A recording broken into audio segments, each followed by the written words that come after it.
Brown-haired man grits his teeth, clutching his injured finger, furious and shouting curses at the calm MC, who sips water like he owns the night, while light purple-haired and blue-haired men watch in stunned silence. Brown-haired man roars, "You fucking insect!"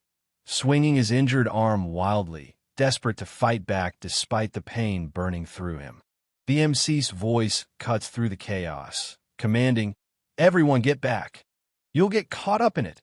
As the man with glasses and blonde woman freeze, wide-eyed and terrified, clutching a water bottle like it's their last hope. The brown-haired man, pain and rage fueling him, snatches a water bottle and hurls it hard, drenching his own face with a sharp KUT, as if awakening himself to fight through the pain. With eyes blazing red, the brown-haired man unleashes a brutal kick that sends the calm MC crashing through the air, breaking his composed facade for the first time. The brown-haired man stumbles, clutching his injured leg in agony as the MC stays eerily calm, while the crowd erupts in shocked whispers, questioning if it was a twisted step or something else that brought him down. Suddenly, the brown-haired woman freezes, eyes wide with fear as she spots a man she never expected, her whispered shock cutting through the tense hush of the shadowy crowd around her.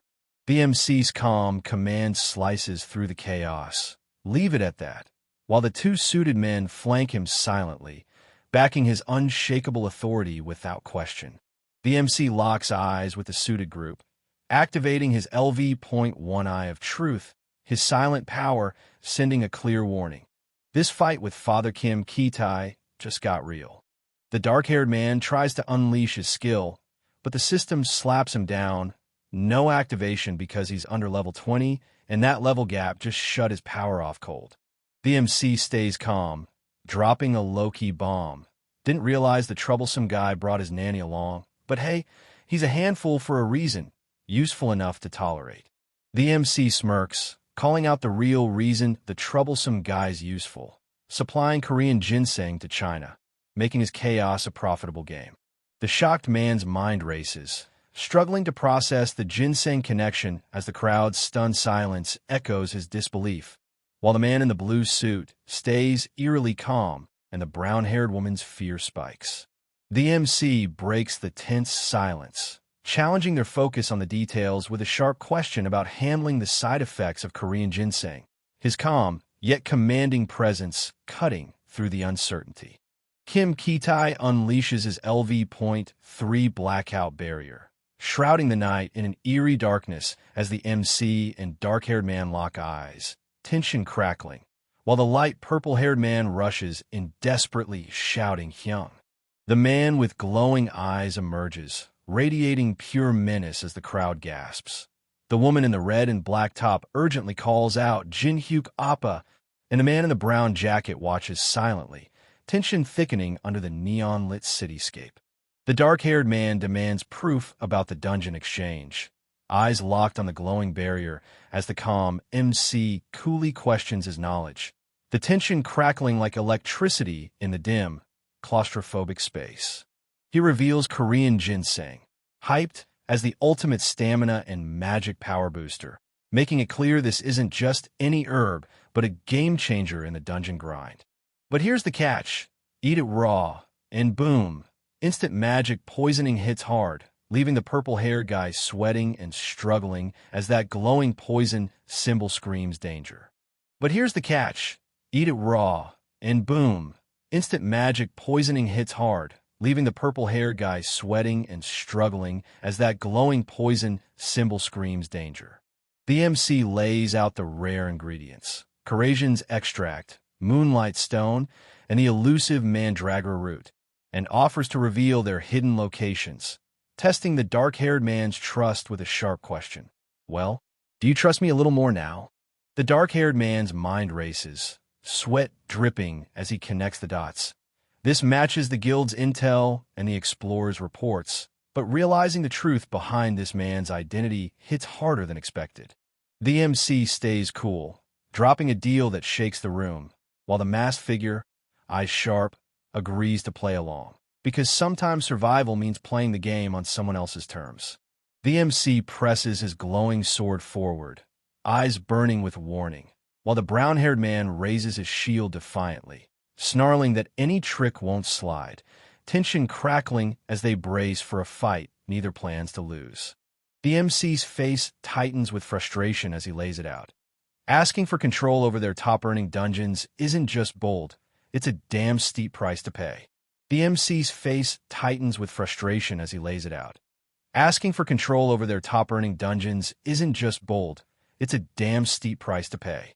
The shocked man's eyes widen, anger bubbling beneath the surface, but the dark-haired man just smirks, cool and collected, insisting, "You're misunderstanding.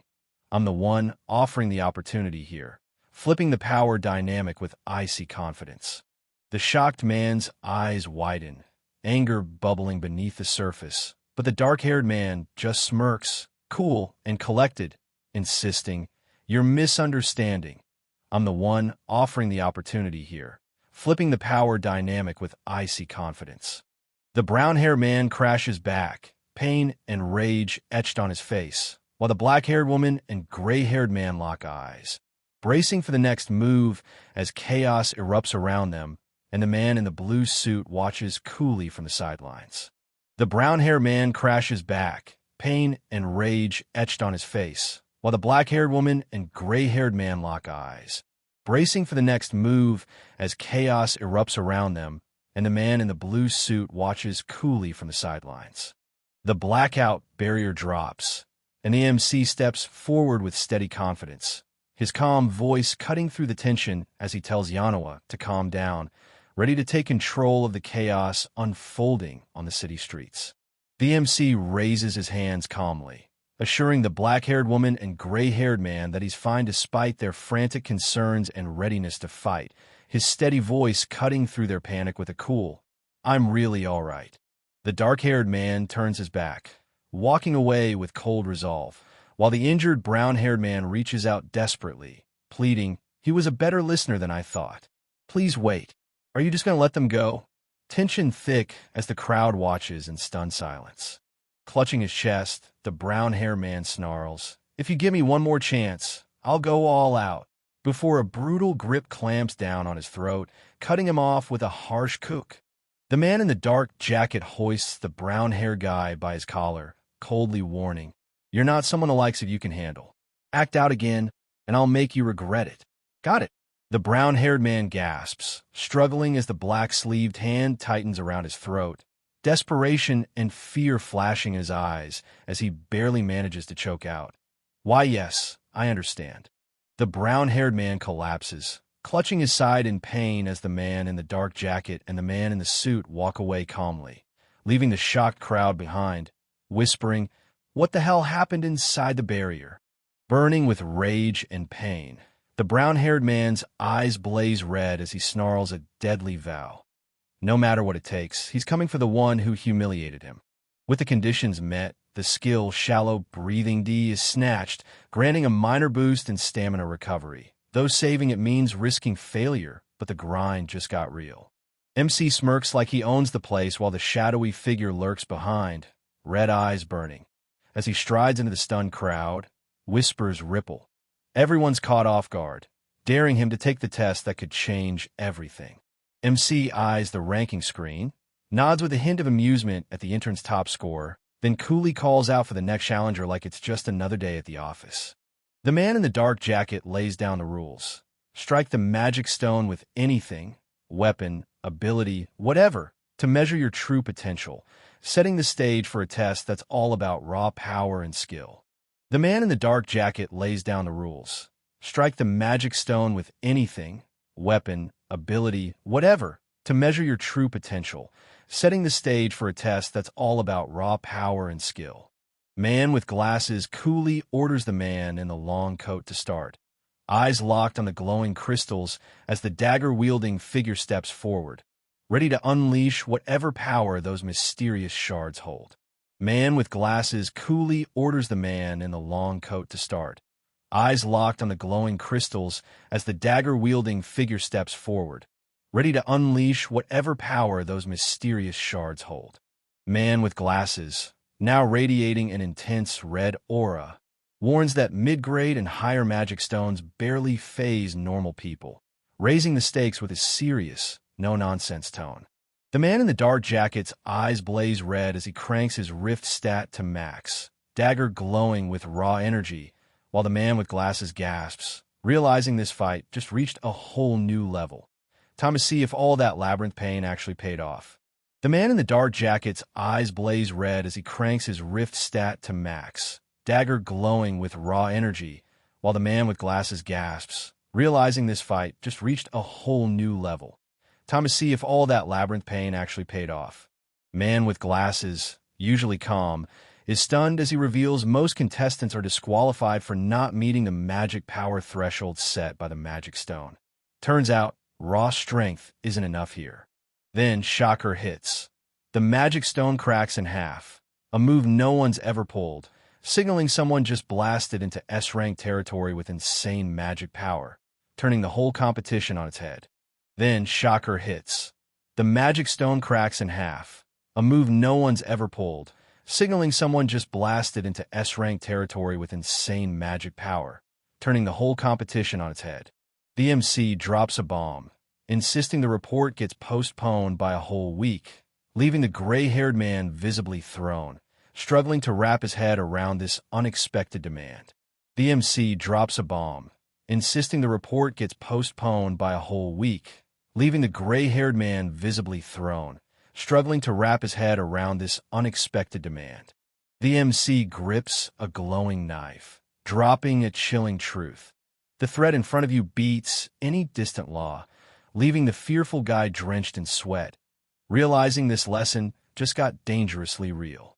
The MC grips a glowing knife, dropping a chilling truth. The threat in front of you beats any distant law, leaving the fearful guy drenched in sweat, realizing this lesson just got dangerously real. In turn, Park Hannah steps forward, holding out a glowing ring like it's the key to everything, coolly announcing she's got exactly what was asked for, raising the stakes big time for the brown-haired woman caught off guard.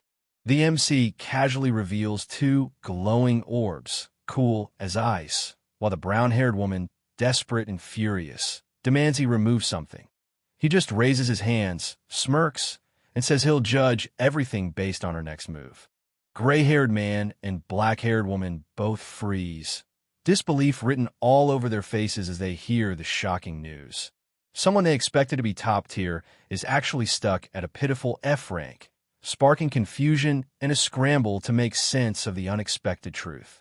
Gray-haired man and black-haired woman both freeze, disbelief written all over their faces as they hear the shocking news.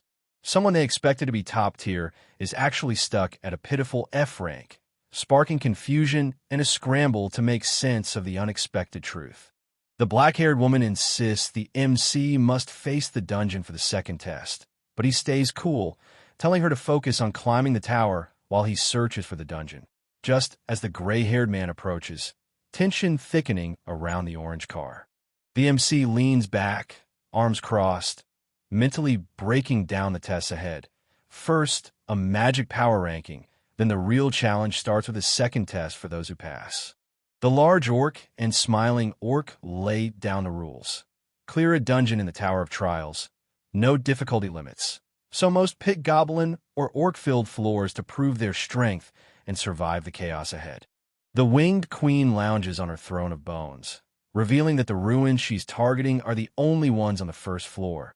An infamous, untouched domain no one has ever cleared, even since the Tower of Trials game dropped 11 years ago and its brutal reality emerged. The young man with black hair arrives at the eerie Hall of the Depraved, a place he hasn't seen in ages, his slight smile and hefty yellow backpack hinting he's ready to face whatever twisted trials await among the floating rocks and ancient ruins. The young man with black hair arrives at the eerie Hall of the Depraved, a place he hasn't seen in ages, his slight smile and hefty yellow backpack hinting he's ready to face whatever twisted trials await among the floating rocks and ancient ruins. Amid the towering ruins scattered across the mountain, a massive waterfall crashes down the cliffside, while jagged rocks hover mysteriously in the air, setting the stage for whatever trials lie ahead. Since solo runs are off-limits for an F rank, the porter with black hair and his crew strap on heavy yellow boxes, blending in as guild-registered porters to sneak into the forest ruins under the watchful roots. The porter with bald head asks Kongsher what brings him here, and Kongsher admits that making a living takes serious cash, something everyone can relate to as they adjust their yellow boxes and gear up. Kongsher pulls up a photo of his wife and kids, saying he's here to support them, while the porter with black hair, lugging his big yellow backpack, can't help but worry. Guys like Kongsher usually don't make it out alive. The two, dressed in black and dark pants, tread carefully through the woods, grimly agreeing that as F ranks, one slip could mean game over. Plus, no gadgets or ambulances can save him out here. MC tries to calm Porter with bald head, promising that at least the people here will get to go back home, but Porter with bald head can't hide his surprise, clearly not expecting that. A booming laugh echoes off the rocky cliff as the unseen voice mocks the tension, while the porter with black hair dryly thanks them, noting their surprising energy compared to most these days. A scroll sealed with wax unveils the high-stakes raid quest. First attack on Ruins Number 1, difficulty S, tasked to defeat the boss monster and reclaim the throne buried deep in the ruins. The porters finally reach the ruins, dropping their yellow boxes with black straps as their leader calls for a break. Everyone's gearing up, tension building before the raid kicks off. The glowing chest labeled Special Goods pops up, announcing a perk for the first to conquer the tower, and MC's eyes narrow, realizing this raid just got a whole lot more serious. The perk activates, instantly boosting luck and adaptability by 10 points each, leveling up the game and raising the stakes for everyone trying to survive the tower. The Cold Heart skill kicks in, locking an icy composure under pressure but chilling out your human emotions, turning emotional heat into frosty control. Porter with black hair just triggered Monopolize, a passive skill that unlocks the ultimate prize if he can snatch the very last reward. Talk about playing to win, no holding back. MC's eyes go wild as he looks up, mind racing. This whole situation? Yeah, it's fucking crazy, and he's not backing down. MC's eyes go wild as he looks up, mind racing. This whole situation? Yeah, it's fucking crazy, and he's not backing down. As the glowing symbol blasts radiant energy into the sky, the young man with black hair, the man with short light brown hair, and the person with long light hair tied back watch intently, tension thick in the air like something big is about to drop. The man in armor winces, battling a pounding headache, but stays sharp, asking about the head count. And when the man with short black hair confirms all 50 made it safely, he confidently insists there's no way they could have messed up thanks to the magic they used. The men scope out the Bali Guild's main attack squad, debating if these are really the heavy hitters, and one points out the captain, young but clearly leading the charge. Song Chunhua, the man in armor with black hair, activates his eye of true skill, orders the squad to organize ranks on the move, and pushes everyone to follow the advance party. Time to get moving. MC just found out the copy condition means he has to win Song Chunhua's loyalty during this raid. And yeah, he's not thrilled. This is way harder than he expected. MC's mind races as he realizes the captain they're up against, a leader from one of the top 10 guilds, might not be as unbeatable as everyone hyped. He's sizing up the man in armor with black hair, try to figure out how to turn this to his advantage. The guy with the fake mustache sighs, grudgingly accepting the chaos as long as MC doesn't slow him down, muttering about how wild things have gotten. Floating debris swirls around the shattered stone pillars and crumbling archways, the ruins standing silent under the bright sky as if caught in the aftermath of some powerful force. The robed figure grips a staff glowing with a red gem, warning the group that darkness ahead is deadly and orders everyone to stick close, stressing that losing their way means no rescue. The robed figure with staff channels a faint red glow from their staff, activating the level 1 Illuminate spell to light their treacherous path. The man with black hair on right side and the man with bald head stand amid shattered stone and fallen beams, eyes scanning the wreckage as they absorb the sheer scale of the destruction, whispering, "How tremendous! So this is the ruins." MC and the team tread carefully through the shadowy ruins, eyeing the smashed monsters left by the advance party and noting the crushing force that took them down, all while the heavy, eerie vibe of the place makes every step feel like a trap waiting to snap shut. MC appears carrying yellow boxes, catching everyone's attention as the man in armor and Song Chunhwa exchange tense words about the surprisingly low casualties, while MC silently sizes up the eerie aftermath of the brutal fight littered with smashed monsters. Song Sichunhwa can't believe the guild attack power was way stronger than expected, while nearby, one guy in a blue vest abruptly grabs another, demanding he start handing out water and ice, leaving the other dude totally confused. The man with black hair on right side reminds himself he's still just a porter, while the other guy confidently assigns him to handle the foreigners, despite the porter's low-key phobia of them. The man in golden armor with helmet questions the meaning behind the cross symbol on the other's armor, while the observer with black hair leans in, intrigued by the mysterious emblem and a hint of foreigners stirring up tension. The Zion Guild finally shows up, their emblem, a shield with a cross and two swords, marking them as Europe's elite, instantly shifting the vibe with their arrival. MC spots a short figure in the group. Hesitating but curious, he shakes his cup of ice, wondering if maybe this time, making friends won't be so impossible. MC offers Song Sichunhwa a cup of iced water, breaking the tension with a simple good work, and the knight's grateful thank you hints at a fragile but real connection forming. The man in golden armor with white cape quietly activates his LV.1 communion skill, sparking a subtle but clear shift as the target starts to see him in a slightly better light. The man in golden armor with white cape stands calm and confident, his presence undeniable, while MC's eyes widen in shock as realization hits.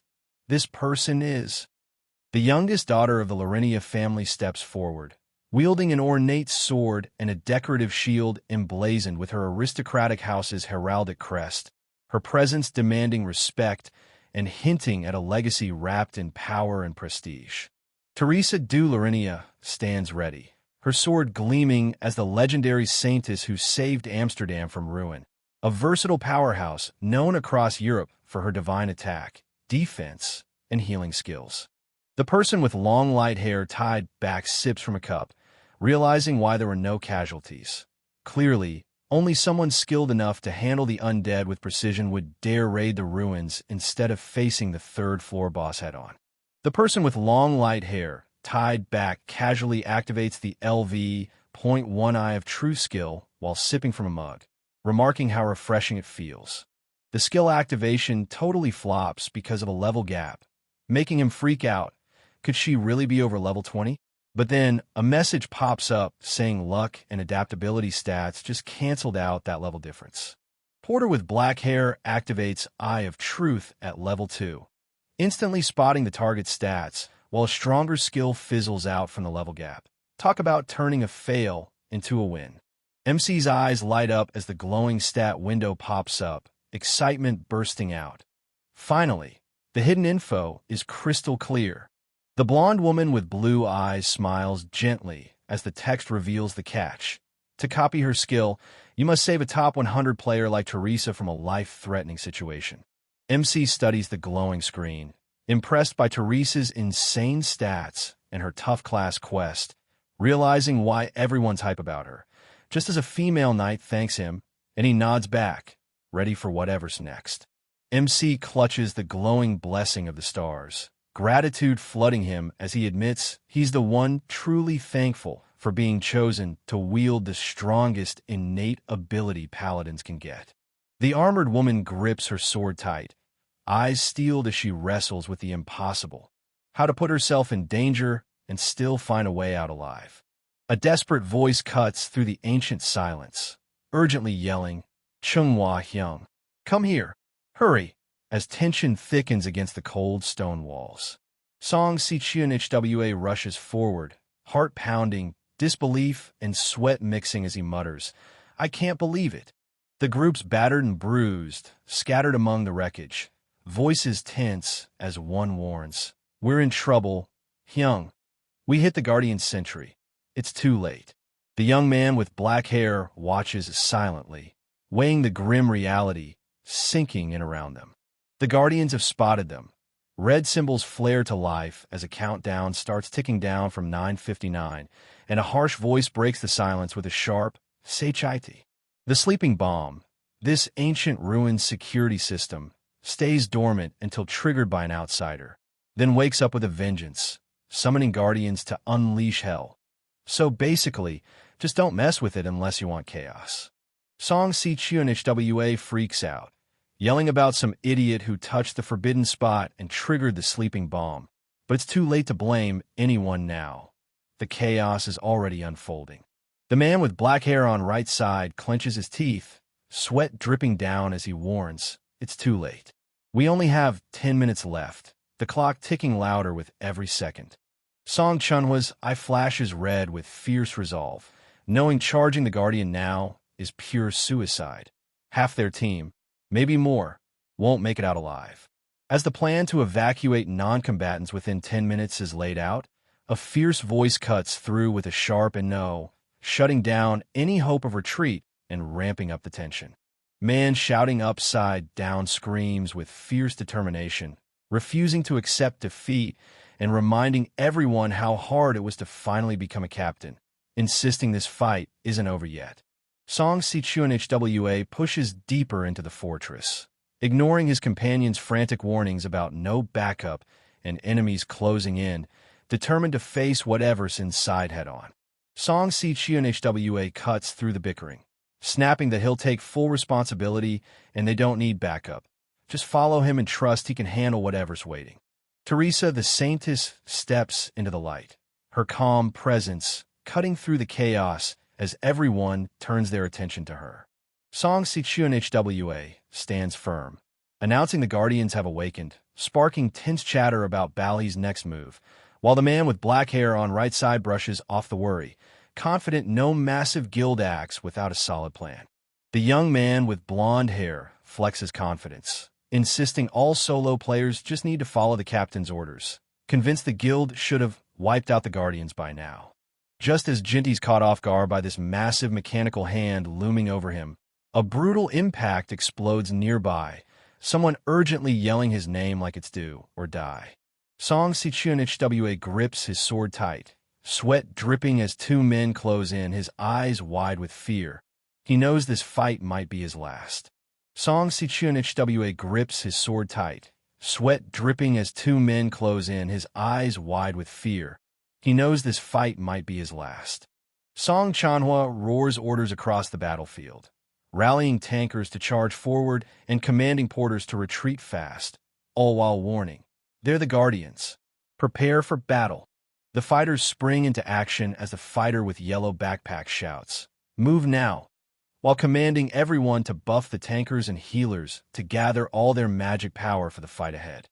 Song Chunhwa shouts as he activates the Iron Shield Level 3, raising a glowing emblem-covered barrier that instantly boosts his defense for the brutal fight about to unfold. Song Genre commands the squad as the Edge Formation Level 2 kicks in, with the fighter with shield and fighter with sword locking into their battle stances, shields raised and blades ready, gearing up for whatever's coming next. Lee Yunmi unleashes the Song of Warrior Level 2, magic staff glowing as a powerful aura surrounds them, while the fighter with shield and fighter with sword steel themselves, ready to hold the line against the incoming onslaught. The armored figure with blue flames crashes down with fiery force, clashing head-on with the man with black hair who stands firm, sparks and energy exploding from their brutal collision. The fighter with shield braces behind their shield as blue flames surge toward the group, weapons raised in desperate defense, while a shout rings out, "Commander!" cutting through the chaos. The fighter with sword yells for tankers. Lee Yunmi desperately calls for a healer, and the man in blue vest warns the commander about solo players closing in, while the commander orders everyone to stay focused and hold the line amidst the relentless blue flame assault. Song Chunhwa grits his teeth, shouting that casualties are inevitable and there's no time to waste on solo players. His focus is laser-locked on the mission, no distractions allowed. The fearful man tightens his grip on his sword, realizing solo players stand no chance against the glowing armored enemy's coordinated assault. They've been spotted, and the fight is about to get real. The fighter with shield trembles, desperate tears falling as he shouts for help, his cries echoing into the dark night. They ignored us. Anyone, please help us. But no one answers. Teresa charges forward, sword blazing as she unleashes the sign of Cross Level 4, cutting through the advancing glowing armored enemies with fierce determination. Teresa channels all her power into a massive energy blast, obliterating the glowing armored enemies as they explode under her relentless assault. The fearful man spots Teresa, his voice trembling as he calls her name, while she stands firm, sword and shield glowing, ready to face whatever's coming through the chaos of flying debris. Teresa spots two glowing armored enemies slipping past the front lines, instantly knowing the non-combatants are in serious trouble, so she bolts toward the rear without hesitation. The man in blue vest sitting on the ground wipes sweat nervously, glancing at the ruined supply area and muttering, "Shit, who says we're safe?" despite being behind the line surrounded by scattered yellow boxes and busted walls. A glowing armored enemy swings a massive double-headed axe with deadly intent, but before the blow lands, they're struck down and collapse, sparking a tense exchange. "We're dying now." "What are you talking about, mister?" The grim reality setting in on the battlefield. MC presses a knife to fearful man's throat, blue flames crackling and armor shards levitating behind him as he coldly reminds, "I told you I would let you return alive, right?" As the armored figure with blue flames lunges in from behind, a desperate voice screams, "Imar, Kong, behind you!" forcing Mr. Kong to snap his head around just in time. The armored figure with blue flames channels a massive surge of fiery energy from his arm, blazing bright and fierce, while MC watches intently, ready for whatever's next. MC ignites flames blazing from his hand, activating Fire Element Level 1 with fierce confidence, shouting, "Not a chance," as he stands unshaken against the threat. MC soars above, channeling blazing energy into a devastating fire blast that crashes down with explosive force, scattering debris everywhere. MC clenches his fist, blue flames flickering around the shattered glowing armor as he contemplates his next move, knowing he can't finish them off without losing his level 1 status. The man in blue vest, battered and on the ground, looks up at MC raising his glowing sword and asks if he was always that strong, to which MC simply shrugs it off as luck. MC slowly advances, gripping a glowing purple knife, while the man in blue vest backs down, eyes wide with fear, realizing this fight just got way more serious. Teresa charges hard, slamming the man in blue vest sitting on ground against the wall while MC watches sharp, weighing his next move in this tense showdown. Teresa calls out the man in blue vest for threatening a non-combatant with a knife, her serious tone cutting through his worried surprise as he stammers her name. Teresa, shield ready and eyes blazing, calls out the culprit behind, awakening the Guardians, declaring with fierce determination that she'll be the one to restrain them, no questions asked. MC's eyes widen in shock as Teresa, no time for hesitation, lunges forward with a fierce strike, shield raised and determination blazing. Teresa's voice cracks with urgency, shouting not to resist because she doesn't want to hurt them, but the other person's doubt cuts through, questioning if she's really sincere. Teresa lashes out fiercely, knocking MC backward as he clutches that glowing purple object, shouting she wants to hear his self-justification because she thinks he's twisting the truth, but her anger blinds her from his real explanation. Teresa swings her weapon with fierce determination, but MC dodges smoothly and counters with a powerful strike, sending her crashing down as she's left stunned, realizing this brutal clash might be inevitable after all. An explosion rocks the battlefield, debris flying everywhere as Teresa slowly stirs, blinking through the dust and declaring, "I'm not the one who awakened the Guardians." An explosion rocks the battlefield, debris flying everywhere as Teresa slowly stirs, blinking through the dust and declaring, "I'm not the one who awakened the Guardians." The man in blue vest frantically shouts to Teresa and Mr. Kong, desperate to stop their fight, while Teresa lies on the ground, stunned and confused, a blade dangerously close by. Teresa bows deeply, overwhelmed with guilt, repeatedly apologizing, while the calm man in black admits his own suspicious actions before walking away through the cluttered, dim corridor. As Teresa and MC walk over the rocky ground, she presses him about his real name, Mr. Jin Hyuk, demanding to know why he's hiding who he truly is, and he finally begins to reveal his secret. Jin Hyuk admits he's been playing a shadow game, using the Zion Guild as a cover to snag St. Peter's Pledge, just like Teresa's got her own secret moves, both hiding crucial plans from prying eyes. MC confidently claims he already knows every trick to conquer the ruin, sizing up his partner's skills while pointing out their goals perfectly align. This mission's about combining strengths to seize what they both want. MC casually asks Teresa if she wants him to tag along, dropping the choice in her lap as she weighs the offer with a serious look. Song Chanhua erupts, shouting in frustration about the reckless idea of independent action, demanding clarity while Lee Yunmi grips her glowing staff. The tension in the room thick as everyone processes the high-stakes gamble ahead. Teresa steps up with fierce confidence, breaking down the battle plan and command rules, reminding everyone the ruin map's solid up to 20 kilometers and that the strategy's locked in. So no surprises, even if someone goes rogue without her.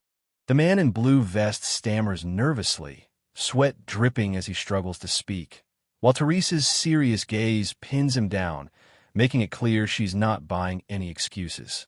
The man in blue vest stammers nervously, sweat dripping as he struggles to speak, while Teresa's serious gaze pins him down, making it clear she's not buying any excuses.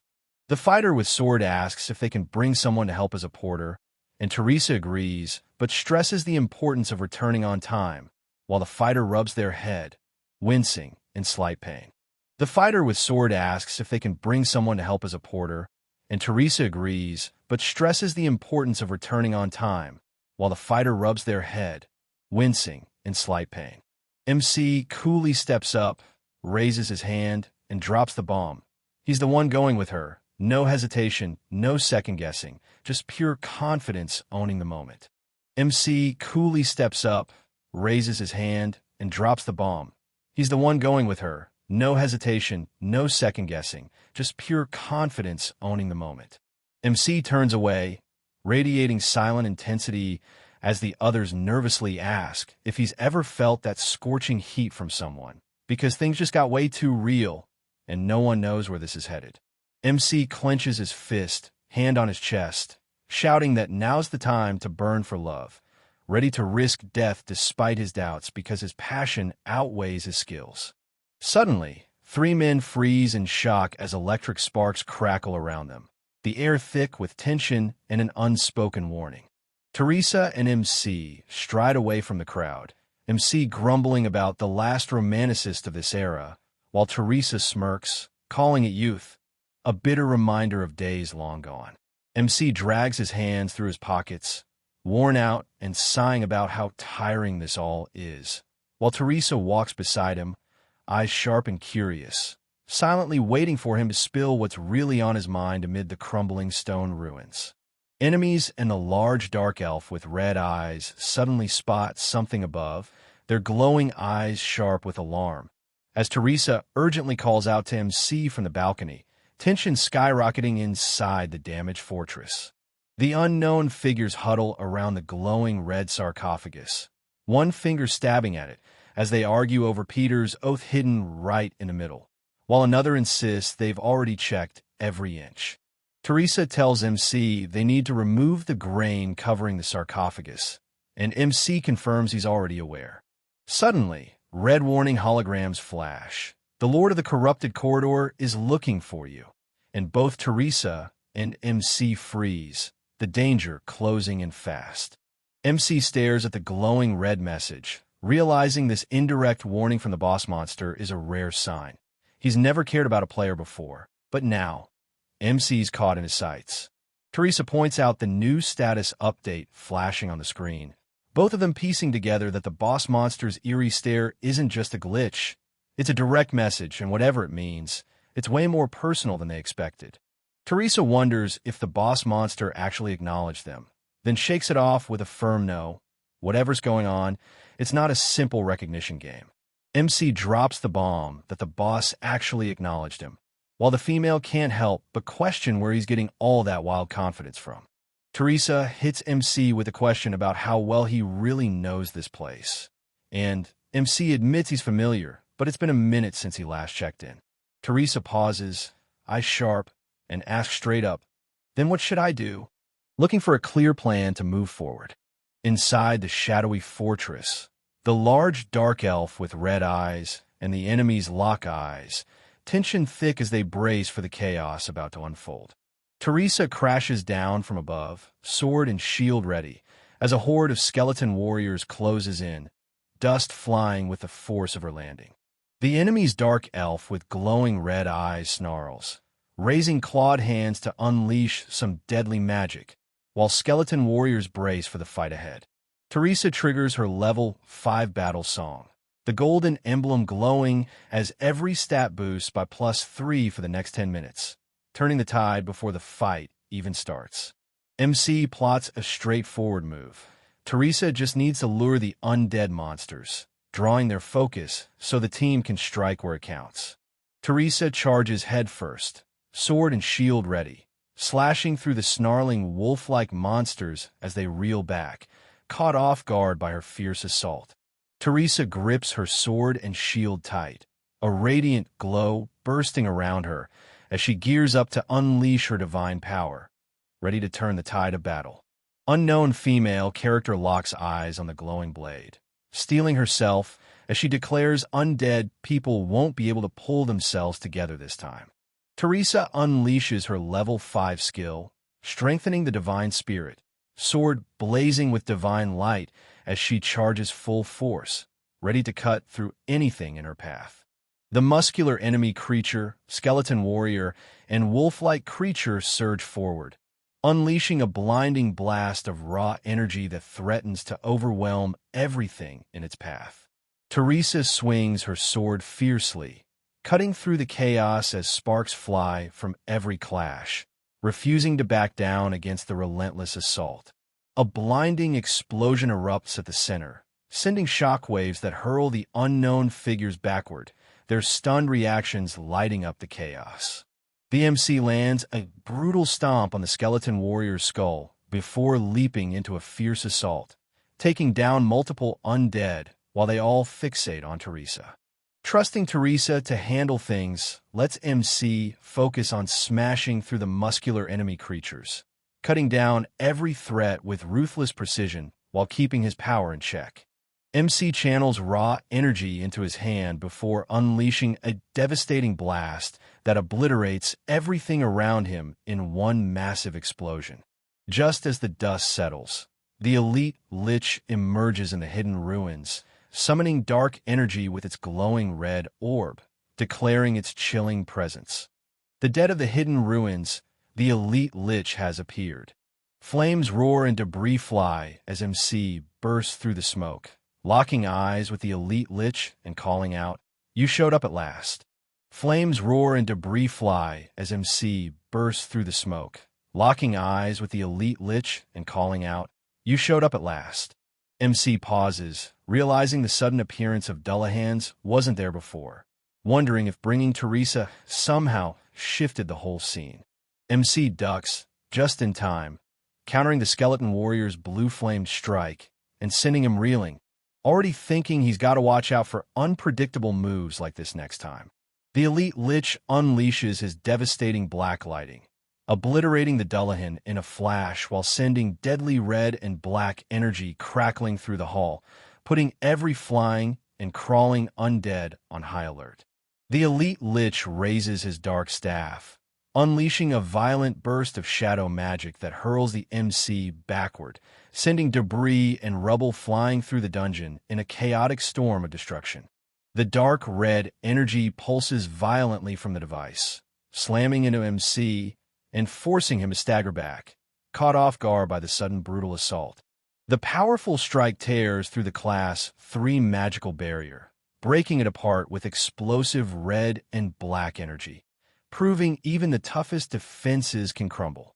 MC swiftly dodges the armored enemy's blue energy-spiked gauntlet, charging up a fierce purple energy weapon in his hand, ready to unleash a devastating counterstrike. The elite Lich's level 5 energy shield shatters completely, leaving it exposed and vulnerable after that brutal assault. The muscular enemy creature shatters into blazing blue flames and flying armor shards as MC tumbles back, clutching his dagger tight, catching a breath before the next move. MC tightens his grip on the glowing purple sword, eyes sharp as Teresa fends off a swarm of skeleton warriors, his mind racing. What's the next move before she's overwhelmed? The elite Lich steps forward, eyes glowing red beneath the hood, snarling that the skeleton ripoff is the last one left as a deadly beam of energy crackles to life, ready to strike. MC freezes in shock as a voice yells, "I finally found you," just before a boot stomps down hard, shattering a skull beneath it. The unknown male character grips his sword tight, calmly declaring he's the only one who can read the monster's moves and was certain the target would show up right here. Unknown man steps up, dagger glowing ominously as he points it forward and drops a cold, "Long time no see," setting the stage for a showdown. MC narrows his eyes, demanding, "Who are you?" But MC just smirks, dagger still glowing, replying, "You should remember me." Enemy's eyes blaze with anger as they snap. "You don't recognize me?" Challenging the silence with a fierce intensity. Yusung stands firm on the shattered platform, sword ready, demanding recognition from the figure below, near the glowing purple object as tension crackles in the air.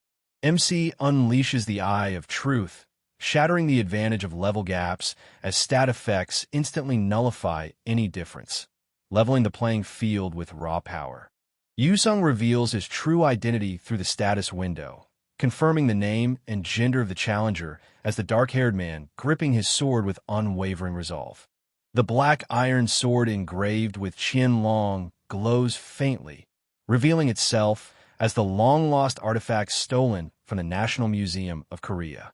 He grips the glowing sword tightly, eyes narrowing as realization hits. If he has that, everything hidden until now could be exposed. Back when the Tower of Trials was just a virtual game, the black-haired warrior with mustache and armor lost once. But that loss planted a seed that neither of them could ignore. Yusung stands tall atop the fallen blue beast, swords piercing its body, locking eyes with the black-haired warrior with mustache and armor, who braces himself defiantly, ready to face whatever challenge comes next. The black-haired young man in black shirt points forward, declaring the black-haired warrior with mustache and armor's extreme warrior concept, while Yusung and the warrior cross their glowing sword behind him, tension crackling in the dark blue energy. Yusung coldly confronts MC, revealing the harsh truth that the game became reality and questioning MC's shallow perception, while MC struggles to accept the painful memory from the museum. Yusung advances with deadly intent, dagger gleaming, declaring this battle will end differently as MC braces for the inevitable clash. Yusung's voice cuts through the haze, refusing to be pushed back any longer as he charges forward with unyielding resolve. Teresa ignores the warning, gripping her sword tight as she charges headfirst into the fray, determined to prove her strength no matter the cost. Teresa barrels forward, shield raised high, cutting through the chaos as the dark-haired man snarls, "The Saintess, you brought quite the annoying comrade." Yusung raises his glowing sword, shouting a fierce warning as he unleashes battlefield selection at level 5, determined to block any intruders from crossing his ground. An unknown figure crashes down through a violent explosion of energy shards, forcing MC to recoil in shock, raising a hand instinctively as debris scatters around the high-tech room. Teresa shouts Jin Hyuk's name, her sword raised as a hand presses a glowing purple orb, unleashing a surge of energy that tears through the shattered room and intensifies the chaotic magical clash. The black-haired young man in black shirt smirks confidently, clutching the glowing purple orb between his fingers as he declares, "I'll see you later," setting the stage for a powerful, inevitable showdown. Teresa grips her sword tightly, eyes fixed on the glowing altar as a blue beam of light descends, her voice cutting through the silence with a single name, Jin Hyuk.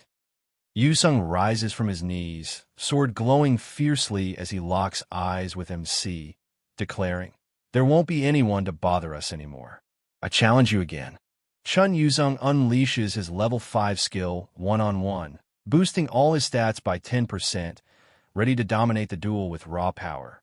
MC watches as Kong Jin Hyuk's stats drop by 10%, turning the tide as power shifts sharply in this high-stakes duel. Yusung advances steadily, sword in hand, fully aware that Kong Jin Hyuk's crippling debuffs have pushed the battle into a dangerously uneven fight. The system detects Yusung's dire disadvantage and triggers the special condition of the skill Fusion, signaling a game-changing move is underway. As the situation spirals beyond control, the small, glowing humanoid figure intensifies its radiant aura, while the large muscular figure with glowing eyes looms silently, their combined presence rewriting the original copy conditions with unstoppable force. MC reaches out as blue digital energy swirls around his hand, initiating and instantly approving the copy of Chun Yusung's unique ability, shifting the battle's tide in a flash. The system confirms the copy of Song of Swords S, instantly boosting sword mastery by 200%, sharpening every strike with deadly precision. MC channels blue energy into his palm, summoning a glowing magical book that pulses with raw power, ready to unleash its secrets. The dark-haired man lunging with sword charges fiercely, shouting a sharp warning to snap his opponent out of their calm before his blade crashes down. The black-haired young man with confident smile summons a glowing purple sword and unleashes a rapid flurry of strikes, overwhelming multiple opponents before they can mount a proper defense. Yusung snarls in disbelief, blocking the strike with his dagger while demanding what his opponent's sudden shift from mid-range fighting to close-quarters dagger combat means. MC unleashes a surge of blue energy from his hands, declaring swordsmanship fun, but signaling he's done for now, shifting the fight's rhythm with a confident edge. Yusung roars, unleashing his LV.6 soul-chasing sword energy as his blade blazes blue, demanding acknowledgement no matter the cost. Yusung slams his sword down with brutal force, cracking the stone floor beneath and sending shards flying as his opponent barely raises a blade to block the devastating strike. MC unleashes a blazing wave of blue sword energy, taunting his opponent for wasting power on a swordsman barely out of beginner's ranks. Yusung tightens his grip on the glowing purple sword as a furious man shouts that calling himself a beginner is a lie and warns the blade will shatter against sword energy, but Yusung remains unshaken, ready to prove him wrong.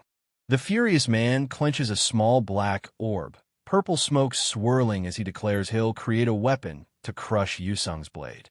The black-haired young man in black shirt grips his glowing purple sword, fusing the Song of Swords with the demonic soul pill as energy surges, ready to unleash a power that can rival any sword energy. Pain flashes across his face as the black-haired man forces the fusion, over rank, merging Song of Swords with the demonic soul pill, igniting a devastating new power sealed within the hexagonal emblem of intertwined dragons. MC clenches the dagger as blinding energy erupts, sealing the Grave of Swords SS ability into his soul, ready to unleash a storm of blades unlike anything seen before. The Grave of Swords skill amplifies sword mastery by 500%, syncing body and senses to execute the perfect sword path instinctively, pushing combat to an unstoppable level.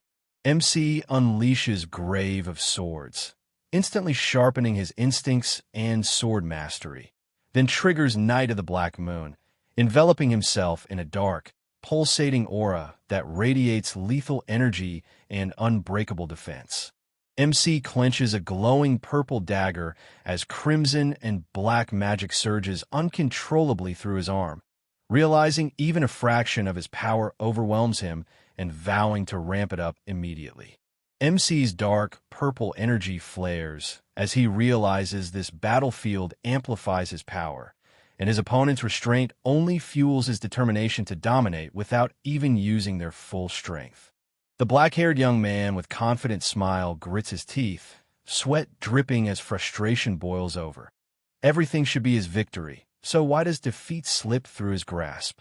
The black-haired warrior with mustache and armor collapses, weapons piercing his back as a shadowy figure looms. Then the scene snaps to him outside the game, cold and silent, slipping on a VR headset like a soldier preparing for battle again. Yusung clenches two glowing objects, his face twisted in frustration as he vows he gave everything to defeat his unseen enemy amid a wall of tangled clues. The man's eyes blaze with fury as he shouts, fists clenched tight, desperate to break through the invisible barrier holding him back. The black-haired young man with confident smile roars his refusal, unleashing a violent surge of blue energy that tears through the bright space, refusing to back down. MC grips his glowing sword tightly, surging forward with a fierce, focused strike that slices through the swirling energy around him without hesitation. The black-haired young man with confident smile slashes upward, shattering every sword energy as the other dark-clothed man screams in furious disbelief. Yusung admits he faced someone faster and stronger until exhaustion, as MC silently appears behind him, eyes glowing with ominous intent. MC slashes forward, his glowing purple dagger colliding with his opponent's blade in a fierce burst of energy, neither willing to yield an inch in their deadly duel. MC roars, gathering a surge of glowing purple energy above his head, channeling every ounce of power into a devastating strike. The black-haired young man with confident smile unleashes a storm of swirling energy shards as a desperate hand reaches out to intercept the deadly assault. MC stands tall, gripping a glowing dagger, taunting the defeated man slumped on the floor beside a massive sword embedded in the ground, counting his victories coldly as the dark hall hums with tension. Yusung kneels, exhausted, begging to be killed for the 138th time, while the silent figure nearby offers only a faint, unsettling smile. The dark-haired man with serious expression coldly predicts Yusung's relentless cycle will drag on to a 139th desperate plea.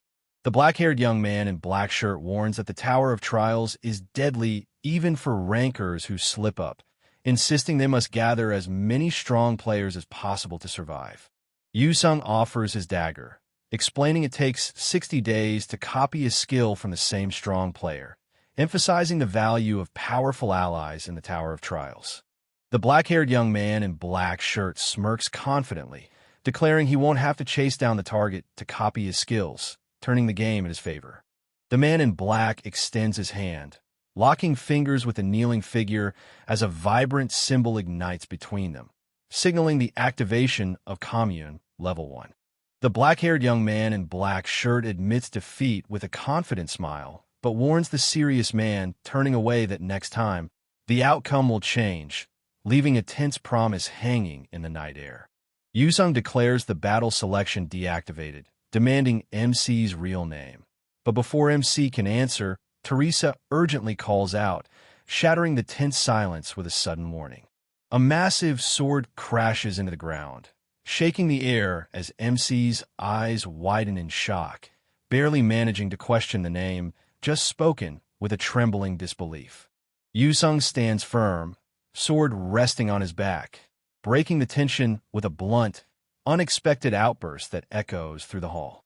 Teresa's curiosity spikes as the black-haired man awkwardly blurts out a name so ridiculous it leaves both of them frozen in disbelief.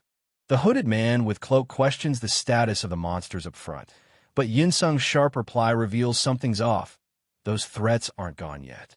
The hooded man with cloak activates a magical detection device, shocked as it reacts to lingering magic, despite his certainty that all threats were eliminated. Suddenly, a massive iron golem crashes through the shadows, sending the crowd into chaos as shouts of warning echo through the dim hall. Yoon-sung shouts a warning as Velas spots a figure perched atop the iron golem, their ominous presence cutting through the smoky battlefield. Velas's eyes widen as a high-ranking vampire descends, the air thickening with dread while armored figures stand motionless, caught between shock and readiness. Velas bows deeply, voice cutting through the smoke as she announces herself with chilling calm. "Welcome, humans. My name is Velas." Velas declares herself a bloodkin loyal to Jinzo, the mysterious master who rules over these dark, crumbling ruins. Velas steps forward, her eyes burning with fierce loyalty as she swears to protect Jinzo's dark empire at any cost. Velas steps forward, calm but unyielding, acknowledging the challenge as she delivers a sharp proposal, sword still raised and tension crackling in the air. A hand inches toward the gleaming knife blade as a cold ultimatum cuts through the silence. Quietly come along, or face the consequences.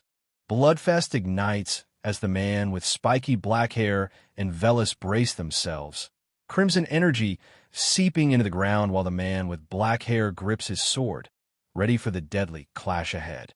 Chanhwa's body convulses as the crimson energy twists violently around him, sweat pouring down his face while shock steals his breath, his own flesh betraying him in this nightmare's grip. Chanhwa commands the crimson energy swirling violently around him, declaring, "Well, half of you," as his power surges with deadly intent. Velas steps forward, eyes cold, weaving the crimson energy into deadly orbs as she taunts. "Become my appetizer while the others are dragged along," ready to feast on her foes without mercy. Teresa kneels amid the ruins, channeling pure magic into the glowing artifact as the air hums with divine energy, unleashing the feared LV.5, divine purification, to cleanse the battlefield. The frozen tear, a blue crystal swirling with arcane energy, pulses intensely as its SS-level magic power surges, ready to be absorbed and amplify Teresa's spellcasting might. Jinhyuk calmly absorbs the frozen tear's rare, potent energy alongside the Demon's Soul Stone, impressed by his unexpected success in obtaining such a coveted power source. Jinhyuk calmly absorbs the frozen tear's rare, potent energy alongside the Demon's Soul Stone, impressed by his unexpected success in obtaining such a coveted power source. Jinhyuk's eyes narrow as a glowing message materializes, revealing an invitation from the master of the Cloister of the Fallen to enter the innermost room if he wants to rescue the assault team. Teresa's voice trembles as she realizes the assault team wasn't just captured. They've become hostages, raising the stakes far beyond what anyone expected. Teresa ignites her magic, resolute to act without hesitation even if it saves only one life, while the man with black hair watches, tension thick between them. Teresa grips her sword tighter, eyes locked on the winged figure above, wrestling with doubt. Can she really defeat Jinzo, or is she destined to become nothing more than a pawn in the enemy's game? Teresa doubts her solo strength against Jinzo, wondering if the assault team's backup would have changed the deadly outcome she now faces alone. Haunted by doubt, Teresa questions if her choice to stand alone as a paladin, driven to protect others, was a fatal mistake. The man with dark hair and coat declares his detachment from the team and departs, leaving Teresa standing firm as Jinhyuk kneels calmly amidst the ruins. The man with dark hair and coat offers a sharp piece of advice to Teresa, urging her to trust his counsel when decisions become too heavy to bear. The man with black hair lashes out, calling his rival dishonorable and selfish, admitting that this is exactly why he refuses to back down and keeps challenging him, while the man with dark hair and coat remains silent, his back turned in quiet resolve. The man with dark hair and coat declares one thing for certain, while Teresa listens intently amidst the floating debris, tension thick in the dim light.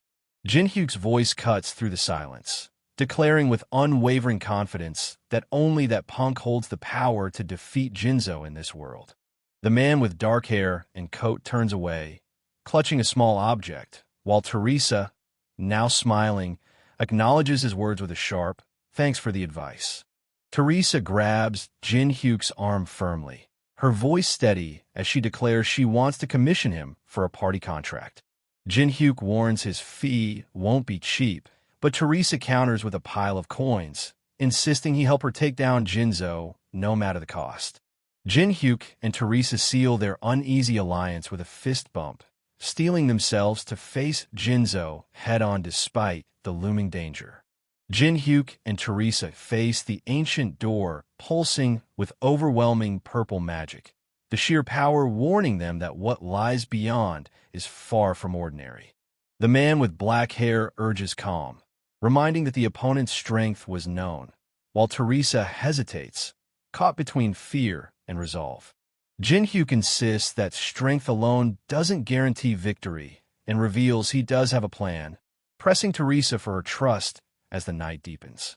Jin Hyuk clasps his hands tightly, the glowing light casting shadows as he demands Teresa's absolute trust, warning her that whatever unfolds inside depends entirely on their unbreakable bond.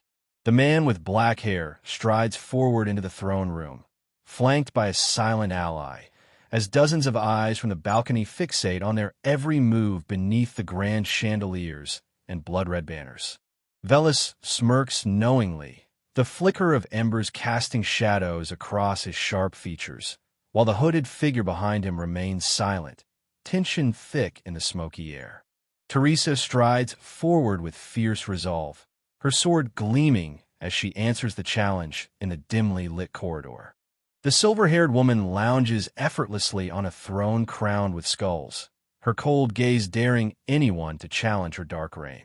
Velis admits exhaustion from waiting, pressing Jin Hyuk for the truth about the people's safety as tension crackles between them like the glowing embers around. With a sharp gesture, Velis shuts down the dimension break, commanding Jin Hyuk to witness the captives firsthand as the oppressive magic fades. Jin Hyuk's sharp gaze locks onto the golden armor as a weary voice questions if Park Ha-jin is the one who unleashed the Guardians, tension thickening the air. Jin Hyuk reveals he summoned them because of the strange smell Teresa emits, leaving her puzzled but tense as the room's silence grows heavy. Jinzo sits calmly, crossing her legs as she admits the scent is the sweetest she's ever smelled, tension thickening the air. Jinzo smiles, fangs flashing as she admits the scent of blood is intoxicating, the sweetest she's ever known, and it's stirring something fierce inside her. Jin Hyuk's shock is clear as Jinzo taunts him, claiming his sweet blood unsettles her like never before, her smirk daring him to react. Jinzo leans in with a sinister calm, promising to savor Jin Hyuk's blood slowly, mocking his tension as she prepares to claim her prize. Jin Hyuk snaps back, refusing to be tethered like a trapped meal, his voice sharp with defiance as he rejects a life dictated by others' control. Jin Hyuk shatters the wall with brutal force, his cold glare cutting through the tension as he snarls, "No one asked for your opinion," shutting down any challenge with ruthless finality. Jinzo commands the dark magic with icy authority, his voice slicing through the chaos as he declares, "You have no say in the matter," sealing fate with a red aura of unstoppable power. Jin Hyuk's intense gaze pierces the chaos as the cracked wall crumbles behind him, signaling the storm about to break. Jinzo's voice cuts through the darkness as she summons a red orb of raw power, declaring there's no escape from her will. Jin Hyuk strides toward the throne, his expression unreadable as the blonde woman's urgent concern fades into silence with his calm, steady reply.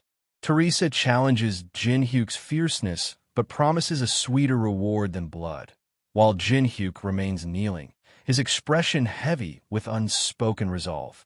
Jinzo scoffs, settling in her chair as she declares that promises sweeter than blood are nothing but futile deception.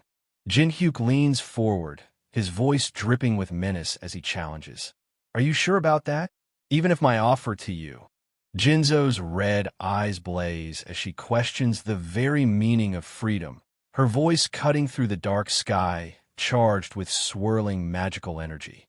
The angry man shouting storms forward, his fist crackling with red energy as he bellows a brutal threat, ready to tear his target apart. Jinzo's voice cuts through the chaos, demanding the hooded figure with flaming sword take responsibility for their words as tension ignites between them. Jinhyuk kneels, voice steady despite the weight of regret, declaring he wouldn't have come if he couldn't face the consequences. Jinzo demands Jinhyuk own his choices, but Jinhyuk grips his glowing knife, voice fierce as he claims his name and the weight it carries. Jinhyuk channels the glowing purple energy to his face, declaring himself the fierce representative of the demonic humans within the tower, ready to prove his resolve.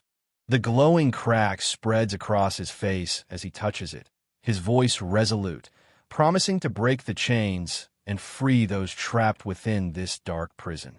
The hooded figure summons a surge of demonic energy, declaring that those who have forsaken humanity are destined to embrace this dark power. Two demonic humans wielding a massive crescent weapon and a glowing red sword block the player's path, sometimes allying with labyrinth monsters to guard the dark tower's ascent. Two demonic humans wielding a massive crescent weapon and a glowing red sword block the player's path, sometimes allying with labyrinth monsters to guard the dark tower's ascent. A cold voice reveals contact with the temple on the 27th floor, warning that their presence here won't go unnoticed. The ancient ruin is sealed by a pulsating magical barrier, its red symbols casting an ominous glow. Fooling this defense is the only way inside. Teresa's eyes narrow in concern as Jinhyuk stands firm, his hand hidden behind his back, the glowing knife hinting at a sudden, dangerous transformation no one saw coming. The hooded figure with crescent weapon and two others exchange tense glances, beads of sweat betraying their fear as they question the true power of the temple that has them this rattled. The hooded figure with crescent weapon and two others exchange tense glances, beads of sweat betraying their fear as they question the true power of the temple that has them this rattled.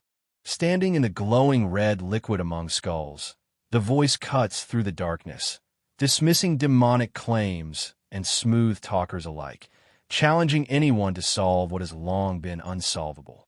Standing in the glowing red liquid among skulls, the voice cuts through the darkness, dismissing demonic claims and smooth talkers alike, challenging anyone to solve what has long been unsolvable.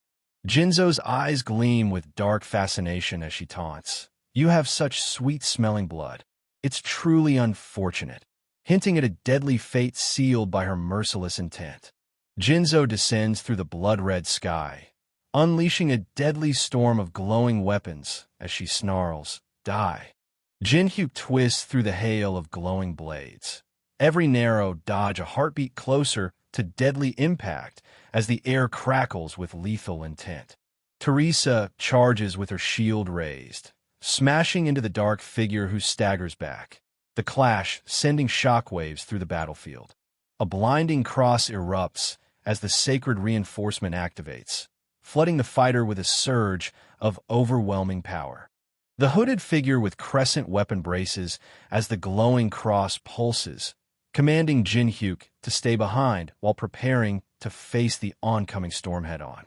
The blonde woman channels every ounce of divine power, gritting her teeth as she vows to hold the line against the relentless assault.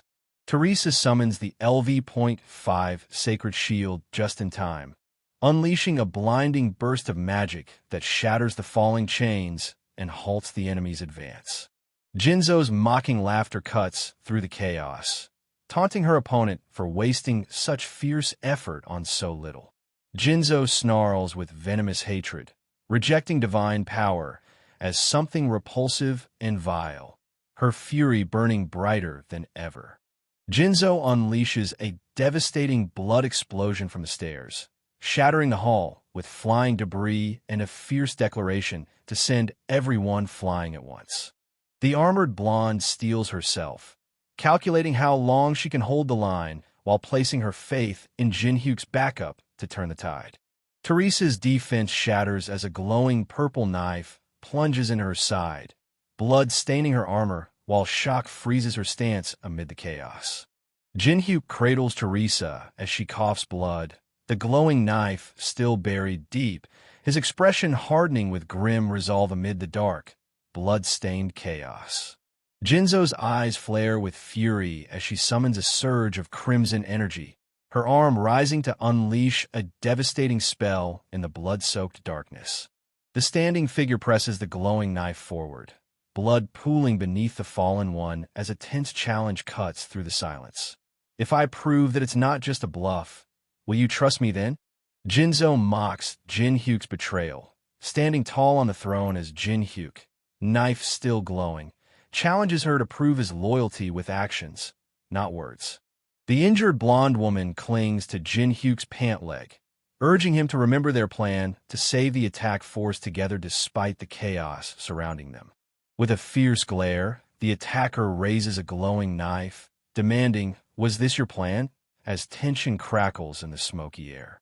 Jinzo's cracked, glowing face reveals the toll of battle, but the smirking opponent shows no fear, ready to press the advantage in this deadly game. Jinzo's laughter echoes through the red-lit chamber as she mocks the humans' effort, coldly acknowledging their allegiance with a chilling grin. Jinzo's laughter echoes through the red-lit chamber as she mocks the humans' effort, coldly acknowledging their allegiance with a chilling grin. Jin-hyuk reveals a glowing ring, explaining that sealing Alice Nim's soul inside it will temporarily fool the barrier and buy them time.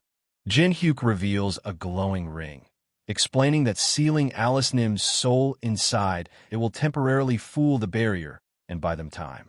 Jinzo shatters the barrier with fierce determination, admitting she sacrificed all the experience she could have gained since entering the Tower of Trials just to keep her soul sealed. Jin-hyuk unleashes the 7-star skill soul transfer, summoning glowing blue runes that swirl with raw energy, ready to rewrite fate itself. Jin-hyuk bursts forward, shattering debris with unstoppable force as the glowing runes blaze, his soul ready to rewrite destiny in a single, devastating strike. Jin-hyuk kneels, channeling raw magic through a glowing circle beneath him, defying the warning that it can't be used unless you're level 1. The level 1 condition triggers flawlessly, unleashing the 7-star soul transfer skill with unstoppable force. The level 1 condition triggers flawlessly, unleashing the 7-star soul transfer skill with unstoppable force. Jin-hyuk's magic circle pulses with energy, warning it vanishes in a minute and will trigger instantly once the target consents. Now, the choice is theirs alone. Jin-hyuk's magic circle pulses with energy, warning it vanishes in a minute and will trigger instantly once the target consents. Now, the choice is theirs alone. Jinzo's voice cuts through the dark as she summons Bellis, confessing her doubts about trust while the magic circle pulses ominously beneath her. Jinzo's voice cuts through the dark as she summons Bellis, confessing her doubts about trust while the magic circle pulses ominously beneath her. Jinzo steps onto the glowing circle, extending her hand with fierce resolve as she demands one last answer. Can she truly trust the unseen force holding her captive in this underground palace? A hand reaches out, promising unwavering loyalty and honor, daring the other to accept and never look back. Kong Jin-hyuk activates LV.1 commune. Their fingers touch, sparking a subtle bond that shifts the subject's feelings just enough to lean in their favor. Alice Vaughn Ataraxia utters the command, igniting the glowing ring as ancient runes flare to life, initiating the soul transfer. Jinzo screams as the blue energy swirls violently, declaring that Braham's ring will absorb the soul of progenitor Alice, sealing her fate in the dark mystic void. The ring's blue smoke curls as a hand grasps it, the holder murmuring about the unexpected comfort within its eerie glow. The figure's voice cuts through the haze, questioning if this eerie, glowing ring truly feels like a new home. Jin-hyuk activates the blessing of the star, a radiant power surging from his glowing knife as the armored figure advances, tension crackling in the grand hall. The man's smile widens as purple shards of energy crackle across his face, his voice cutting through the darkness with a chilling, "Welcome back." A glowing emblem reveals the blessing of the star. A single revival is granted, but only if death isn't instant, with a strict 240-hour cooldown ticking down. A glowing emblem reveals the blessing of the star. A single revival is granted, but only if death isn't instant, with a strict 240-hour cooldown ticking down. Blood drips from her mouth, but her eyes blaze with unyielding resolve as she pushes through the pain, refusing to fall.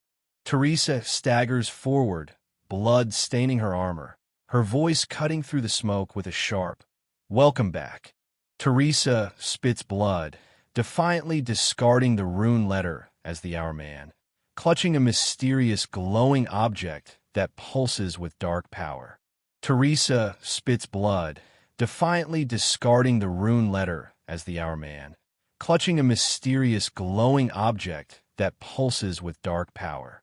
Bellis lunges forward, his blade cutting through the chaos as Jin-hyuk tightens his grip, ready to face the deadly strike head-on.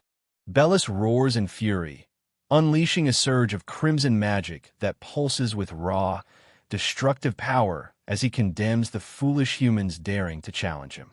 Bellis shouts his fury, unleashing the devastating LV.13 blood wave, a crimson tsunami that obliterates everything in its path, punishing those who dared betray their master. Bellis shouts his fury, unleashing the devastating LV.13 blood wave, a crimson tsunami that obliterates everything in its path, punishing those who dared betray their master. Jin-hyuk clenches his fist as flames erupt, unleashing the full force of the level 5 fire element to turn the tide in the burning cathedral. Jin-hyuk charges through the blaze, slashing with his purple knife as the explosion tears through the battlefield, scorching everything in its path. Teresa's voice cuts through the smoke, demanding the hostage's location as urgency spikes amidst the chaos. Teresa raises her sword, unleashing the level 4 sign of the cross, a radiant power surging to break the ropes binding the hostages and turn the tide in this desperate fight. The kneeling man confirms their arrival just in time, relief flooding his voice as he asks about the fate of the vampires amidst the ruined battlefield. The kneeling man confirms their arrival just in time, relief flooding his voice as he asks about the fate of the vampires amidst the ruined battlefield. Bellis taunts, swinging his red glowing sword as he unleashes a devastating magic attack, challenging how a mere human can stand against his power. Jin-hyuk grips his glowing purple knife, asserting that Bellis's fire and his magic are complete opposites, and reveals Bellis has misunderstood.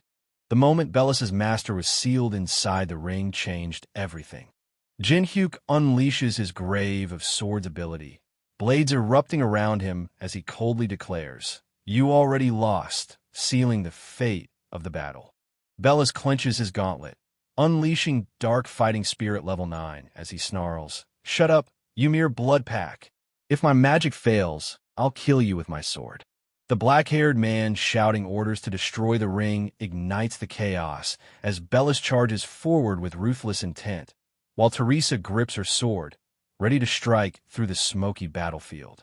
The black-haired man shouting orders to destroy the ring ignites the chaos as Bellis charges forward with ruthless intent, while Teresa grips her sword, ready to strike through the smoky battlefield. Jin-hyuk stands firm, purple knife gleaming as Teresa demands, "Who the hell is he?" amid fallen hooded figures and the chaos of their brutal clash.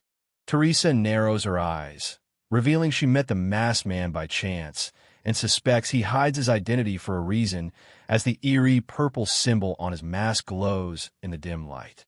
Jin-hyuk advances with his purple hand glowing ominously while Teresa, armored and resolute, admits the sting of betrayal. Her first death came in the hands of an ally. Teresa's tears fall as she lets out a relieved smile, whispering, "Yes, we really did it." The weight of their victory sinking in amid the smoky aftermath. Teresa's tears fall as she lets out a relieved smile, whispering, "Yes, we really did it." The weight of their victory sinking in amid the smoky aftermath. They fulfill the conditions, successfully copying the unique ability, blessing of the star, and instantly saving it, unlocking new power in an instant. The screen reveals the blessing of the star, with SS acquisition difficulty, granting the wielder divine power and the ability to return from the brink of death. The screen reveals the blessing of the star, with SS acquisition difficulty, granting the wielder divine power and the ability to return from the brink of death. Jin-hyuk confronts Teresa, accusing her of knowing he could revive, his voice sharp as the glowing text confirms the chilling truth she tries to deny. Jin-hyuk points at the divine artifacts, urging escape, while Teresa pleads for caution, warning him against reckless death in the Grand Hall's tense silence. Song Chanhwa steps forward, claiming command as attack force captain and declaring all raid loot the property of the Balhi Guild, asserting control over the disputed treasures. Jin-hyuk lashes out, accusing the man's side view sweating of greed despite saving his life, while the nervous man hurriedly denies the claim, trying to defuse the tension. Kyanwa promises a different kind of reward, enough money or coins to silence any complaints, his hand slicing through the smoky air with conviction. Jin-hyuk mocks the armored man's failed attack, declaring him beyond saving, while Teresa watches, confused, as Jin-hyuk challenges the man to take what he wants if he's desperate enough. Kyanwa warns his comrade not to regret whatever decision he's about to make, while the other struggles to grasp the weight of those words. The fragment of Merlin's staff glows faintly, its ancient power humming quietly as it promises untold strength and secrets yet to be unleashed. Clutching the glowing artifact, the armored man grins with desperate hope, convinced that seizing the divine relics of the ruin will redeem their fallen forces despite the hostages taken. Pain shoots through his arm as the red symbol burns to life, twisting his face in shock and confusion. Whatever this mark is, it's far from a blessing. Pain shoots through his arm as the red symbol burns to life, twisting his face in shock and confusion. Whatever this mark is, it's far from a blessing. Jin-hyuk summons a glowing golden ring, revealing it's a divine artifact obtainable only by killing Alice. But she's trapped alive inside his ring. As dusk settles, the armored man reels in shock, caught off guard by the sudden twist unfolding before him. Teresa gasps in shock, clutching her mouth as a dark-haired man grabs her shoulder, both stunned by the chaos erupting around them. At the Tower of Trial's entrance, three figures debate the truth behind a mysterious claim, questioning if the intel they've received is nothing but a dangerous lie. One lights a cigarette, insisting on patience, while another argues they must act on the information before it slips through their fingers. Jin-hyuk pushes back, citing the expert's warning that whatever they're chasing won't take less than 3 weeks to surface, forcing them to weigh urgency against cold, hard timelines. Yunsun warns that the ruined subjugation will end soon, expressing unease that the target wasn't part of the Balhi Guild, but insists his gut tells him this is far from over. As the cigarette sparks to life, a sharp notification cuts through the tension. The ruined hall of the depraved has been cleared. The glowing portal pulses as the Balhi Guild steps through, drawing gasps and flashes from onlookers eager to capture their arrival. The glowing portal pulses as the Balhi Guild steps through, drawing gasps and flashes from onlookers eager to capture their arrival. The figure steps forward, silencing the crowd with a calm declaration that the true victor was the team's unexpected wildcard, whose relentless strategy turned the tide when all seemed lost. The crowd erupts in shock and confusion, cameras flashing as whispers of chaos ripple through the packed room, everyone desperate to understand the sudden upheaval that just unfolded. Teresa steps forward, her presence commanding as the crowd realizes she, not Song Chanhwa, cleared the ruin, sparking a surge of whispers questioning the Zion Guild's role in the feat. Jin-hyuk steps forward, voice cutting through the murmurs, as he declares that Teresa alone cleared the ruin, silencing doubts and shifting all eyes onto her undeniable strength. Jin-hyuk stands firm, voice low and steady as he admits they were mere spectators to the mastermind's flawless stage performance, powerless beneath his control. Jin-hyuk stands firm, voice low and steady as he admits they were mere spectators to the mastermind's flawless stage performance, powerless beneath his control. Morning breaks over the city as water pours steadily into a cup, while a news headline flashes the burning question: who is the masked player? Jin-hyuk scrolls through the news on his phone, casually munching a stick snack and holding his cup noodles, unfazed as the headlines pile on meaningless details. Jin-hyuk lifts the steaming noodles with chopsticks, acknowledging the unexpected intensity of the reaction while bracing against the heat. Jin-hyuk recalls Teresa's promise to keep his identity secret, easing his mind as he continues eating without a trace of worry. With a confident snap, the instant noodle cup opens, chopsticks ready. With this, the problem is solved. Jin-hyuk smirks, clutching the pendant as he taunts. Shall I have a talk with the progenitor with a chip on her shoulder? Jinzu lashes out, furious and shouting, demanding respect and raging at being stuffed in a dark, smelly pocket all day, while Jin-hyuk holds the pendant calmly, unfazed by the outburst. Jinzu spins wildly, energy rings slicing through the air as dizziness takes over, desperate to stop whatever Jin-hyuk's calm grip on the glowing pendant is about to unleash. Jin-hyuk swings the pendant with a calm smirk, his voice cutting through the tension as he asks, "Well, do you feel better now?" Jinzu screams in fury, collapsing to the floor as he warns, "Would you feel better if you were me?" Listen carefully. Vampires never forget a grudge. Jin-hyuk narrows his eyes skeptically at the glowing pendant, ordering, "Really? Wait, you're not thinking of doing that again, are you? I order you to relax your expression." Jin-hyuk raises his fist, snarling he'll punish Jinzu, who screams in desperation, begging him to stop before she loses her lunch. Jin-hyuk unleashes a brutal strike with his massive energy weapon, shouting "Vampire Grudge Separator," as Jinzu recoils in shock and desperation. A trembling hand reaches desperately for the necklace with the ring, whispering broken pleas of "Hick, Hick, stop, I'm really going to die." A surge of magic pulses from the trembling hand into the ring, igniting it with a fierce glow as a commanding voice cuts through the silence. "Stop crying and come out." Jinzu descends sharply, wings unfurled and crackling with energy, eyes wide as the command pierces the smoky air, barely able to contain a shocked "huh."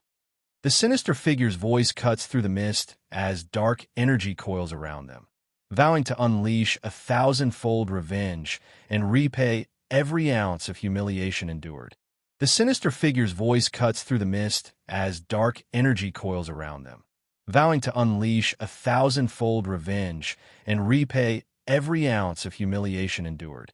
Jinzu's shocked yell cuts through the tension as she reveals she materialized a sealed fragment of herself, leaving the black-haired man reeling in disbelief. Jinzu's shocked yell cuts through the tension as she reveals she materialized a sealed fragment of herself, leaving the black-haired man reeling in disbelief. Jinzu reels in shock, clutching her head as the black-haired man taunts her strength, insisting she's still far beyond any ordinary vampire despite the brutal limits she's under. Jinzu reels in shock, clutching her head as the black-haired man taunts her strength, insisting she's still far beyond any ordinary vampire despite the brutal limits she's under. He challenges the very notion of freedom, promising to help her seize the freedom she truly desires, reshaping her fate with unwavering resolve. Jinzu's tears fall as confusion and desperation crack her voice, demanding to know what he truly means by his impossible promise. Alice von Ataraxia offers a ruthless deal. Help her, and she'll wipe out all who betrayed Jinzu and restore the Ataraxia family's lost glory. The raid seemed doomed until the masked player crashed in wielding a massive dark weapon glowing purple, flipping the entire battle and leaving Jinzu stunned and shouting in disbelief. Jin Hyuk ignited a blazing inferno with every slash of his sword, his furious combos cutting through the darkness as flames exploded around him, proving his skill was beyond mere experience. It was raw, unstoppable power. Whispers spread as two figures connect the dots. Jin Hyuk's absence from the boss raid meant he was lurking in the ruins, and with the Saintess of Amsterdam's nod, his name demands respect, forcing even rivals to bow before his rising legend. Young man's phone glows as he looks up, sweat dripping, realizing the guilds are hoarding massive wealth while the city's streets whisper secrets he can't ignore. Young man's eyes lock onto the towering office building, the weight of truth crashing down as he mutters. And it looks like it's true. Jin Hyuk clenches a fist crackling with purple energy, declaring coldly that the corruption or monopoly of a large guild is none of his concern. A brutal impact shatters the street as the man in the long coat storms forward, fury burning in his eyes. No one threatens him and gets away with it. The man in the long coat grabs a nearby pipe, swinging it with savage precision to break through the advancing guard's defense. Jin Hyuk summons a blazing orb in his palm, flames roaring to life as he vows to annihilate everyone standing in his way. The man with dark hair at desk slams his hand against his forehead, seething as he snarls a brutal curse into the tense silence of his office. The man in gray suit throne crashes backward as a furious fist slams the ground, the voice accusing him of botching a covert kill, waking deadly guardians, and turning the mission into chaos. Jin Hyuk's fist clenches tight as he roars about their guild's reputation crumbling, furious that one failure to punish a humiliator has dragged them all through the mud and threatens to erase their name. The man being kicked crumples under a brutal strike while two guards stand rigid, eyes sharp, guarding the ominous double doors behind them. An explosion rips through the room, hurling two men into shattered bookshelves and sending glass and debris crashing down around them. Jiansu screams for help as a fiery figure clenches a blazing fist, shattering glass and sending everyone scrambling in chaos. The man with dark hair at desk land in a crouch, eyes sharp, ready to seize the perfect moment to impress Hyungnim again. The man being kicked lunges with a desperate attack, but young man meets it head-on, his glowing hand blocking the strike as he declares a fierce return to his former self. The man in gray suit throne crashes backward, his head snapping against the edge of the bookshelf as books scatter, leaving him dazed and vulnerable on the floor. Jin Hyuk stands unfazed, smirking as the furious man at the desk points and shouts accusations about past humiliations and false hopes of safety after crossing powerful enemies. Jin Hyuk lounges on the sofa, dismissing the anger with a calm, "That's not something you should be concerned about," while casually admiring the game board between them. Shin Jiansu's eyes blaze with focus as he snatches the sword from the stand, instantly triggering his level 5 quick sword skill. Jiansu hurls a cylindrical object across the room, aiming straight at the man calmly seated in the chair. Jiansu lunges forward, slashing with his sword at lightning speed, taunting that his quick sword move is faster than sound itself. Jin Hyuk lies still, eyes calm as a massive weapon crashes down, the chilling threat echoing. "Then you should die." Jin Hyuk smirks, unfazed as the Jiansu swings his sword in shock, stammering about a go piece, but the strike cuts through nothing but air. The man leans back, casually placing white stones on the board while holding a small glowing object, declaring, "You had something perfect for me to throw." Now, then, as tension thickens in the room, Jin Hyuk's voice cuts through the silence, sharp and commanding as he challenges. "Shall we resume our discussion, Shin Jiansu?" Jiansu, knife clenched tight, lashes out with fierce rage, demanding if this is all about revenge for his deadly betrayal. Jiansu, knife clenched tight, lashes out with fierce rage, demanding if this is all about revenge for his deadly betrayal. Amidst the cracked floor and raging fire, multiple injured people lie scattered, casualties of the chaos, tearing the building apart just for revenge. Jinyuk's sharp, electrified object straight into the man with black hair, looking surprised forehead, making him cry out in shock as blood drips and a coin slips from his grasp. The man thrown to the ground crashes hard, but Jin-hyuk just smirks, slamming his glowing electric ring to life like he's about to shock everyone's bad attitude right out of the room. Hyeonsa begs Jin-hyuk to stop, desperate and worn out, but Jin-hyuk just fires back with a smug grin, asking if that means he should hold back, like he's even capable of going easy now. Jiansu cuts through the chaos, urging everyone to stay calm and reminding them that over 50 rankers are busy clearing the tower, so they're not alone in this fight. Jinyuk challenges the older guy with a cold so, but the older man fires back hard, warning that killing him means everyone else will hunt the killer down without mercy. No escape, no second chances. The armored knights clash fiercely, spears dripping with blood, trapped in a brutal cycle where every strike demands revenge and forgiveness is a stranger. This war won't end until one side breaks the chain. The unknown hand casually scoops coins from a bowl, mocking how talk of blood and revenge disrupts their peace. Like those words don't haunt everyone else too. Jin-hyuk clenches his fist so tight metal rings slip through his fingers, declaring they should just end things cleanly, catching the other character completely off guard. Jin-hyuk's eyes blaze red as flames roar around his fist, vowing he'll be the last to take revenge and demanding forgiveness like it's the final word. Jin-hyuk clenches a glowing energy in his hand, while the other guy freaks out, yelling, "Wait, how does that make any sense? And what do you mean?" as confusion and frustration hit hard. Jiansu's eyes snap open as he shouts, "Wait," desperately trying to keep up, insisting, "I'm just following your logic," but the tension is way too thick to ignore.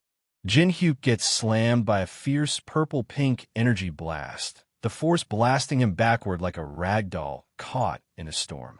Jongsu crashes through the massive glass window, shards flying everywhere as purple energy pulses violently around him, turning the room into chaos.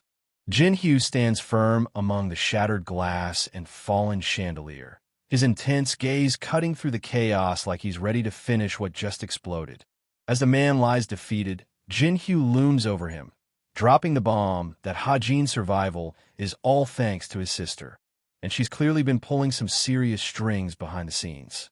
The man in foreground stands tall, hands in pockets, staring down the defeated man in the gray suit, and coldly warns him to stay out of sight until he dies naturally. No second chances. Jin-hyuk, sharp and commanding, snaps at the guy faking death among the rubble to get up, and the man wastes no time answering with a determined yes. Jin-hyuk's intense gaze cuts through the tension as he demands a self-introduction, making it clear survival hinges on proving your worth. No uselessness allowed. Kim Hee-woong steps up, no hesitation, dropping his name, age, and flexing his resume. Ex-leader of the Black Crow Guild's operations, Stanford grad in comp sci and accounting, making it clear he's not just talk, he's the real deal. Jin-hyuk admits he's impressed by Hee-woong's skills, but both agree the situation is seriously grim, no sugarcoating the stakes they're up against. Hee-woong gets hit with a heavy responsibility as the confident man declares the guild won't be destroyed, but handed over, leaving Hee-woong nervously accepting the daunting task of running one of the top guilds. Jin-hyuk downplays the whole guild master role, saying it's just for show while Hee-woong doubts anyone would actually follow him, making the weight of fake leadership feel even heavier. Hee-woong grips his royal cape tight, nerves barely hidden as shadowy figures with glowing red eyes and the watchful crowd silently question how a secretary suddenly climbed to the throne, setting the stage for serious opposition. Jin-hyuk coolly assures his partner that opposition isn't a problem, while the other guy nervously asks if Jin-hyuk will handle the threat himself, setting up a tense promise of decisive action. Jin-hyuk flashes a glowing ring on a chain, brushing off the idea of handling things himself and casually offering to lend someone else instead, keeping his cool and confidence unshaken. The person holding phone gets hit with an urgent alert ordering all A-rank players to drop everything and head to the penthouse, sparking instant frustration over the timing of this emergency meeting.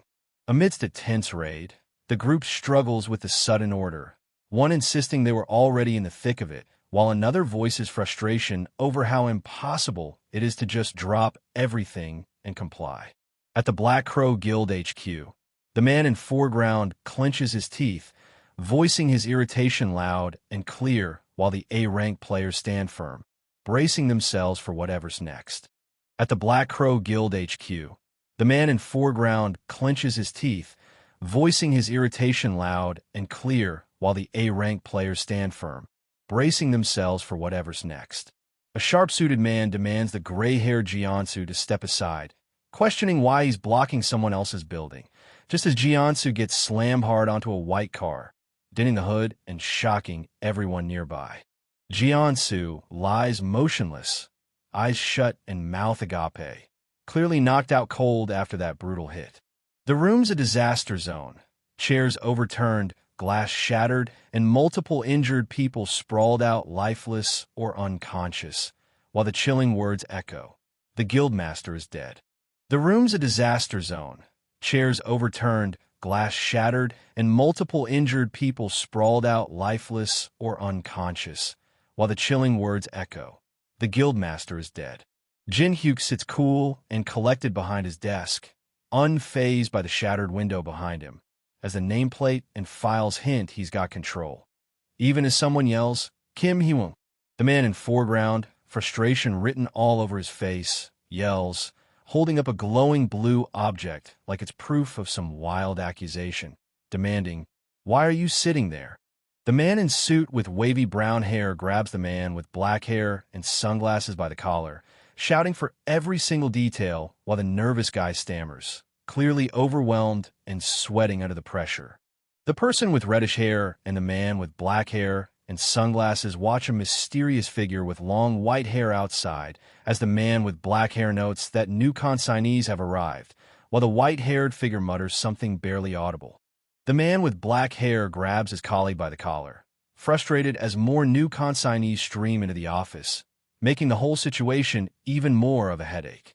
The man with black hair grabs his colleague by the collar, frustrated as more new consignees stream into the office, making the whole situation even more of a headache. Jin Hyuk stares in disbelief, struggling to wrap his head around the claim that a child is actually behind all this chaos. Jin Hyuk stares in disbelief, struggling to wrap his head around the claim that a child is actually behind all this chaos. Suddenly, an explosion rips through the building, sending fiery debris flying everywhere and shaking the cityscape to its core. Hee-won and the others scramble, eyes wide as flames blaze behind them, one shouting about the explosion while another spots someone crashing hard nearby. Hee-won clutches his head, frustration written all over his face as he mutters about Alice. He trusted her to handle the guild, but she went and stirred up a whole new mess.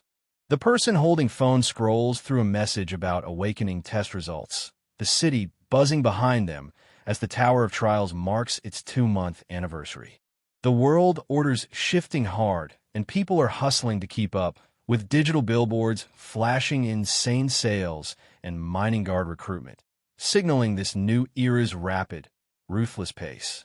The news anchor breaks down how the mass player just solo cleared a ruin that even a massive attack squad failed to conquer, turning heads and shaking up expectations everywhere.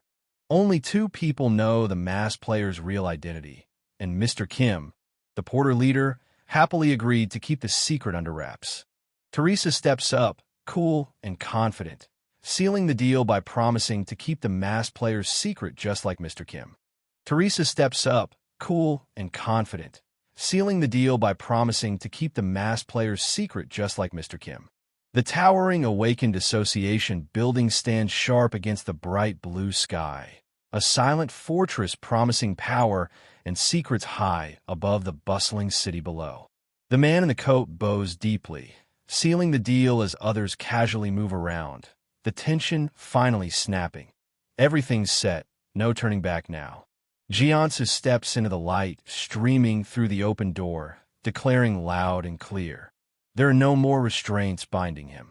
The young man in hoodie, eyes blazing with resolve, declares it's finally his moment to take control and monopolize everything.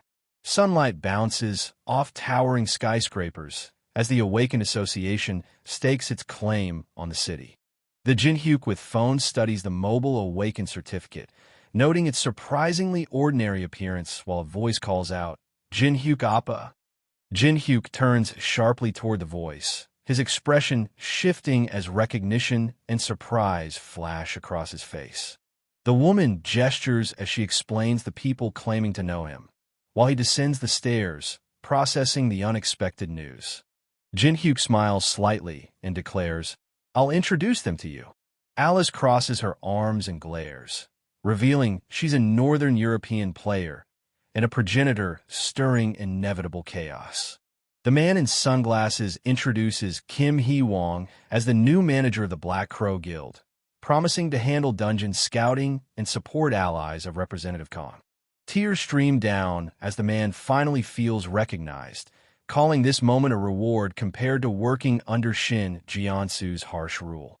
Jinhyuk declares he's the true master behind the Black Crow Guild, not the figurehead everyone thinks, daring others to ask him for favors whenever they need.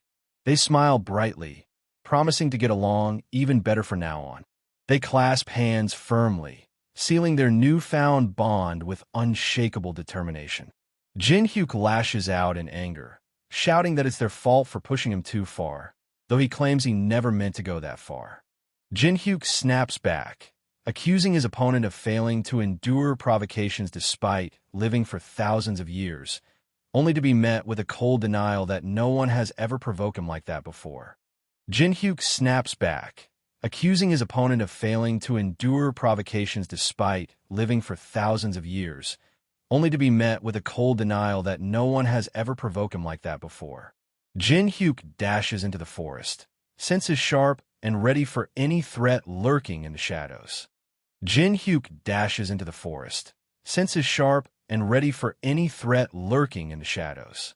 Golden padlock, sealing the dungeon as the guilds keep the elite floors locked behind the third-floor boss's defeat. A crooked tower leans defiantly among the city's skyline, hiding a secret no one expects. Jinhyuk smirks confidently, eyes locked on the crooked tower, declaring, "Of course, excluding me." They step cautiously past shattered pillars beneath the cold glow of the moon, the once celebrated moon lake, now abandoned and silent. He walks the rocky path beneath the purple sky, recalling a time long past while humanity races toward extinction. Jinhyuk places a hand on his chest and steps into the lake, promising a hunt unlike any other. He strides through the water, passing 12 animal statues that guard the tranquil moonlit lake. He fixes his gaze on the distant statue, realizing it holds a secret purpose beyond guarding the lake. Jinhyuk inspects the fish-shaped statue, questioning if a secret button hides within, but doubts it's that obvious since no one's found it yet. Players debate the groove on the carp statue at Moon Lake, but no one has found the key to unlock its secret. Jinhyuk holds the cold metal object under the full moon and realizes the key isn't just a piece of metal, it's moonlight itself. He presses against the device, adjusting the moonlight's flow and with precise control over the groove's entry. The sequence stone glows intensely as the hand presses firmly, aligning the groove's pattern perfectly with the engraved code. Jinhyuk pries open the glowing crystal object with painstaking precision, revealing a mysterious light that pulses from within. The heavy door creaks open, revealing a dark stairway plunging underground as they step forward without hesitation. Jinzu descends the stairs while the other marvels aloud at the hidden space deep within the Tower of Trials. She their hand against the glowing wall, breathing in the long-lost feeling of freedom that floods their senses. Jinhyuk challenges with a sharp question, pushing for a reaction on their contract, expecting satisfaction, demanding truth. Jinzu admits the claim isn't entirely baseless, conceding it's somewhat believable despite the doubt. Jin-hyuk manifests divine power with a surge of glowing blue energy, absorbing the frozen tear to trigger the second defrosting and boost his mana by 18. Jin-hyuk exhales with relief, realizing it's become much easier to retain Alice, while the Jinzu hovers nearby, silently questioning. Jin-hyuk summons fire in his hand, the small winged figure hovering close as they discuss the beings in the tower, and the game turned reality. Jinzu leans forward, eyes sharp as she demands, "What are you doing all of a sudden?" Jin-hyuk cuts through the tension, locking eyes as he demands, "Alice, I want to ask you something." Jin-hyuk's words glitch violently, his form distorting as incomprehensible symbols spill from his mouth.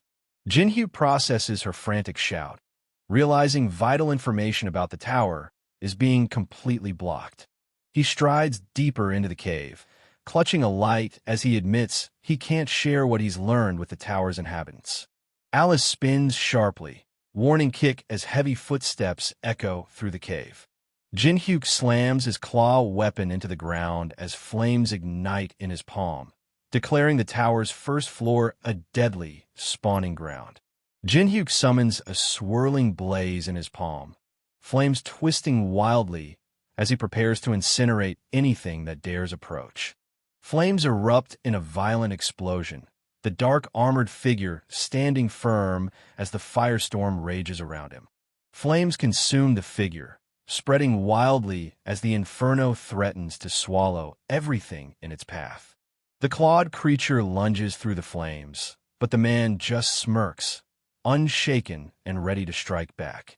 Monsters crawl endlessly from the abyss, surrounding the man as the fire blazes fiercely between them. A giant beetle scarab bursts into view, making Alice recoil in disgust and shout, "Ugh, disgusting!" Jin-hyuk steps forward, sword glowing as he orders Alice to retreat while the giant beetles close in without hesitation. Jin-hyuk raises his hand, unleashing the blessing of the star as radiant light envelopes him, turning the tide against the encroaching beetles. The figure stands firm as a blinding beam of energy crashes down from above, threatening to obliterate everything in its path.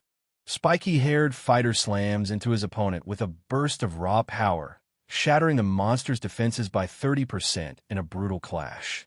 Jin-hyuk orders Alice to unleash her power as she erupts in fury, spreading bat-like wings as she prepares to confront the disgusting insects.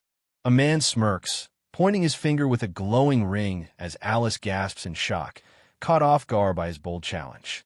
Alice leaps forward, unleashing her Bloodbind ability as crimson energy erupts beneath her feet, turning the arena into a deadly trap. Alice charges through the blood-red energy, her strike shattering the ground and sending shockwaves toward her enemies.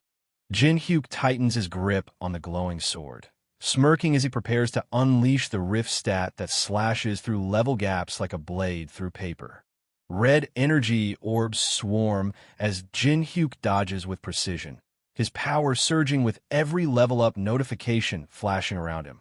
Jin-hyuk grips the glowing purple cleaver, breaking free from his self-imposed limits as he admits his stress from holding back finally snapped.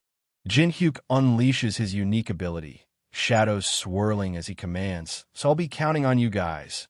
Jin-hyuk charges forward, energy crackling around him as he roars, "Don't stop coming at me."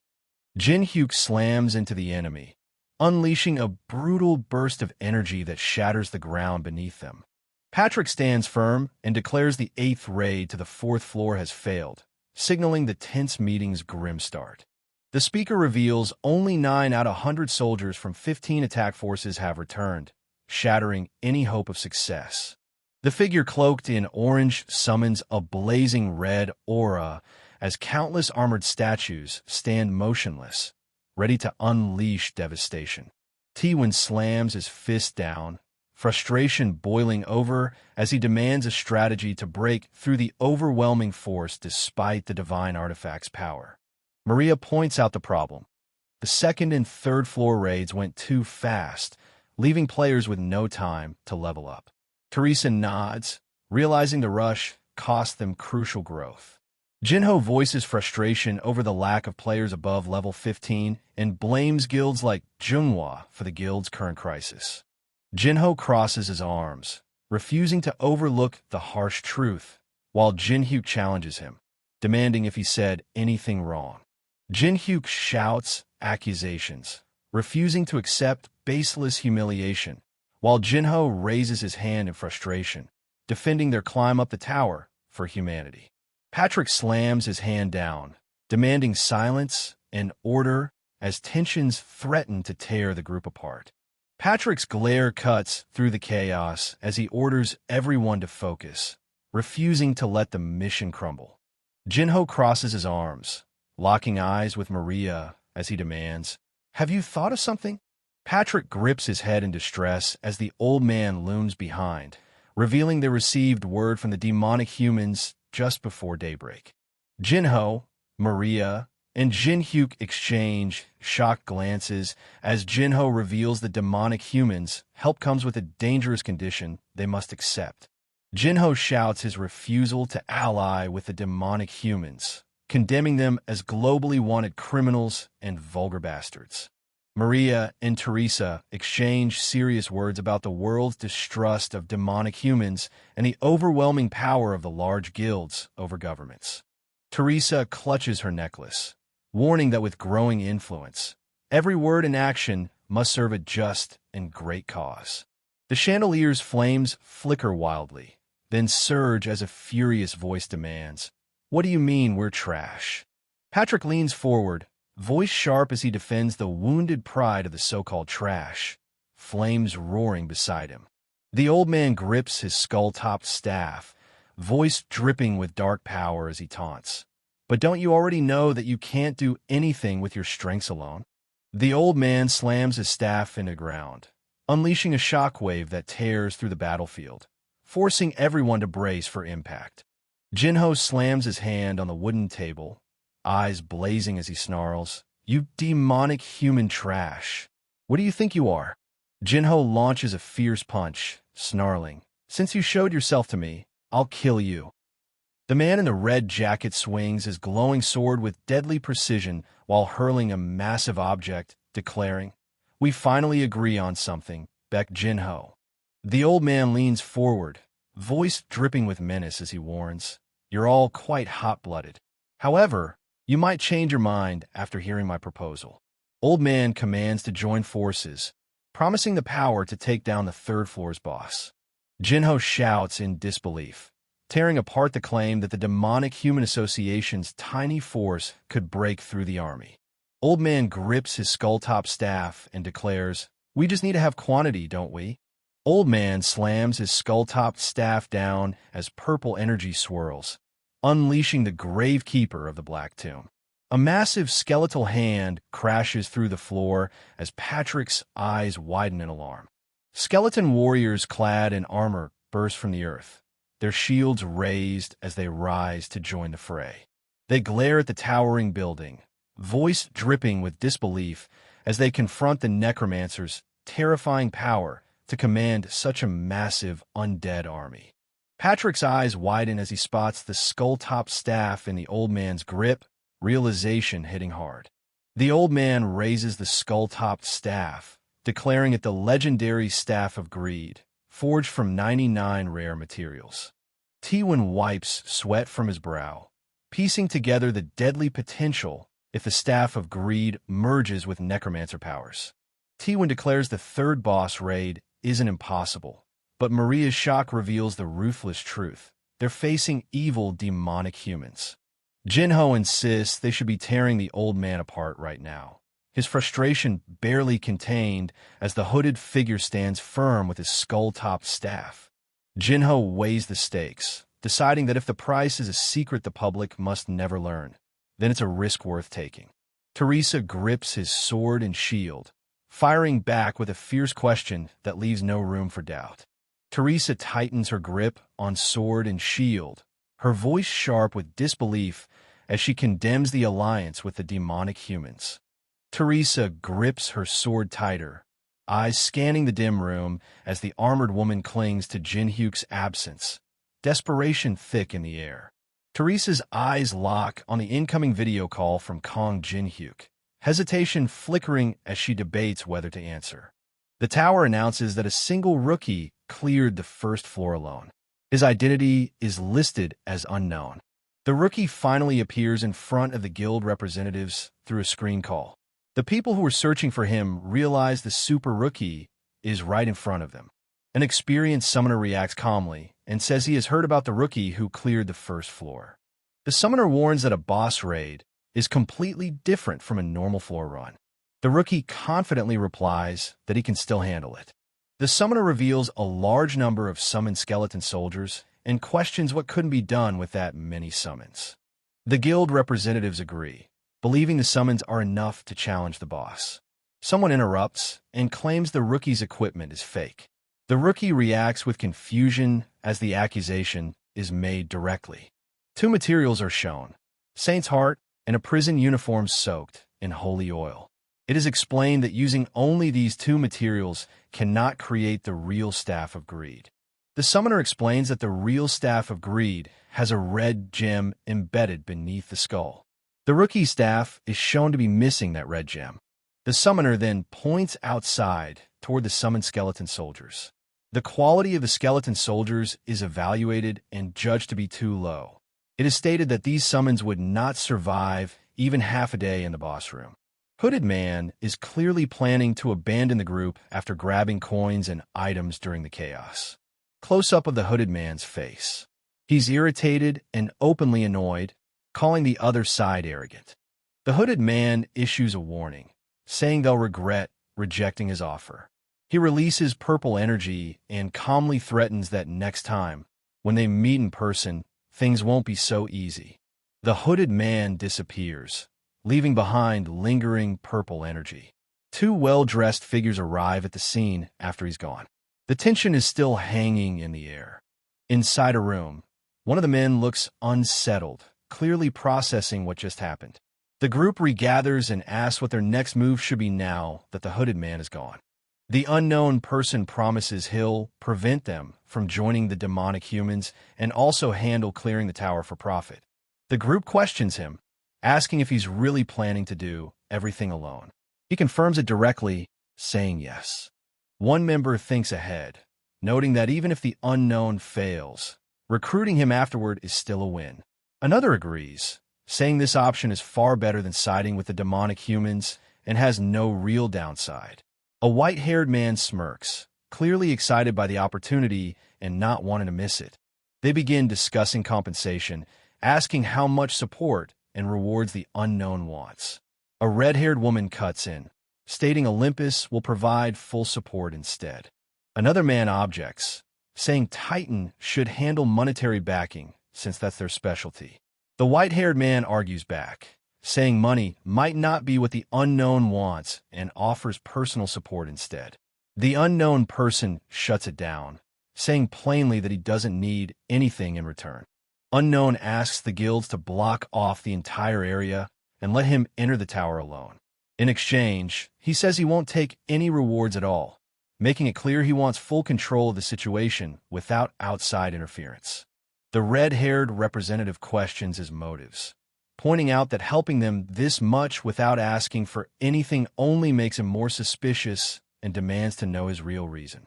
Unknown pauses and admits that there isn't a clear reason behind it, briefly reflecting on the question instead of giving a calculated answer. The blonde woman is visibly shaken by his words, surprised and emotionally affected by how straightforward and sincere he sounds. Unknown internally cringes at how dramatic his words sounded, even though he meant them honestly. The blonde woman repeats his words to herself, slowly smiling as she starts to accept his sincerity and view him more warmly. The white-haired guild leader becomes overly enthusiastic, loudly praising this as true camaraderie and clearly buying into Unknown's attitude. Unknown responds calmly, saying that as a guild representative, he doesn't have much to add, subtly deflecting the praise while staying composed. A surveillance device activates, revealing that the entire conversation has been recorded, confirming that Unknown's actions and words are now officially documented. The blonde representative smiles while watching the recording, noting that most people would have accepted the down payment without hesitation. Jin-hyuk reflects that giving up rewards for allies is more valuable than short-term gains, and he's already thinking about how to use this to his advantage. He ends the video call and decides to upload edited footage, avoiding direct conflict with major guilds while still gaining benefits. His status window appears, showing his name, level 12, high magic stat, unique abilities, and multiple skills, confirming fast progression. Jin-hyuk notes he reached level 12 in less than a day inside the spawning ground, and things are going smoother than expected. He's interrupted when Alice shouts at him for leaving everything to her, clearly stressed and overwhelmed. Jin-hyuk bluntly tells her their relationship isn't a partnership, but a slave contract, which shocks and upsets her. He points at the system shop and mentions he was planning to buy a mana supplement for her. Alice explains a normal supplement won't work because her mana capacity is too large to be refilled that way. Jin-hyuk explains that if he runs low on mana, he can't properly support her, so he intends to reclaim all the mana he spent. Alice completely misunderstands his intent, gets overly excited at the idea, and reacts in a dangerously enthusiastic way. The man feels dizzy and realizes how much blood was taken from him earlier. His mana is now fully restored, and he asks what comes next. He opens the system shop and casually says he will do some shopping. A list of items appears. He purchases multiple low-rank and strange materials without hesitation. After the purchase confirmation, Alice criticizes him for buying what looks like useless items. He replies that each item has a purpose. The man tells Alice they will be extremely busy from now on and that they must reach the end of the underground first floor today. Without waiting, he jumps straight down into the abyss. Alice panics, questioning how he can jump without knowing the depth. Mid-fall, he calmly says he knows exactly how deep it is because he has jumped down countless times before. He calls out to Alice, signaling her to act. She rushes after him in shock. A system message appears as a skill activates.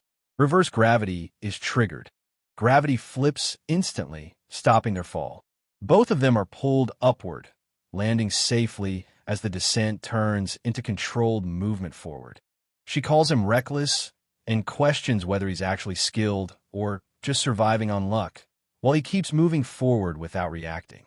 Her expression shifts as she realizes who he really is, and she quietly says his name, acknowledging his reputation. A system notification appears, activating his fire element ability and confirming he's entering serious combat mode. He reaches the altar and ignites the flame, calmly stating that this place is exactly where he's supposed to be. Insect monsters swarm the area, but he dismisses them as insignificant and directly challenges the real enemy to come out. A massive presence emerges from behind the altar, revealing the boss of this floor and setting the stage for the real fight. Anunis taunts Jin-hyuk, mocking his eagerness to die, but Jin-hyuk stands firm, ready to fight without wasting a word. Anunis laughs, mocking the idea of lowering himself to fight personally, calling it absurd to battle a mere mortal. Alice lunges forward with her scythe, while Jin-hyuk braces himself, vowing to hold the threat back so she can escape. Jin-hyuk smirks confidently, brushing off Alice's urgent warning as she reaches out, demanding he take the threat seriously. Anunis looms over the man, voice dripping with menace as he declares, "Let me show you what kind of person you made a contract with." Anunis tightens his grip on the curved hook, voice laced with dark amusement as he taunts, "How amusing."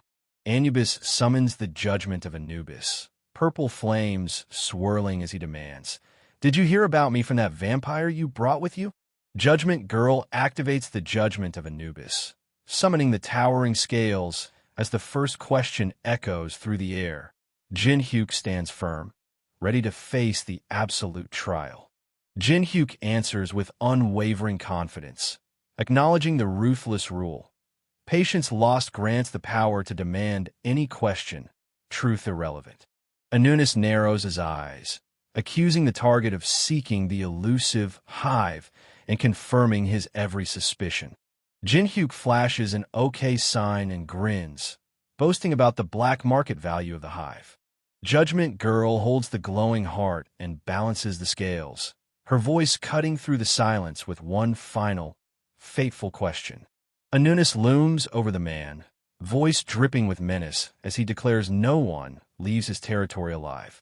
Jin-hyuk clenches his fist, defiantly declaring he'd rather give up everything than back down, forcing Anunis to acknowledge his resolve.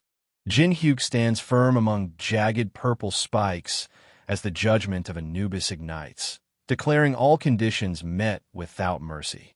Jin-hyuk staggers as his stats plummet by half and his innate skills seal, the spectral beast looming like a dark curse behind him. Anubis declares the need for an agent to deliver judgment and selects a champion to carry out his will. Mantis channels a surge of purple energy, eyes burning with ruthless intent. Jin-hyuk steps forward with a serious glare as Alice recoils, disgust clear on her face. Mantis looms menacingly, declaring Jin-hyuk the champion destined to deliver judgment.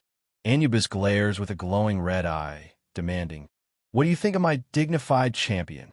A hand reaches out, fingers brushing glowing blue squares as the voice declares, "Pretty tremendous." Jin-hyuk grips the glowing mini gramophone, declaring it enough to finally defeat the threat lurking in the shadows. Anunis mocks Jin-hyuk's sudden use of music as madness, but Jin-hyuk stands firm, knife ready, daring the stone creature to test his resolve. Anubis lashes out with his whip-like weapon, snarling that music is nothing but chaos unleashed. Jin-hyuk raises his glowing knife with fierce determination, ready to strike while cursing his opponent. The man playing cello unleashes a powerful, precise melody synced perfectly with the giant mantis's attack patterns, his voice cutting through the chaos like a weapon.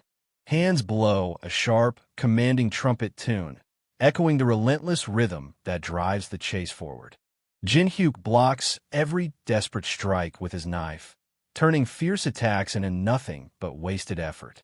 Anunis sweats in disbelief, realizing every move was anticipated and perfectly timed to the music's beat. This was no accident, it was a trap. Jin-hyuk wipes sweat from his brow, eyes sharp as the countdown ends. Now he can unleash his true power. Jin-hyuk slashes the air as countless spectral swords materialize around him, declaring the deadly sword cemetery activated. Alice swings her massive scythe, splattering green liquid as she taunts. "Did you think that would kill my champion?" Anubis snarls that the champion regenerates instantly but dies without stamina, and Jin-hyuk admits he can't kill the mantis in his current state. Jin-hyuk grips his knife with a menacing smile, vowing to make the mantis lose its will to live. Mantis bursts forward, radiating a deadly energy that fills the dark space with menace. Alice's eyes widen as she watches the fight escalate beyond her expectations, stunned by the overwhelming strength on display.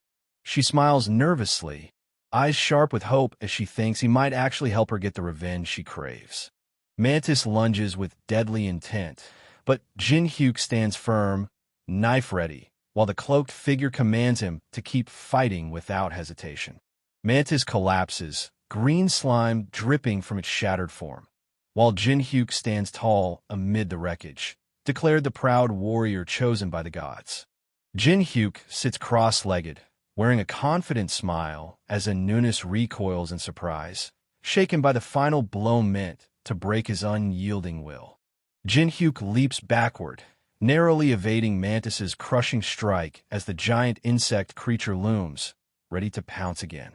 Anubis breaks into a cold sweat, stunned as news hits that his champion not only lost but took their own life. Jin-hyuk stands over the fallen mantis, blade ready as the victory triggers a surge. Level up. A hand reaches for the glowing ice magic book, its snowflake symbol pulsing with power only found on the tower's middle floor. The character's eyes widen as a new skill icon with a crescent moon and star flashes, and the words, "Is this the effect of monopolize?" echo in their mind. Jin-hyuk summons jagged ice shards with ice molding activated, turning the tide with a power no one expected. Anunus growls, mocking the ice shards as mere toys and questioning the resolve behind such a fragile defense. Jinhyuk clenches his fist, blue flames roaring to life as he spits back with fierce defiance, calling out the coward who only watches from the sidelines. Anunus reveals his true nature as a consciousness and demands to know the reason behind the challenge. He smiles, flames flickering around his hand as he declares the reason is simply because it's fun. Anubis lashes out with his whip-like weapon, purple flames roaring as he snarls at the insult, refusing to be seen as mere entertainment. Anubis summons an ancient beehive, unleashing giant insects that swarm violently as he roars. Disrespectful! Disrespectful! Mantis bellows. Kill that insolent human this instant! As a swarm of vicious insects descends with lethal intent. Mantis and another insect creature launch glowing energy orbs mid-air, their deadly assault blurring the space around them. He clenches his hand, blue energy crackling as he admits, "I guess this won't be enough." He whirls, flames erupting from his palm as he cuts through the encircling attackers with burning fury.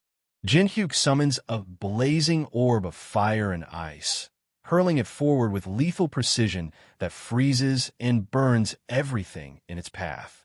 The blazing orb collides with a searing blue energy burst, igniting a fierce explosion that shakes the battlefield.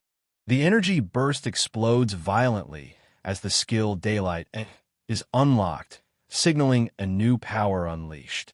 The system confirms a successful combination, and Jinhyuk gains a new AA-rank skill called Daylight. Daylight activates immediately, releasing a massive burst of white light that floods the area and overwhelms the battlefield. The skill details appear, explaining that Daylight is a wide-range flash attack meant to disrupt vision and control the field.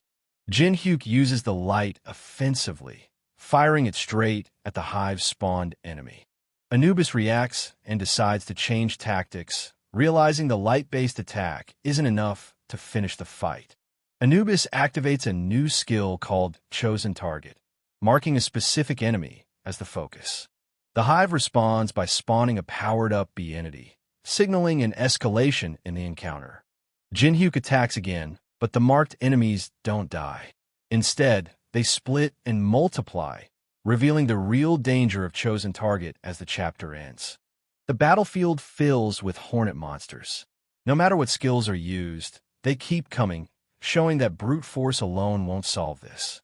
The protagonist spots what he's been waiting for and pulls out a special item. A system message confirms it's a giant pill that can massively increase size. He throws the pill forward while moving in, forcing the hornets to react without fully understanding what he just used. The hornets attack immediately, but the system clarifies that the pill's effect has a delay. The protagonist uses this window to stay aggressive. Close combat continues. Hornets are cut down, but they don't disappear. Instead, more keep appearing, proving they aren't meant to be killed normally. Anubis loses patience and shouts orders, demanding the hornets kill the protagonist immediately as the situation starts slipping out of control. The swarm spreads and multiplies mid-battle. The narration explains the real threat. Enemies that don't die only increase in number. The protagonist stays calm despite the chaos. The scene ends with the sense that this isn't about winning fast, but forcing the enemy into a worse position. He activates the unknown cube. The system confirms it's been used, and energy starts forming around him. The system lists the materials being consumed. All 4 items are selected to reinforce the unknown cube. The items merge. The cube reacts violently as the fusion process completes. He analyzes the repeated attack pattern calmly instead of panicking, preparing a counter. The cube's effect triggers. A fire attribute activates, changing the nature of his attacks. A giant pill effect activates. The enemy is overwhelmed as its body starts breaking apart. Multiple giant pills drop at once. The system confirms repeated item drops from the same enemy. He realizes the truth. This boss can multiply endlessly, giving infinite experience and items. Used correctly, it becomes the perfect copy and farming machine. Anubis realizes something is off. The situation isn't chaotic by chance. The setup looks intentional, and he starts questioning how this outcome was created. He notices the item combination and the spatial control. The protagonist didn't react randomly. He prepared the tools in advance to force this exact result. The trap becomes clear. The hive's core mechanic has been identified and exploited. This isn't brute force, it's system abuse done cleanly. Anubis confirms it. The target from the start was the hive itself, not the monsters. Once the core is hit, everything collapses. Anubis destroys the hive, ending the endless multiplication. The battlefield resets instantly. The advantage shifts back. The protagonist reacts calmly. No surprise, no panic. He treats it as expected progress and prepares to move forward, signaling the end of this phase and the start of the next climb. Anubis declares he will judge the MC later for disrespecting him, but his presence is already breaking down. The vessel hosting Anubis collapses completely and loses stability. System confirms the vessel of Anubis has been destroyed and the conditions are cleared. A system save triggers as the battlefield resets and energy disperses. The skill judgment of Anubis is granted with overranked difficulty and strict activation rules. Details explain the skill weakens the target by half and restricts abilities for 1 minute. Usable only once per target. The system warns that abusing the skill may invite direct wrath from ancient Egyptian gods. Multiple gods observe the MC, some showing interest while others react with hostility. The MC realizes he's been noticed by higher beings and comments on their narrow mindset. A winged girl appears suddenly, confused about what just happened, as the MC calmly states he already won. The MC status screen updates, showing a major level increase and newly unlocked abilities. His core stats double, and he decides to distribute points evenly for stability. A system video call interrupts his planning. His core stats double, and he decides to distribute points evenly for stability. A system video call interrupts his planning. The caller reveals himself as Cheon Yu-sung, surprised that the MC remembered him. Cheon questions where the MC is and whether he has entered an unknown zone. The MC shuts the question down and refuses to explain his location. Cheon Yu-sung calls Kong Jin-hyuk and says he has a proposal for him, which immediately puts Jin-hyuk on edge. Yu-sung explains that in 24 hours, the Awakened Association will hold a martial arts tournament, and all AA rank and above players, including himself, will participate. Jin-hyuk questions the timing, pointing out that the association is still failing to clear the third-floor boss, so holding a tournament now makes no sense to him. Yu-sung directly invites Jin-hyuk to join the tournament so they can settle things with a final fight to decide who wins and who loses. Jin-hyuk rejects the idea, saying he has no reason to waste time since Yu-sung doesn't even have a skill worth copying. Yu-sung reveals his leverage by showing an invitation ticket to the black market, making it clear this is the real reason Jin-hyuk won't be able to refuse. The auction hammer comes down hard. The item is sold, and the crowd reacts instantly. This isn't a normal market. This is power changing hands. The auctioneer smiles confidently, announcing the sale. Every bid here carries weight because everyone knows where they are. Cheon Yu-sung explains the truth. This place isn't a player coin exchange. It's a hidden black market. Only invited members can enter. Real money is used here, and the items are far beyond what ordinary players can access. Since the Tower of Trials became real, secret places like this started appearing.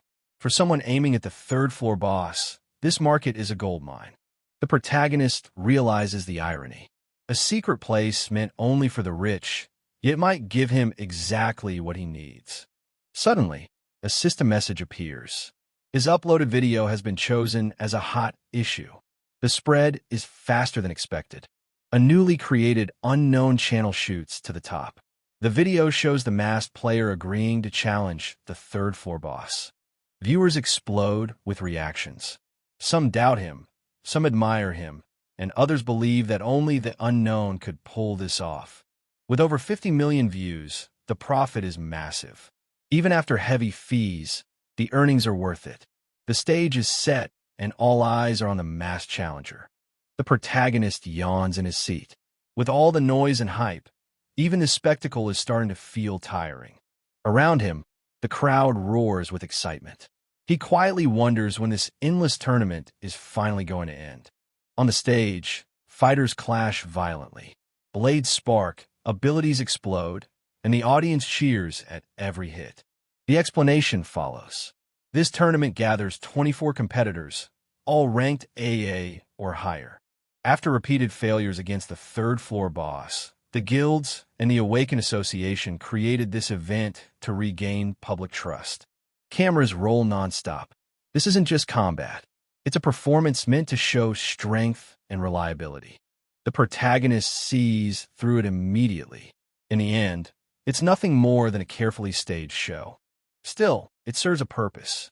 Most people never get to see real combat up close, so this spectacle eases public tension. Then a new offer appears. An invitation is promised, but only if he agrees to participate in the battle. He stops them instantly. Without an AA rank, he technically can't compete. But the terms of the reward are far more interesting. The fight suddenly shifts. A dark presence erupts onto the stage, and the crowd freezes as something unnatural takes form. A demonic summon fully manifests. Its pressure alone overwhelms nearby fighters, instantly changing the balance. The summoned monster attacks without restraint. Fighters are blown away one after another, unable to respond. Explosions shake the arena. Screams cut through the chaos as several competitors are knocked out in seconds. When the dust settles, bodies lie scattered across the floor. The difference in power is undeniable. Observers take note of a coordinated two-man team. Their control and timing stand out even in the chaos. From the VIP seats, executives quietly analyze the scene. Players like these make the public feel safe. One man sees something different. Among everyone present, only a single individual truly catches his attention. The Black Cloud Guild CEO, Hong Diokpyo, watches with interest. Calm, sharp, and calculating, he's already made his judgment. A smile forms on his face. Firm control, wide perspective, and flawless decision-making. The kind of talent worth chasing. The executive reminds his aide to stop worrying about the battles and focus on the interview afterward. He personally invested to make it happen. The response is casual and confident. He claims he's surprisingly good on camera, as if this outcome was expected. From the audience, Jung Do-hyun yawns. He openly admits the winner has talent and could reach S rank within a few years. He adds that recruiting such a prospect would naturally raise the guild's reputation, though the man's attitude is irritating. Back in the arena, blades collide again. The fight resumes with sharp exchanges and rising pressure. A sudden burst of force erupts. Fighters are thrown back, unable to maintain their footing. In one decisive moment, Cheon Yu-sung steps forward. His presence alone silences the chaos. The broadcast announces it clearly. A champion has been decided. Viewers everywhere watch in disbelief. Phones light up as people realize the match ended faster than expected.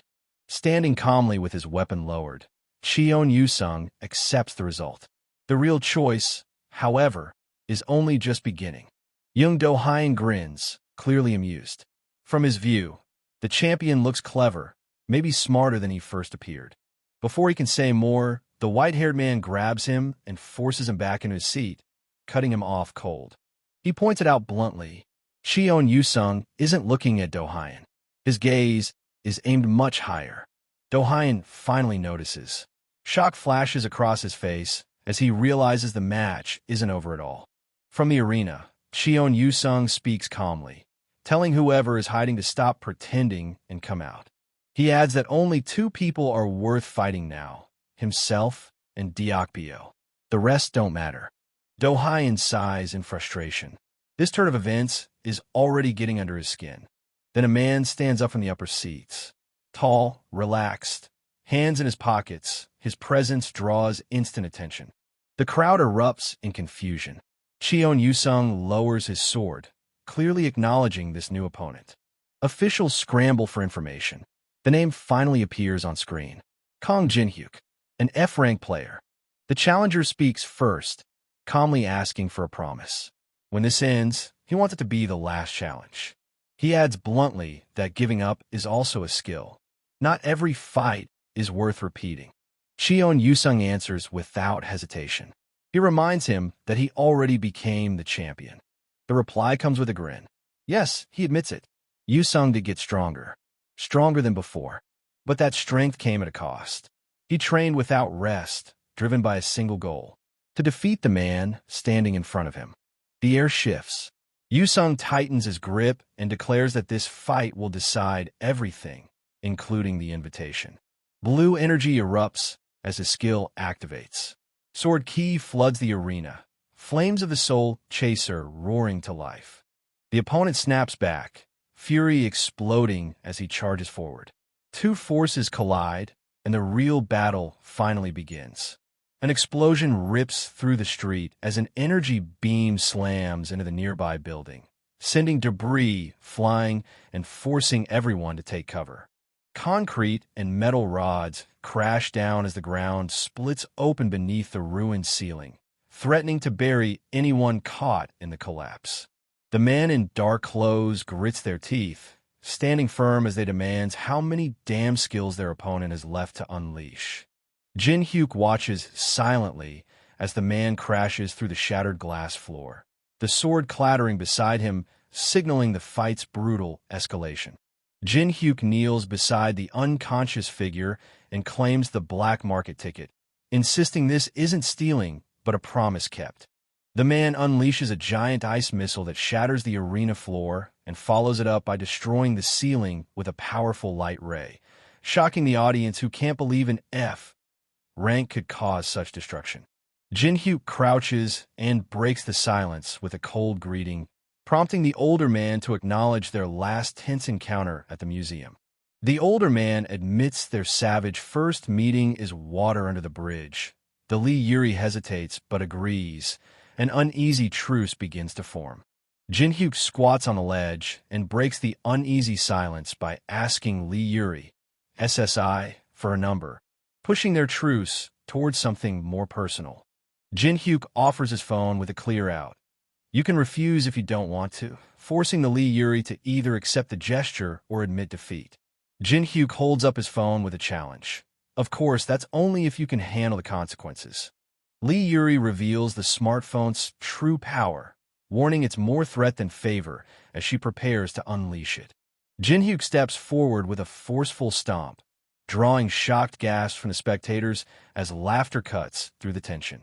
Jin-hyuk activates her eye power, challenging Jin-hyuk's strength with sharp disbelief despite his F rank status. Young Do-hyun raises his hands, stunned by the chaos unfolding, admitting he never imagined an event like this would happen. The dark-haired man questions the system's true nature, suspecting it's more than just a simple program, since it knows exactly what others are thinking. Young Do-hyun raises his hands defensively, insisting he didn't come to fight, forcing the man in the white shirt to ask what he really wants. Young Do-hyun raises his fist confidently, declaring they'll be colleagues working together from now on, leaving the onlooker surprised. Jin-hyuk accepts the handshake, replying, I'll be in your care, sealing their unexpected alliance. Jin-hyuk activates Eye of Truth with a confident smile, challenging Jin-hyuk's trust with a sharp, in your care, huh? Young Do-hyun extends his hand, forcing the older man into an unexpected alliance as reporters close in. The large muscular man with tattoos overpowers Jin-hyuk, seizing the spotlight from the new recruit who just defeated the tournament winner in front of the reporters. Jin-hyuk profile smiles, seeing through the obvious scheme and plotting his next move. Jin-hyuk activates the save function as the copy conditions trigger, locking in their progress before the next move. The skill notification pops up, granting the dark-haired man Giant's Clutch B, boosting their grip strength and letting them wield items 10 times heavier than before. Jin-hyuk maneuvers the claw machine, aiming to seize the prize that holds the skills others fought hard to obtain.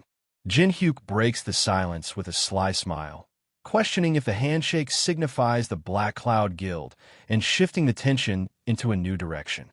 Young Do-hyun offers special treatment in exchange for joining, targeting those without guild ties to strengthen his ranks.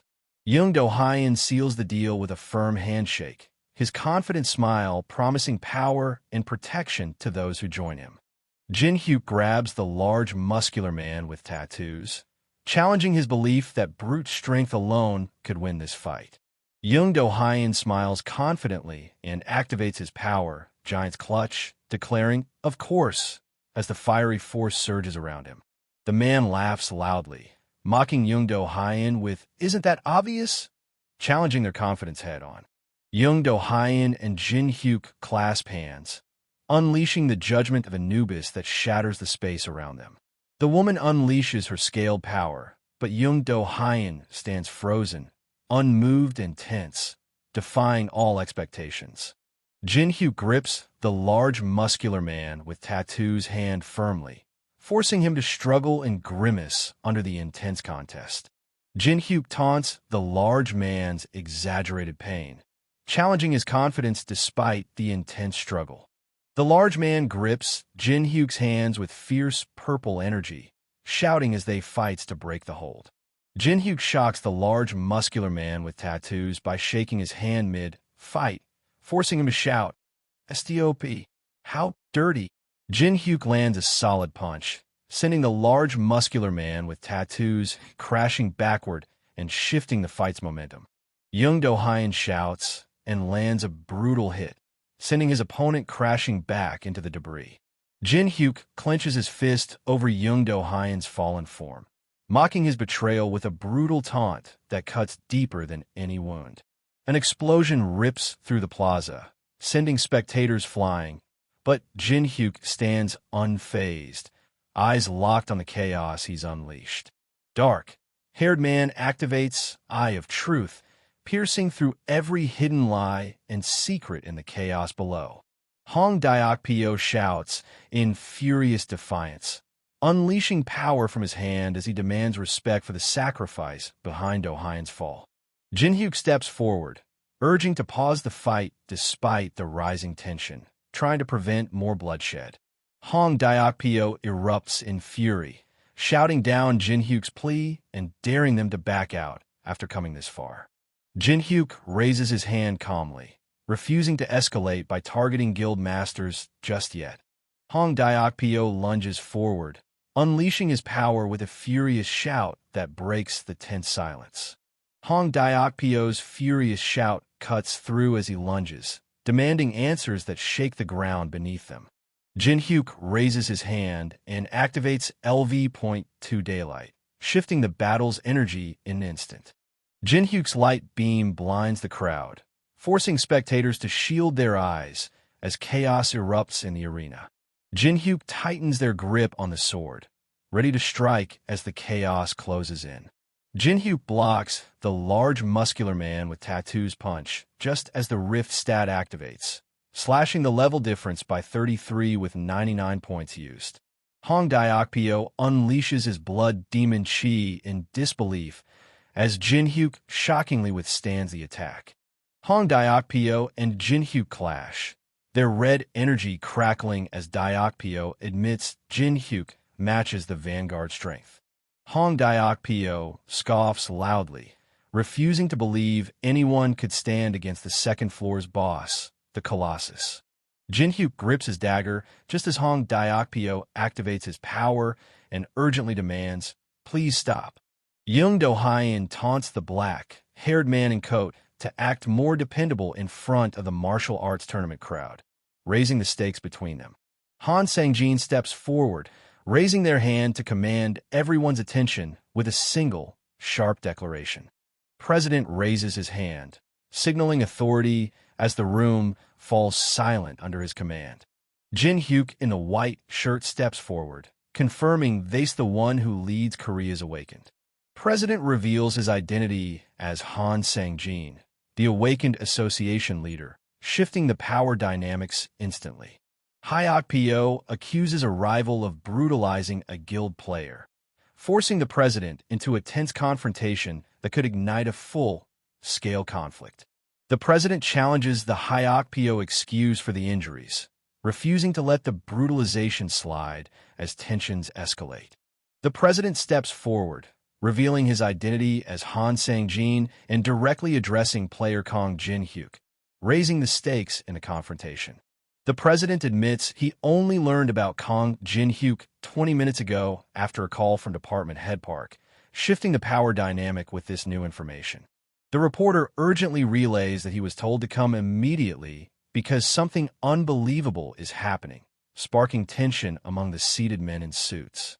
The president confronts Jin-hyuk about irregularities in his test results and the pressure he put on the examiner, raising serious questions.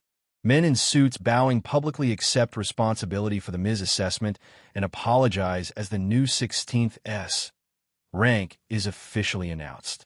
Voices erupt as the crowd points and shouts about the new S rank player, while orders fly to summon everyone in the Someone conference room immediately. The crowd surges forward, pushing past barriers as the reporter shouts for space, while the Black Crowd Guild CEO watches the chaos unfold with a serious gaze.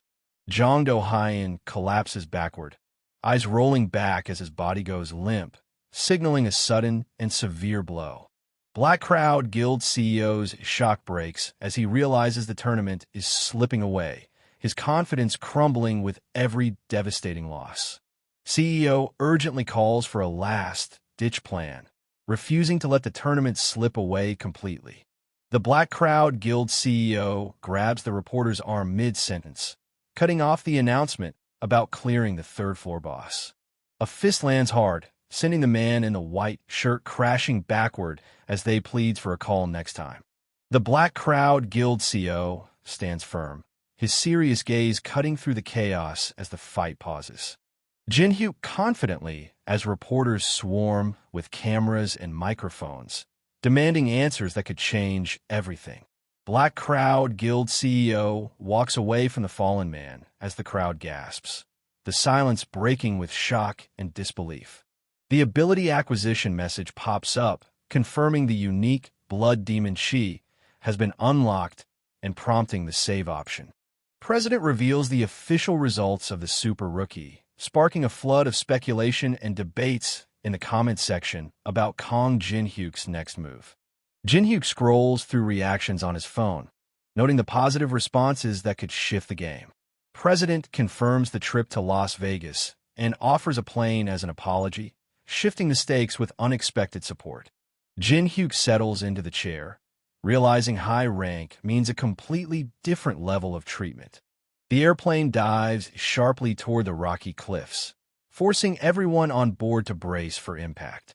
Air hostess pushes a cart while politely excusing herself, signaling a shift in the tense moment. Hostess tries the food and wine, realizing this is their first taste of first-class luxury. The young man tastes the food with a cautious spoonful, searching for a sign this luxury is worth the risk. Jin-hyuk calls out, breaking the tense silence, and CEO Hyokpyo responds, their brief exchange shifting the focus back to the uneasy meal. Alex Jadro points sharply at the man in front, sparking a quick confirmation from the black-haired man while the brown-haired woman in blue suit laughs, breaking the tension. Alex Jadro emits a strange, unsettling scent that reeks of blood, making everyone instinctively recoil and refuse to engage. Alice questions Jin-hyuk's claim, but she insists the man isn't an ordinary human, raising the stakes of their tense exchange. Jin-hyuk realizes Alice's brutal judgment means they're far from ordinary, forcing them to reconsider their own hidden threat. Jin-hyuk activates Eye of Truth, instantly revealing a hidden layer beneath Alice's brutal judgment that shakes their understanding completely. Alex Jadro reveals the copy condition, calling out a demonic human and turning the mystery deeper with his confident smile.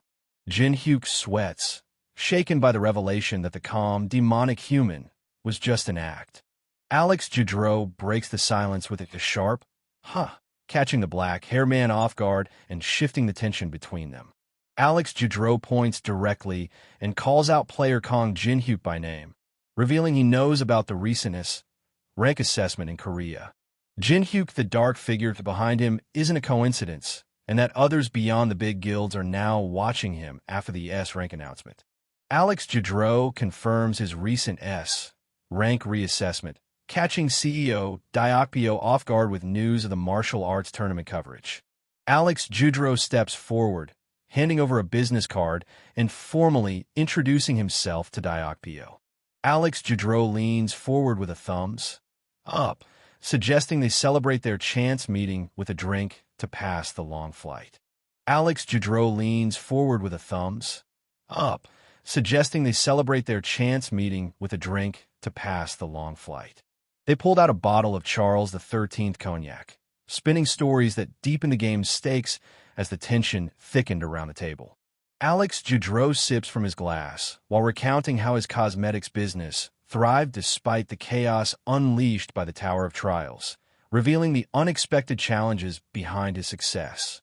Jin-hyuk smiles knowingly, revealing he already understands the true identity the demonic human struggles to convey. Jin-hyuk smiles knowingly, revealing he already understands the true identity the demonic human struggles to convey. Alex Judreau reveals his plan to dive into the awakened business, aiming to capitalize on the shifting times. Alex Judreau reveals his plan to dive into the awakened business, aiming to capitalize on the shifting times.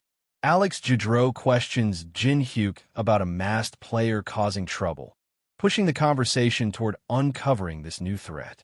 Alex raises a glass and presses Jin-hyuk about the masked player's bold claim to clear the third-floor boss, asking if there's any connection between them.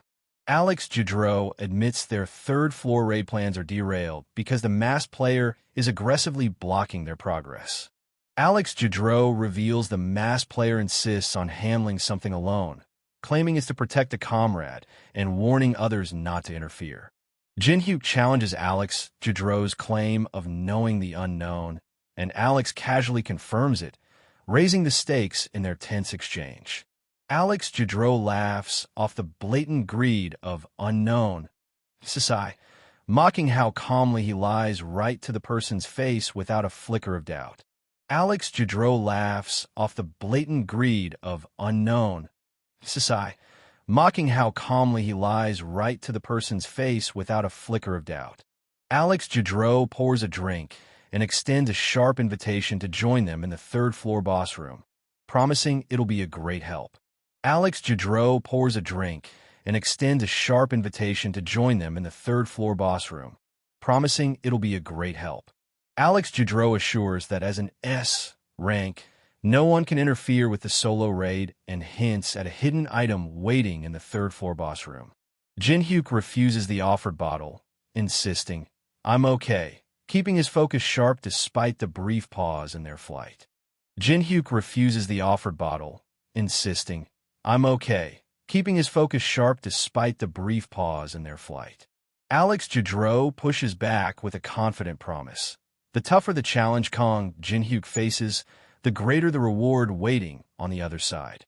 Alex Judreau reveals the legendary potion said to cure any disease and heal even a broken heart, raising the stakes in their desperate fight. Alex Judreau reveals the bottle contains an elixir, a game-changing secret weapon in their fight. Jin-hyuk's surprise reveals the elixir's unexpected potency, shifting the stakes in an instant. Jin-hyuk clutches the rare blue vial, questioning the demonic human association's power while temptation creeps in. Alex Judreau confidently offers an elixir as advance payment, claiming anyone would desire such a valuable item. Alex Judreau activates the contract's power by pointing at it and pressing the pin, forcing the stakes higher with his challenge to sign. The man's gaze fixes on the dark smoke rising from the table as the contract of the dead's power begins to manifest. Jin-hyuk reads the contract carefully, noting that though it looks ordinary, breaching its conditions carries severe consequences. The dagger floats, releasing purple smoke as the warning, "Death will come to you," appears on the paper, sealing a deadly fate. The man firmly refuses to sign the cursed document, holding a small object as they warns that making enemies of the large guilds is too risky. Alex Genre taunts his opponent's stubborn refusal, revealing his disappointment as hopes for cooperation fade. Men in suits bowing offer a water bottle as Alex Genre coldly dismisses the elixir deal, forcing the conversation into uncertain territory. Holding the bottle, Alex admits caution, but hints this blue liquid might be their only option left. Holding the bottle, Alex admits caution, but hints this blue liquid might be their only option left. Alex Genre lashes out in anger, demanding an explanation as his control starts slipping. Alex leans forward, gripping the armrest as he pulls out an insane amount of mana. Everyone's convinced he's ready to crash this plane if it comes to that. The pilot announces sudden turbulence, ordering everyone to buckle up as the seatbelt sign lights up, forcing a tense pause mid-flight. Alex questions the Jinhyuk about knowing the announcement in advance before preparing to sit back down. Alex slouches in the chair, admitting he had a rough idea about the announcement while calling out the other skill at acting. Alex snaps a sharp warning, threatening that unknown SSI will make them pay no matter the cost. The man with eyes smirks and points, calling out the lie and accusing Alex of being on unknown side after their humiliation at the Olympus meeting. Alex's shock and sweat reveal his panic as the man's accusation hits too close to home. Could he really be tied to unknown? The hand slams down as doubt creeps in.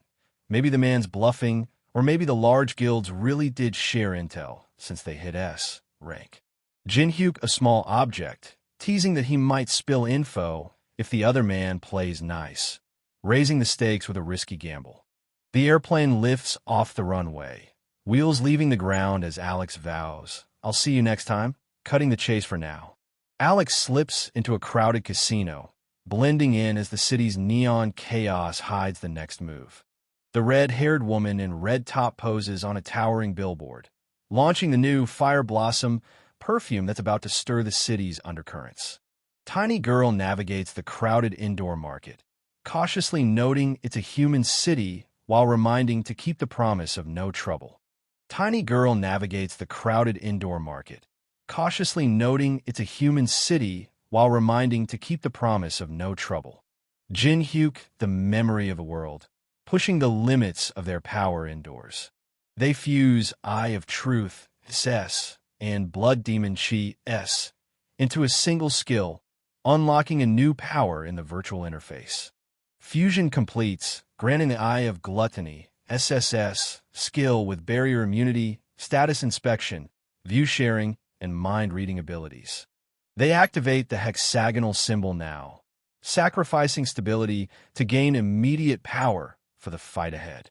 Jinhyuk is fist, ready to face whatever waits inside the casino as the Tiny Girl points toward the entrance, questioning their next move. Jinhyuk explains that magic skills are banned in regular casinos, leaving Tiny Girl skeptical about their options moving forward. Man in sidecar refuses to take money by force, insisting that stealing from hardworking people just to fund the auction crosses a line. Tiny Girl challenges the man's refusal, demanding to know where they're supposed to go now. Tiny Girl challenges the man's refusal, demanding to know where they're supposed to go now. Tiny Girl clenches her fists and smiles brightly, clearly intrigued by the promise of something incomparable. Tiny Girl clenches her fists and smiles brightly, clearly intrigued by the promise of something incomparable. Tiny Girl voices her displeasure with the building, but the other insists they're not here to play around, raising the stakes instantly. An angry man accuses Tiny Girl of using forbidden skills, escalating the tension as Tiny Girl and another watch silently. The man inside car kicks Alex in the face, accusing him of using all sorts of skills and calling out his hypocrisy. Man falling forward collapses as Tiny Girl walks away coldly, dropping the brutal truth. In this place, the one who gets scammed is the dumbass. Man falling forward collapses as Tiny Girl walks away coldly, dropping the brutal truth. In this place, the one who gets scammed is the dumbass. They tighten their grip on the fading hope, knowing that surrendering now means losing everything they've fought for. The man in the white coat steadies tiny girl, reminding her this casino is a rare place where magic can be unleashed without limits. The man orders drinks for tiny girl without hesitation, telling the bartender to put everything on his tab, while she loudly complains about the choice. They downs the small cup without hesitation as they yells, "What are you going to do by yourself?" They downs the small cup without hesitation as they yells, "What are you going to do by yourself?"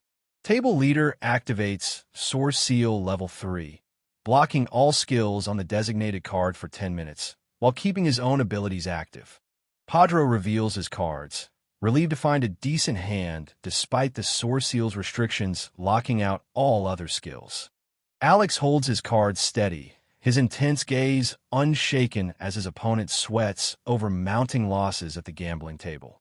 The dealer pushes a hefty raise forward, declaring this round will decide everything as tension spikes around the poker table. The man in the white shirt toys with a chip before sliding a massive stack forward, daring the man in the red vest to match or fold. The man in the red vest pushes an even bigger stack forward, raising the stakes and forcing the man in the white shirt to decide whether to fold or go all in.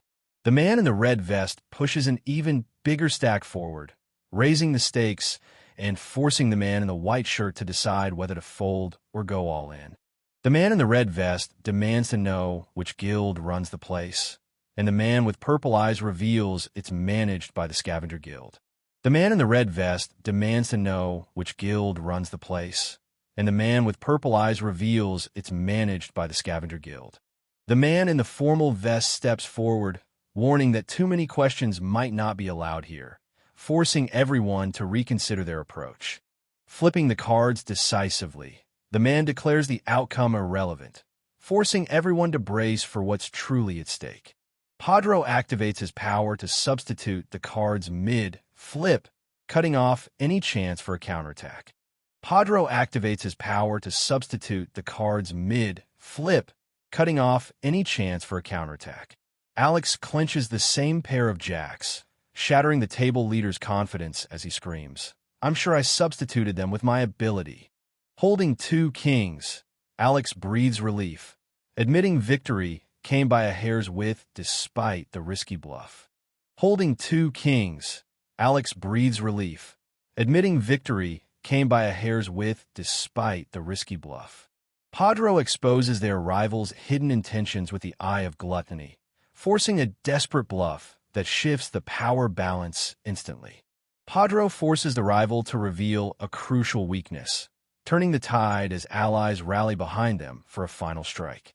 The staff member cuts ties, declaring those who take this much money aren't customers anymore, forcing a harsh reckoning. The staff member orders to drag the man into a room, signaling the situation is about to escalate beyond words. The staff member orders to drag the man into a room, signaling the situation is about to escalate beyond words. The staff member narrows his eyes, recalling a whispered secret overheard just outside, tightening the tension between them as he demands, "What was it?" The staff member narrows his eyes, recalling a whispered secret overheard just outside, tightening the tension between them as he demands, "What was it?" The man with sunglasses and gun dodges the gunfire and fires back, turning the fight deadly in the confined room. Jinhyu crashes into the floor, sending a bottle, glass, and coin flying through the air and disrupting the fight. Jinhyu seizes the moment to grab the fallen coin, turning the disrupted fight to their advantage. They raise the cocktail glass, declaring it symbolizes the passionate love between couples, shifting the tension with a surprising toast. They raise the cocktail glass, declaring it symbolizes the passionate love between couples, shifting the tension with a surprising toast. The someone shatters them glass on the ground, daring anyone to challenge them cold dismissal of love's worth.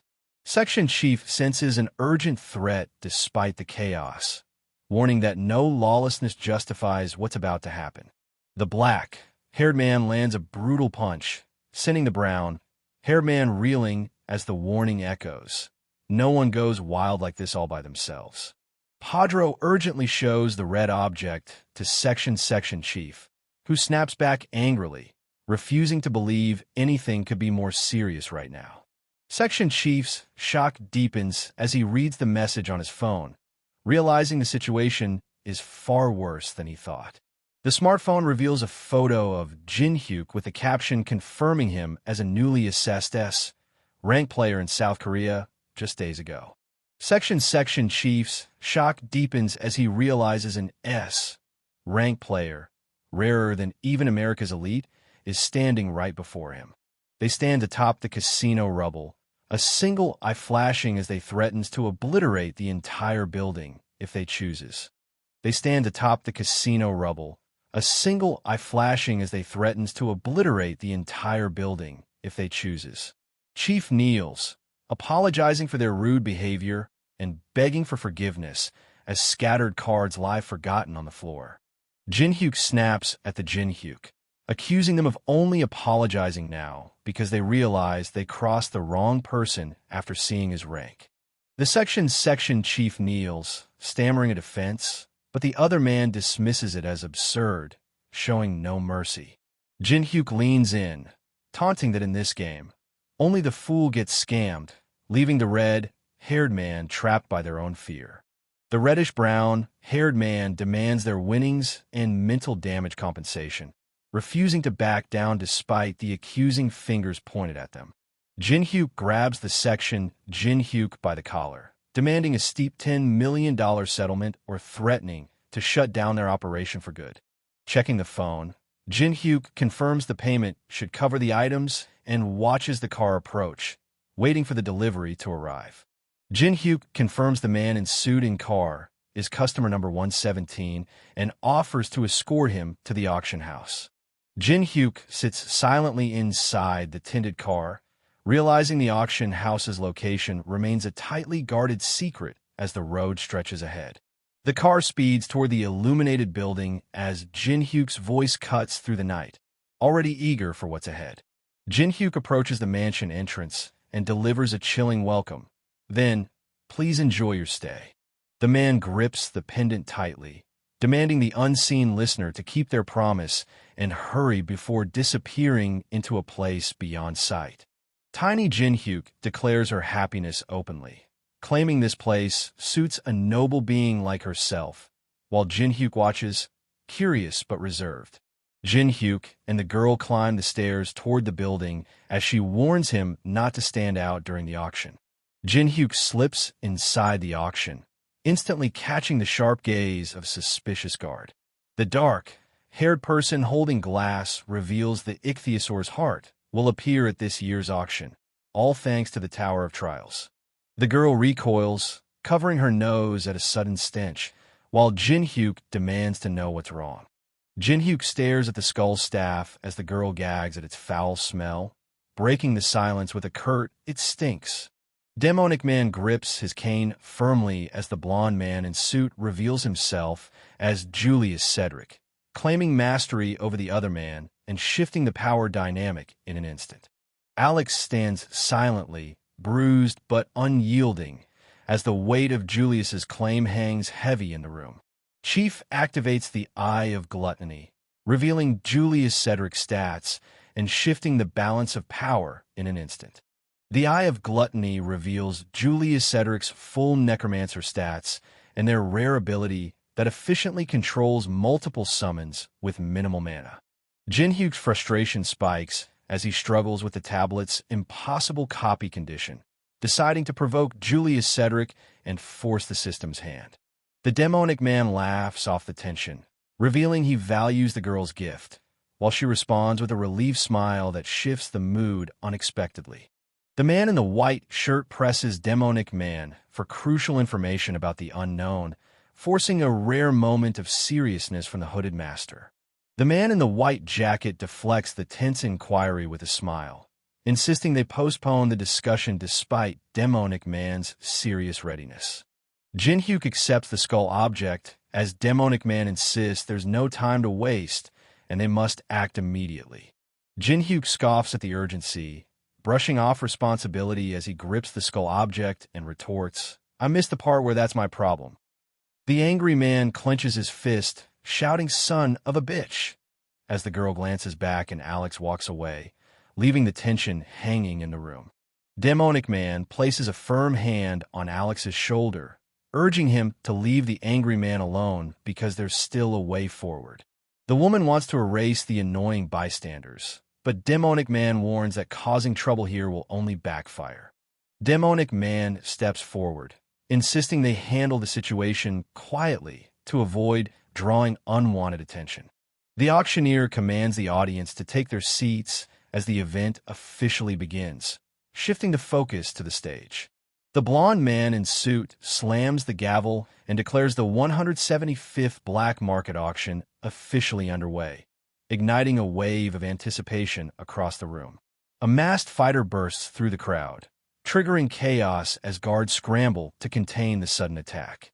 The blonde man in suit raises the auction paddle and shouts the starting bid at $100,000, forcing the crowd to refocus amid the chaos. A rival bidder slams down a counteroffer, doubling the stakes and igniting a fierce bidding war that threatens to spiral out of control. The dark-haired man reveals no artisans can work with meteoric iron now, shutting down any immediate advantage from the rare material. A bidder raises their paddle, pushing the price to $300,000 as the auctioneer calls for more bids. Jin-hyuk smirks, raising paddle 44 to secure the meteoric iron at a steal, signaling the auction stakes just got real. The blonde man in suit slams the podium, shouting the bid number 6 and a shocking $1 million, sending ripples through the room. The crowd gasps as the someone hesitates, eyes darting nervously toward the figure who just raised the stakes. The auctioneer signals, "Now!" and the bidding explodes from $100,000 to $200,000 in seconds. Jin-hyuk slams his paddle down and shouts, "300,000, pushing the bidding war into even more dangerous territory. The man raises his paddle and shouts, "1 million, blasting the bid far past the last offer. The auctioneer's shout of $1 million shocks the crowd, tripling the bid and challenging anyone else to top it. Someone strikes the gavel, sealing the deal. Sold to the old gentleman for $1 million. Jin-hyuk glares as the man smirks, realizing, "I knew it. He's planning on buying everything that I bid for." Jin-hyuk leans in with a smirk, eyes locked on Alice as he fires back. "That's how you're going to play. I guess it." The auctioneer announces the next item's origin, and the hand holding paddle number 44 instantly raises it with a sharp bid of $500,000. Jin-hyuk raises paddle 44 with a $500,000 bid, ignoring warnings, and declares, "Just wait, I have a plan." Security rushes toward someone, but they smirks, ready to turn the chaos to their advantage. Jin-hyuk shouts, "We have $1 million. Is there anyone else?" pushing the auction into a fierce bidding war with a quick $1.5 million challenge. The demonic man shouts $3 million and raises his paddle, escalating the auction to a new, aggressive high bid. The auctioneer slams the gavel and declares, "We have $3 million, pushing the stakes even higher. Jin-hyuk sits silently, scanning the room before sharply asking, "Are there any more bids?" The man breaks down in tears as the man declares, "Sold to the old gentleman for $3 million. The buyer steps forward, coldly confirming the deal, while the someone's sobs echo through the silent room. The man raises paddle number 6 and points firmly as the man shouts, "Sold," signaling the final seal on the deal. The blonde man leans in, urging, "Master, why don't we give up on something at least once?" while the man in the dark hooded cloak stands silently, weighed down by the tension. The man grabs the blonde man, shouting, "You imbecile! What are you going to do if he easily gets something that he wants if we do that?" Man grits his teeth, determined despite losses. "Though I'm suffering some losses, I have plenty of funds. I'll secure the items that he's aiming for." Auctioneer raises his hand, declaring, "The next item is for the true fans. I introduce to you the first chessboard." The man scoffs, "How trivial. while Jin-hyuk hesitates with paddle 44 and Alice nervously shake her legs, doubting the value of a chessboard without pieces. Jin-hyuk raises paddle 44 and shouts, 50,000. We. Man slams down paddle 100,000 and yells. He bid higher, as the auction stakes double instantly. Bids skyrocket from 150,000 to 8 million as Jin-hyuk and the demonic someone trade fierce shouts, pushing the auction into a brutal war of numbers. The crowd reels as Jin-hyuk calmly holds paddle 44, while the brown-haired someone shouts, "This is crazy. Who the hell buys a chessboard for 8 million? Jin-hyuk raises paddle 44 and bids 10 million, triggering a smile from the demonic someone. The man shouts a shocking bid of $30 million, raising the stakes and stealing the spotlight. The demonic man mocks the bid, declaring $10 million seems to be all you have, and claims to have uncovered the true desire behind the money. They slams down a higher bid, forcing the room to confront just how far desperation will push them. Jin-hyuk wipes sweat from his brow, clenching his teeth as he admits, "I wasted so much of his funds, yet he still has this much?" The demonic someone laughs triumphantly as he snatches the first chessboard for 30 million, leaving Jin-hyuk clutching his head and shouting, "I need a plan." Alice shocks the room by confidently raising the bid to 100 million, turning the stakes even higher. The man shouts in disbelief, 100 million? 100 million for that mere chessboard? As the room reels from the outrageous bid, Alice crosses her arms, questioning, "What the hell is with that brat?" While Jin-hyuk nervously admits, "It is but..." The man insists he can't stop now after already sinking over $700 million in a worthless junk, proving just how deep he's in. The man shouts a desperate bid of 110 million, but Alice immediately counters with a bold 200 million, turning the auction into a fierce showdown. The man points accusingly, shouting, "Enough of your bullshit. Do you expect me to believe that you have $200 million? While Jin-hyuk grips paddle 44, tension rising between them. The auctioneer challenges the young lady, demanding, "Can you provide proof of balance?" as he gestures toward the podium. Alice conjures a magical orb, questioning with a sharp proof as she challenges the Alice's demand. Someone hurls the orb, shattering the illusion and revealing the hidden truth behind the enemy's deception. The brown-haired man in suit examines the crown with disbelief, muttering, "You unbelievable. Just this crown alone is easily worth over $500 million. Man spits out a bidder, that brat, as his tears reveal a mix of anger and disbelief. Alice clenches her fist, snarling, "Impertinent humans." As her serious glare hints, she's far from ordinary. Jin-hyuk claps confidently, proving he's even more dangerous than Alice by treating her like his subordinate. The man warns the auctioneer that their plan has been overturned by an enemy more annoying than unknown, shaking the auctioneer's confidence. Jin-hyuk clenches his fist, triggering the man to walk away with his weapon as he says, "Proceed with Plan B." The auctioneer announces, "Congratulations. We will deliver the first chessboard to the young lady," as the trophy is presented. Alice hesitates, saying, "I'm thankful, but isn't it too much? Give it to him, not me," while Jin-hyuk stands tense with the weapons behind them. Alice declares, "I was thinking of clearing out my treasury either way," folding her arms firmly and warning, "I won't tolerate imbeciles looking down on my contractor." Alice stands confidently with arms crossed while Jin-hyuk, sweating, admits, "This girl," so she knows how to say some commendable things. Jin-hyuk stares at the sudden explosion, his confidence shaken as chaos erupts nearby. Jin-hyuk stares at the sudden explosion, his confidence shaken as chaos erupts nearby. Man in dark suit shouting sprint toward the exit as the man in dark suit shouting yells, "We have to get out of here," to escape the collapsing building. People shouting, "Where are you all?" in a rush to, as a cigarette falls forgotten amid the chaos. Alex lunges through laser beams as two men flee the door, shouting, "You're all precious sacrifices, T.O., be my materials." Alex activates the mana furnace, clutching a small object as the magic circle ignites beneath his hand. Alex activates the mana furnace, clutching a small object as the magic circle ignites beneath his hand. The man collapses amid the flames, desperate and crying out, "Please save me." Clenching his teeth, the man braces himself, refusing to surrender despite the crushing despair. Jin-hyuk unleashes a fierce accusation, shouting, "You've crossed too far beyond the line, you sick bastard."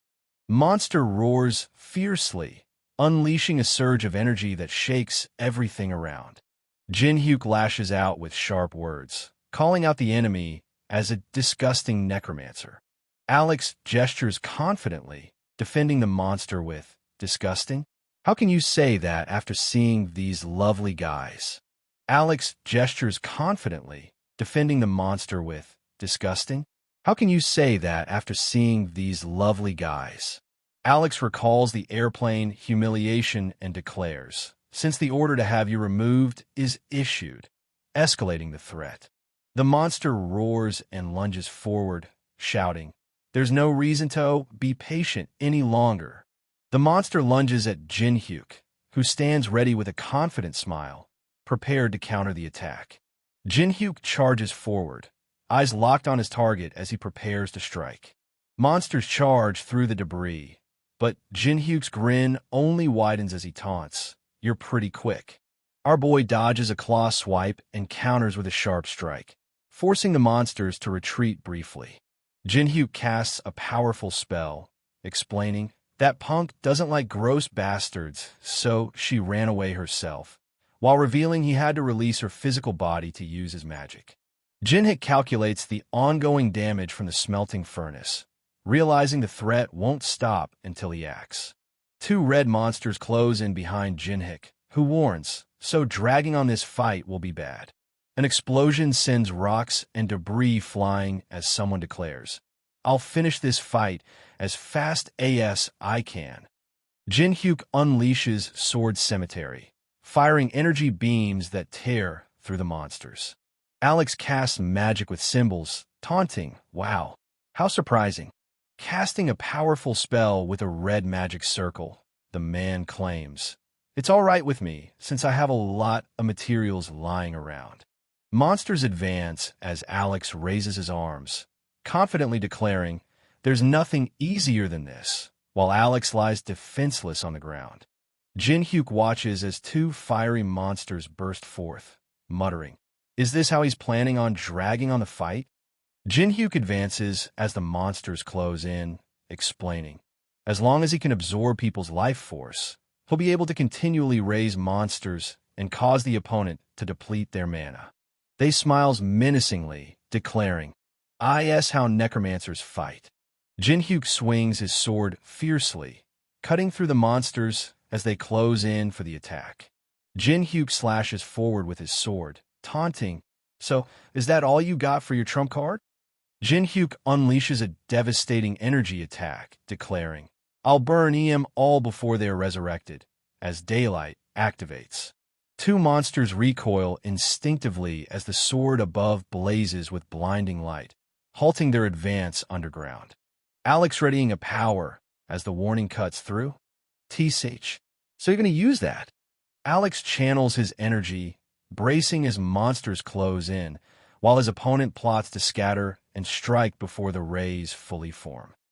Monsters are freezes, stunned by the sudden stillness around them as they blurts, why aren't they moving?" The monster's feet freeze solid, trapping its massive in place as the stunned voice shouts, "Their feet are frozen." Jin-hyuk clenches the shards, ready to shatter the frozen trap and turn the tide. Alex shouts in frustration, "Are you telling me that I couldn't see him use the ice skill because of the flashing light?" A blinding energy beam crashes down onto the building, flooding the area with intense light. Alex falls hard and struggles to stand, gasping, "I can't believe it." Alex shouts, "My cuties," while the other claims, "They turned out that way because they were cuties," revealing their twisted pride amid the chaos. Alex fires a powerful energy blast, but Jinhyuk blocks it with a sharp FUCK reaction, escalating their deadly clash. Alex dashes through the alley, pushing his limits to escape the relentless pursuit. Alex panics over his unexpected loss and decides to flee fast to regroup with Mast. Alex reels from a sudden blow, his escape plan now in jeopardy. Jinhyuk launches a precise throwing attack, declaring, "This is how you make a throwing attack," forcing the enemy to scramble for cover. Jinhyuk stands over Son of Host, taunting, "Is running all you can do after causing this chaos? I'll tell you how I'll kill you now." Coughing up blood, the victim gasps. For the next 30 minutes, blood will slowly fill up your lungs, sealing a slow, suffocating fate. Clenching his fist, Jinhyuk coldly declares, "The next painful way to die after burning to death is probably asphyxiation," promising a swift end without prolonged suffering. A hand offers the blue elixir with the demand, "That is if you tell me about the Demon Society." Alex clutches the attacker's leg, coughing blood and gasping. "It's the demon, Irk." "Shit." Son of Host struggles under the dark figure's weight, gasping, "If that's the case, then I'll write it out." Jinhyuk pins Alex down, mocking his stubborn silence with, "I guess it can't be helped if you don't want to tell me." A hand reaches into a pocket, tossing back the item with, "I guess I won't need this then. You can take it back." The business card floats on the dark liquid as the voice demands, "And I have a favor," setting the stakes higher. Jinhyuk towers over the fallen Son of Host, unleashing a brutal curse. "I hope you die a slow and painful death. You fucking trashy bastard." Jinhyuk towers over the fallen Son of Host, unleashing a brutal curse. "I hope you die a slow and painful death. You fucking trashy bastard." Jinhyuk inspects the magical materials, noting the potential to expand inventory space with items like ORE created by Michelangelo and Dragon's Heart. Jinhyuk combines the Dragon's Heart and Michelangelo's ore to create a huge space inventory bag with a 5,000 kilograms capacity. Jinhyuk turns as Son of Host nervously interrupts, while a man in a suit expresses, "Thank you so much for saving us." Son of Host clings tightly, whispering, "Thank you, Hyung," revealing his identity as the host's son. Jinhyuk admits he needed the item and tries to justify taking it, while Jinhyuk listens silently and finally says, "It's fine." Jinhyuk admits he needed the item and tries to justify taking it, while Jinhyuk listens silently and finally says, "It's fine." Son of Host kneels, hugging his child tightly while confessing, "I have no thoughts of accusing the person who saved my one and only son." Jinhyuk steps forward, admitting, "This is my first time experiencing this, but it's not bad," as Son of Host clutches his child with a mix of relief and uncertainty. In third floor of the Tower of Trials, stepping into the Cathedral of Abhorrence where the Real Challenge begins. Guy blocks a volley of arrows with his shield, but the relentless barrage pushes it back as he snaps, "Say chai tea. Why is the security here so annoying?" The woman vents her frustration. "Do we really have to come in like this every time?" While the man snaps back, "Stop complaining, Melina," revealing his own anger over Alex's death. The woman glares as the man presses his sword close, warning, "That won't be a good idea if you don't want to die." The leader-like man cuts through their tension, demanding, "Enough you two. Are you two companions who've survived together for more than 10 years? The leader, like someone, grows impatient, demanding, "Why is it that you're always at each other's throats?" As the woman visibly bristles at the accusation. They snaps back, "Because you never listen," fueling the tension that's about to explode. The woman shuts her eyes and declares, "He probably played some games before, but that doesn't make him any different from other rankers." The leader-like man warns, "Don't get careless," while the man questions if their boss's recklessness to reach the 20th floor really means their opponent is beyond them. The woman crosses her arms and dismisses the concern, saying, "I also think that your worries are a bit excessive." The man explains they chose the Tower of Trials VR world to avoid police surveillance, But the woman points out that others don't have such reasons, challenging his logic. The woman sits on the bench, cutting through excuses with, even if woman has nothing else to do, there's no reason. Woman sits restrained, cutting through excuses with why anyone would continue to play that sadistic game unless there's some kind of pervert. Leader like man thinks these two really aren't taking this seriously, but they're able to understand one another. They can't look down on that leader like man, con leader like man. Leader like man orders, we eliminate threats, and commands the two to follow Kedrick without question.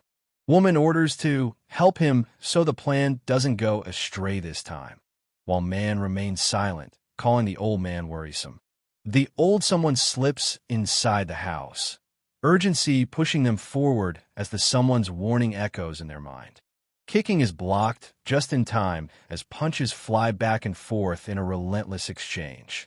The woman checks in, asking you okay, as a hand gives a quick thumbs up in response. The boy holds out the tablet, urging Nuna to take a look at this, while she adjusts her head towel, focusing on the screen. The boy points at the tablet, saying, I've been watching this guys for a while now, and something doesn't seem right, as they both fixate on the screen. Nuna questions, isn't he just an aggro like other guys? While Nuna counters, he could be, but something feels different about him. Boy and Nuna watch the video reveal the Someone Face Trees Temple, where the third-floor boss tests challengers with 3 questions, promising a powerful item as a reward. Boy cuts in with a warning, but the real problem is, before revealing the next obstacle they must face. Man sizes up the third-floor boss, calling out, his questions are ridiculously difficult, while the others joke about a secret entrance and cosplay.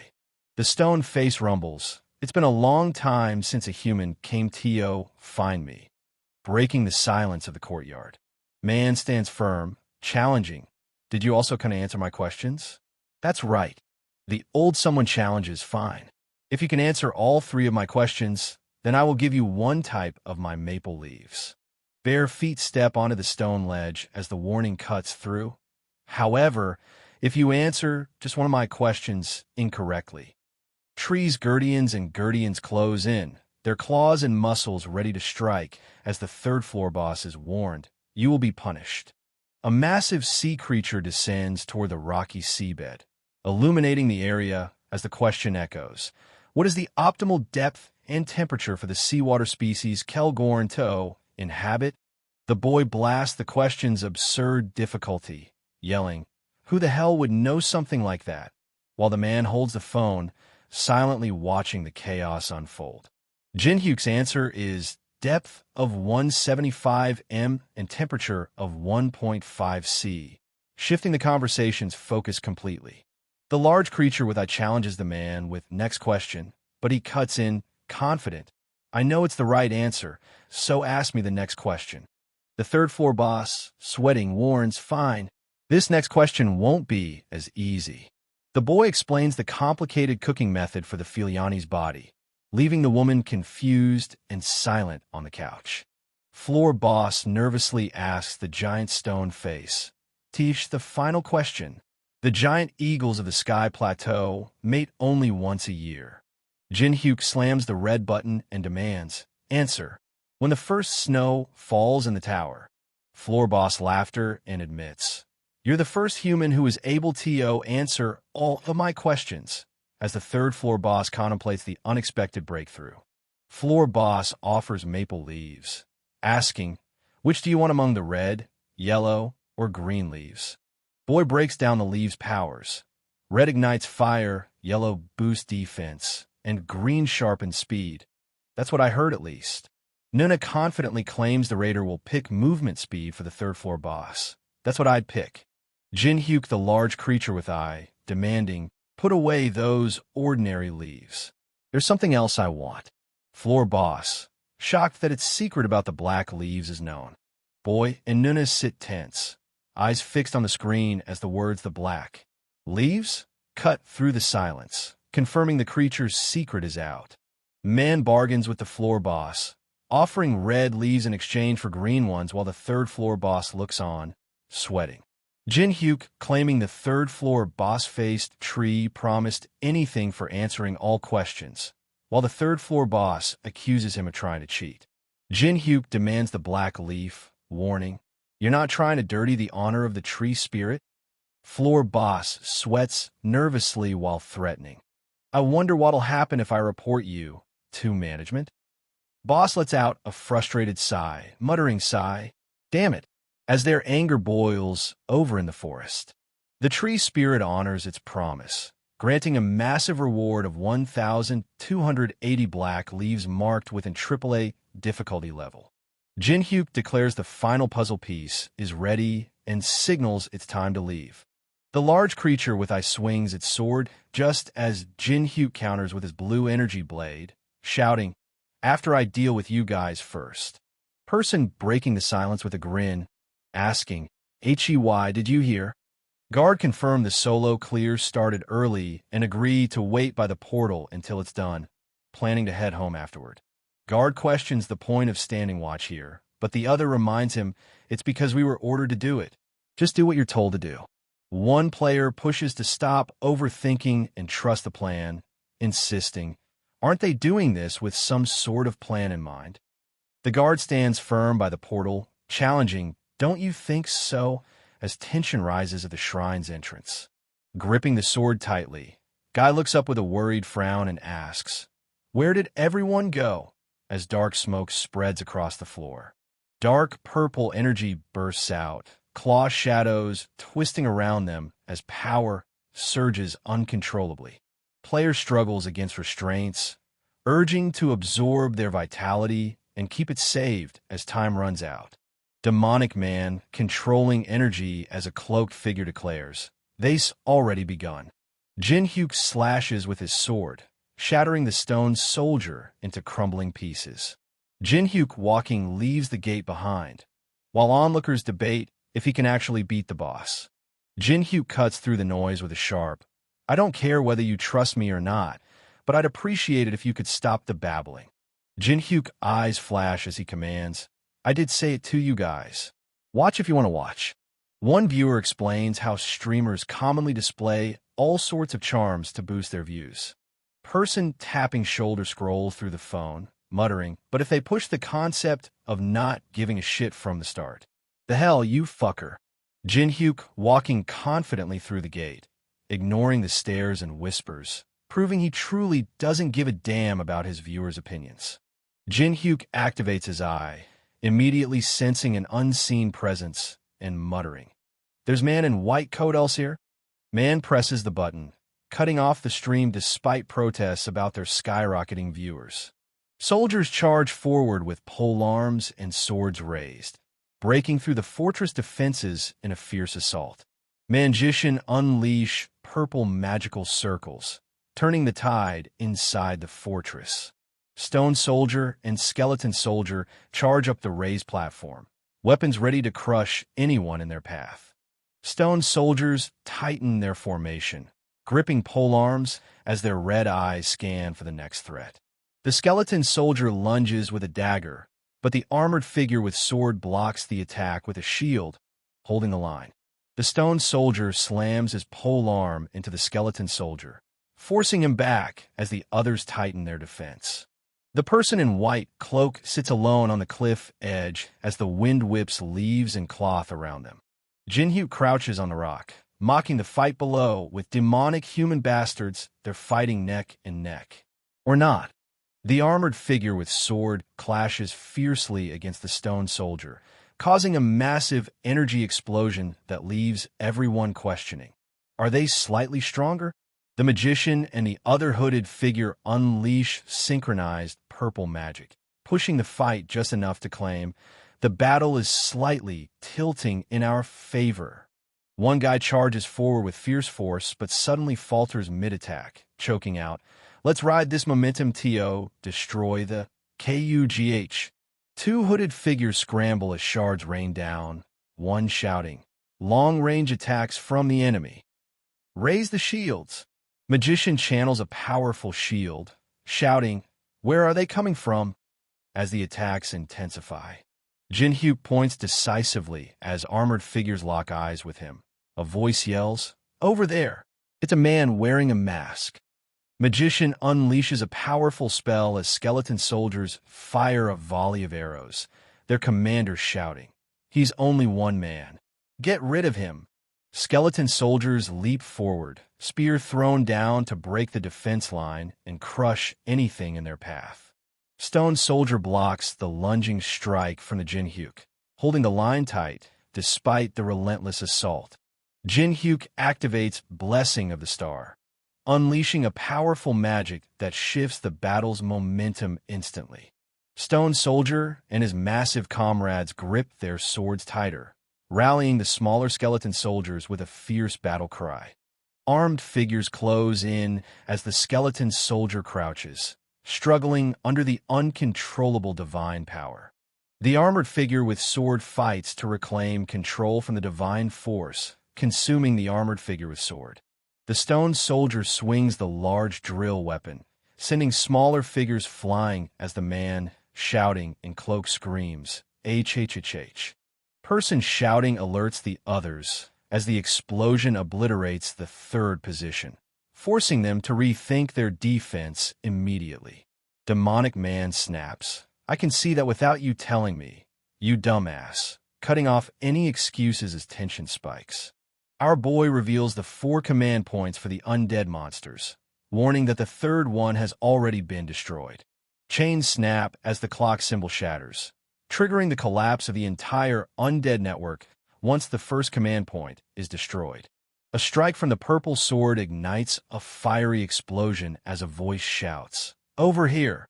The flaming skull face lashes out, mocking, "How could you possibly catch me with those slow ASS movements of yours?" The stone soldier raises its fist to strike as the armored figure with sword charges forward, shouting, "Battle MOAI." The armored figure slams their sword into someone's fist, shattering it and forcing the giant back. Jinhyuk other shoulders, drawing their focus as tension spikes between the trio. The middle figure shifts their grip, forcing the others to lock eyes in a sudden, tense standoff. The stone figure crashes into the ground, sending shockwaves that throw everyone off balance. The man shouting in cloak warns, "The first position has also been destroyed," while his companion snaps back, "I said I know, you dumbass." As panic over their dwindling defenses sets in, the old man shouts, "What sort of grudge do you have against USTO? Keep ruining our plans every single time," as frustration boils over their collapsing strategy. The magician shouts a warning as he casts a powerful spell, activating Guardian of the Pyramid, while another voice urges, "If you use that here, you won't have enough mana to face the boss monster dash." But the magician cuts them off with a sharp, "Shut up." Old man shouting yells, "I'll use my full power to kill you," and prepares to unleash his attack. Old casts a powerful spell, shouting, "Awaken, Guardians," as the stone soldiers rise from the ground, ready to fight. And Guy crouches, clutching his staff, and admits, "It seems I've pushed myself a bit too much," while checking if the other is all right. Older man grabs the hooded man's shoulder, forcing them closer as the hooded one gasps, "See Cedric Nim?"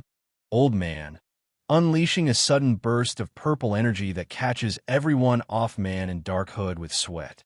The hooded man in dark cloak reels from the purple energy strike as the older man orders, "Stay still. You'll only prolong your pain." Jinhyuk clenches his fist in frustration, realizing, damn, he's even absorbing his allies. Purple energy pulses from the figure on the ground as they declare, "Good. I finally feel better," signaling a dangerous recovery. Old man locks his intense eyes on the target, making a sharp hand gesture as he declares, "I've made you wait." Oldie clutches his head as stone soldiers stand ready behind him, declaring, "Then, shall we get back to it?" Mommy snarls and advances, releasing thick purple smoke from her mouth as she raises a clawed hand. Demonic man shouts defiantly, raising his fist and taunting, "Ooh ha ha ha, what do you think of my strongest army?"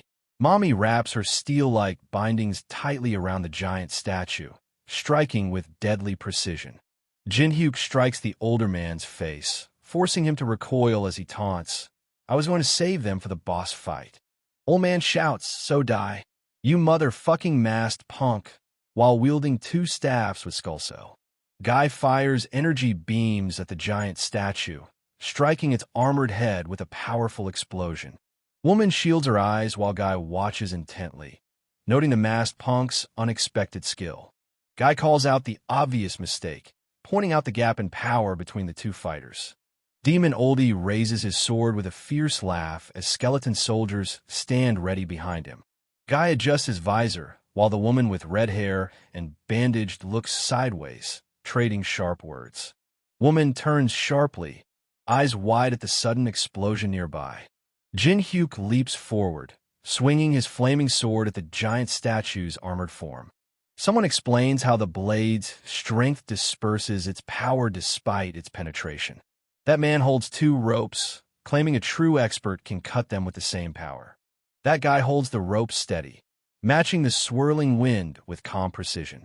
Swings the whip sharply, shouting, then at the right moment. Jin Hyuk channels swirling energy, focusing intently as he commands. Release it with the right strength. Jin Hyuk challenges the bearded man with purple, asking, so, interested in learning my pendulum spirit sword arts? Jin Hyuk slashes his sword, unleashing a burst of red energy as his opponent raises an arm to block. Your mastery of the pendulum spirit sword arts skill has increased tremendously. Bearded man with purple leans back, raising his left hand while clutching his chest with the right. Bearded man with purple gasps, sweat dripping as he admits, to think that his vortex of magic would be strong enough to draw in his surroundings.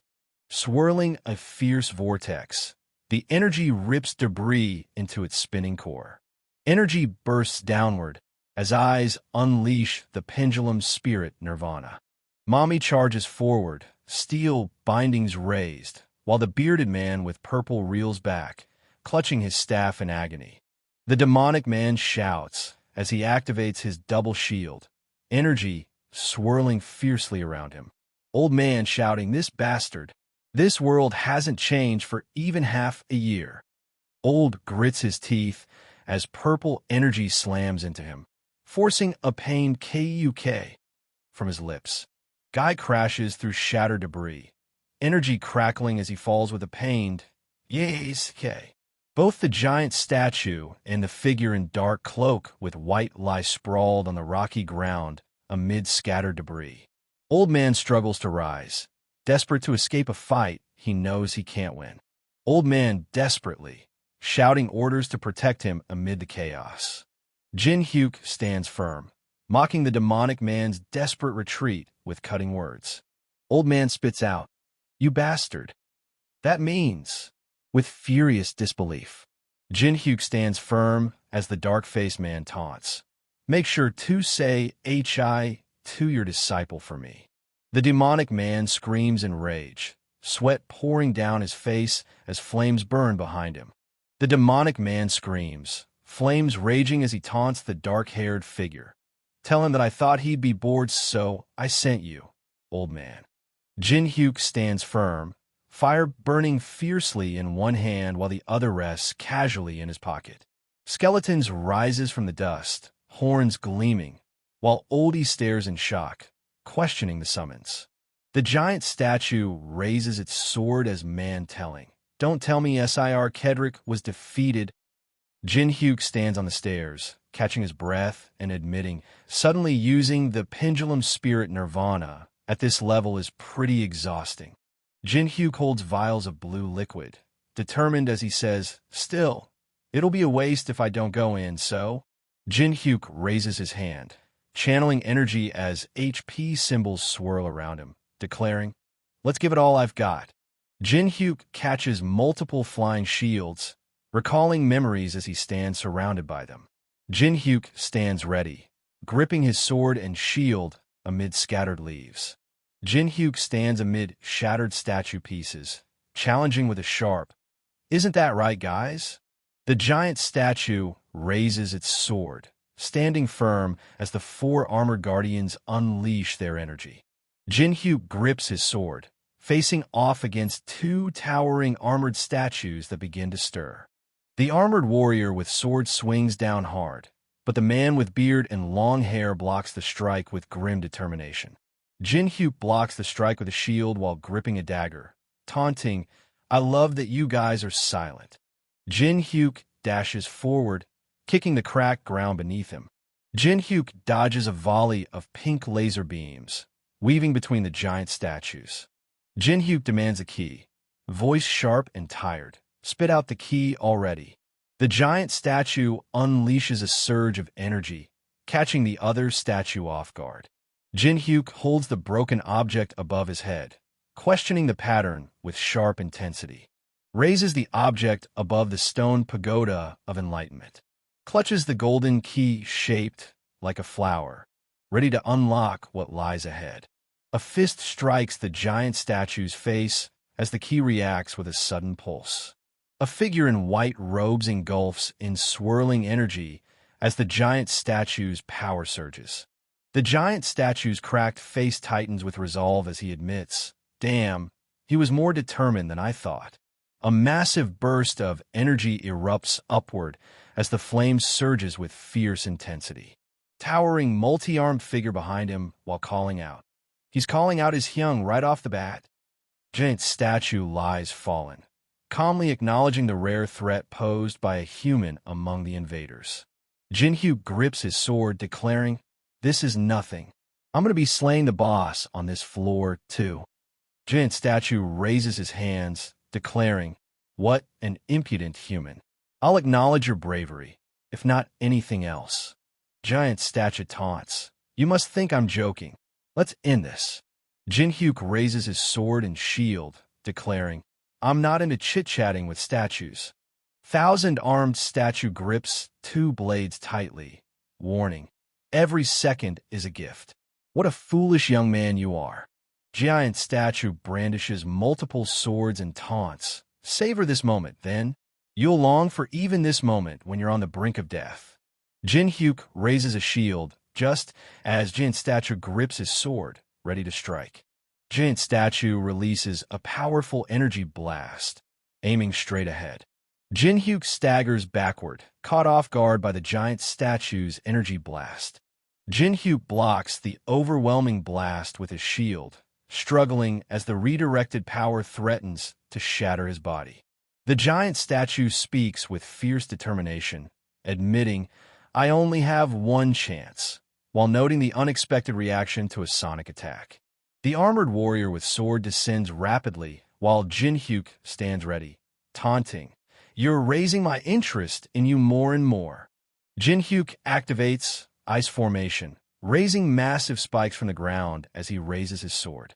Jin-hyuk unleashes a burst of ice shards, triggering explosive blasts around him. Giant statue glares coldly, his calm broken by the sharp accusation, "You bastard." Giant statue raises his sword, accusing, "You use filthy Western witchcraft." A golden robotic hand tightly grips a circular object. Giant statue smiles confidently, revealing a blade wound and mocking the shallow trick with folded hands. Jin-hyuk raises his fist, shouting, "You rotten bastard." Two shallow tricks in a row, while energy swirls around him. Giant statue recoils as a fiery object pierces his arm, muttering, "What did you do? Something like poison shouldn't work on me." Jin-hyuk channels blood demon chi in his hand, explaining it deals continuous damage after the first hit.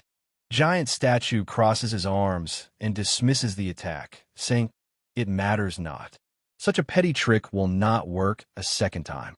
Jin-hyuk stands firm beside the severed golden arm, daring Jin statue with a sharp, "And what will you do for merely taking one arm from me?" Jin-hyuk kicks the giant statue's head, declaring, "Taking a single arm is nothing if I want to kill you." Jin-hyuk kneels, clutching an orb and a dark knife, declaring, "I got exactly what I wanted." The giant statue's serious face narrows as eyes fixate on the arm with the jewel. Jin-hyuk combines the grimoire and the jewel, holding the orb above the book as he declares, "Blame yourself for thinking that a single arm is insignificant." The book bursts with energy, sending beams of light shooting outward. The grimoire burns with flames and smoke, revealing its legendary power and strict limits. The giant statue activates the Eye of Gluttony, declaring, "This much is enough." The status screen reveals the thousand-armed and thousand-eyed Avalokitesvara's unknown level and sex.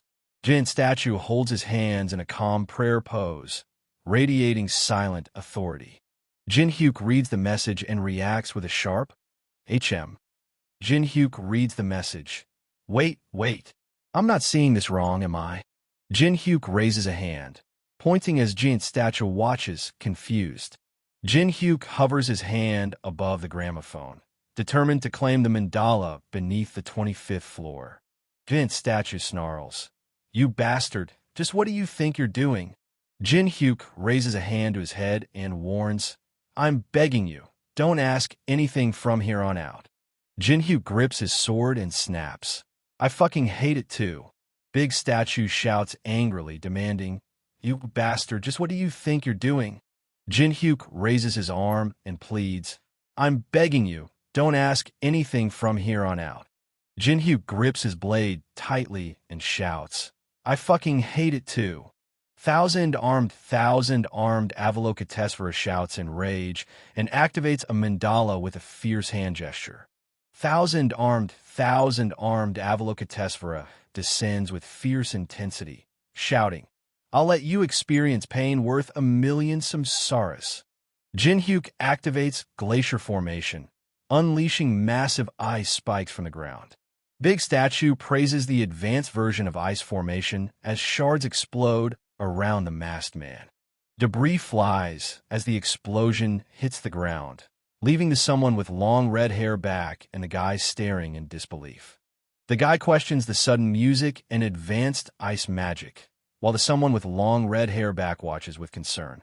Guy leans on the stone surface, questioning the sudden appearance of a consumable wig or possibly a hidden divine artifact. Woman pushes herself up behind the rock, glaring fiercely, while guy stands calm with hands in pockets.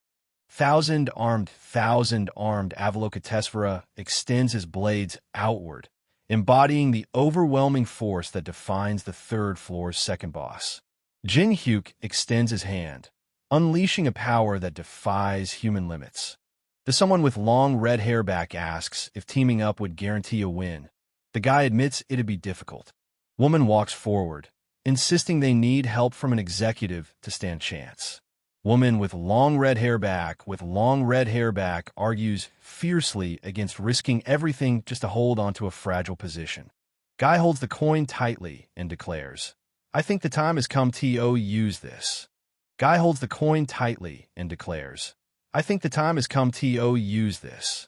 Big Statue stands firm with blades ready, eyes burning through the flames as he locks onto his target.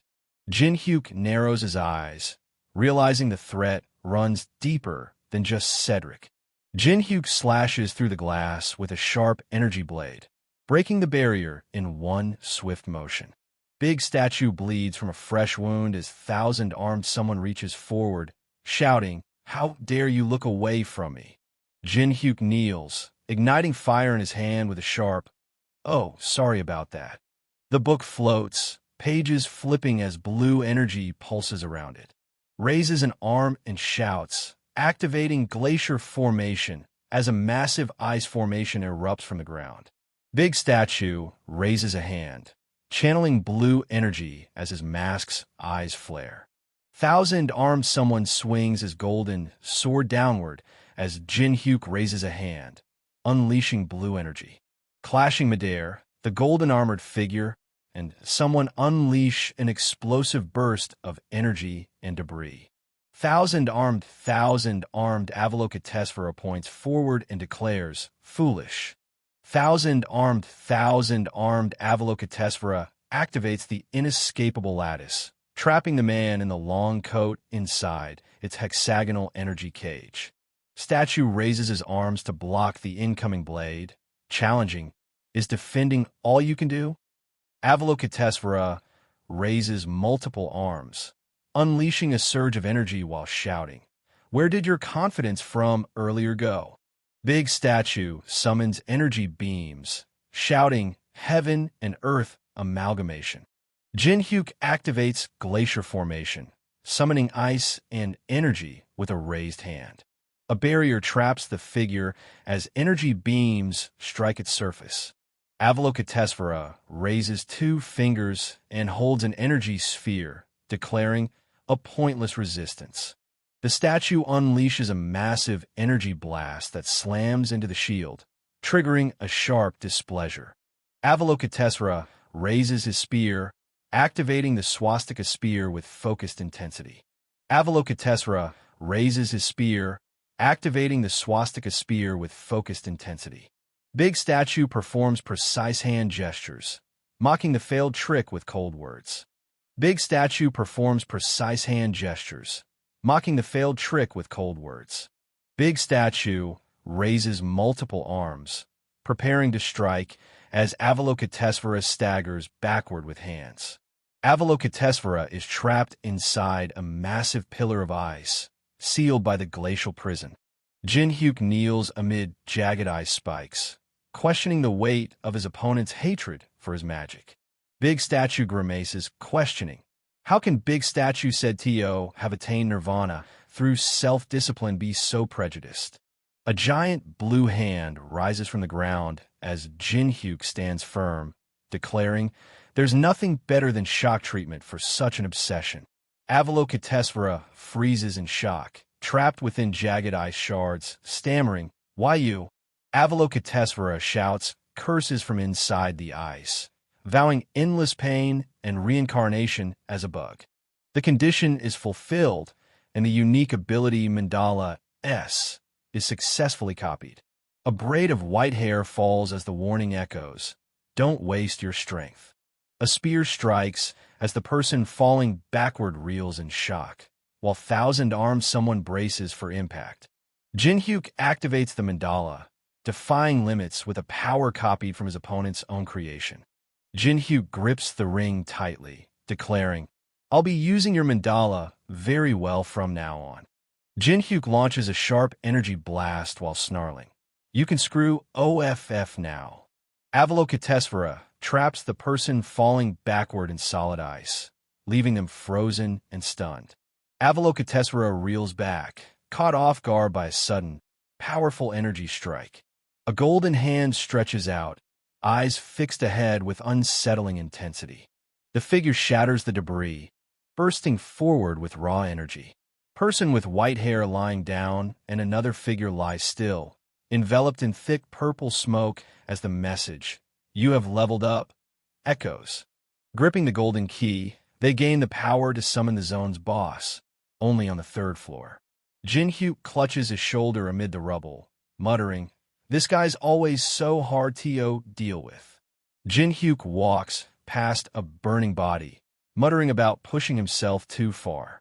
Jin Hyuk walks past a burning body, muttering about pushing himself too far.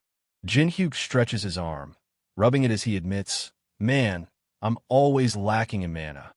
Jin Hyuk raises his fists, acknowledging, oh right, there were still some pests remaining. The Tower of Trials shifts as night falls, chilling the air and sharpening the monster's attacks. Player shouts a warning while sprinting down the tower steps, fleeing the portal behind. Fire crackles as shrimp and wrapped food slowly roast over the campfire. Holds up a rare giant shrimp caught near the Tower of Trials' 3rd floor temple. Jin Hyuk bites into the bread, pausing briefly by the fire.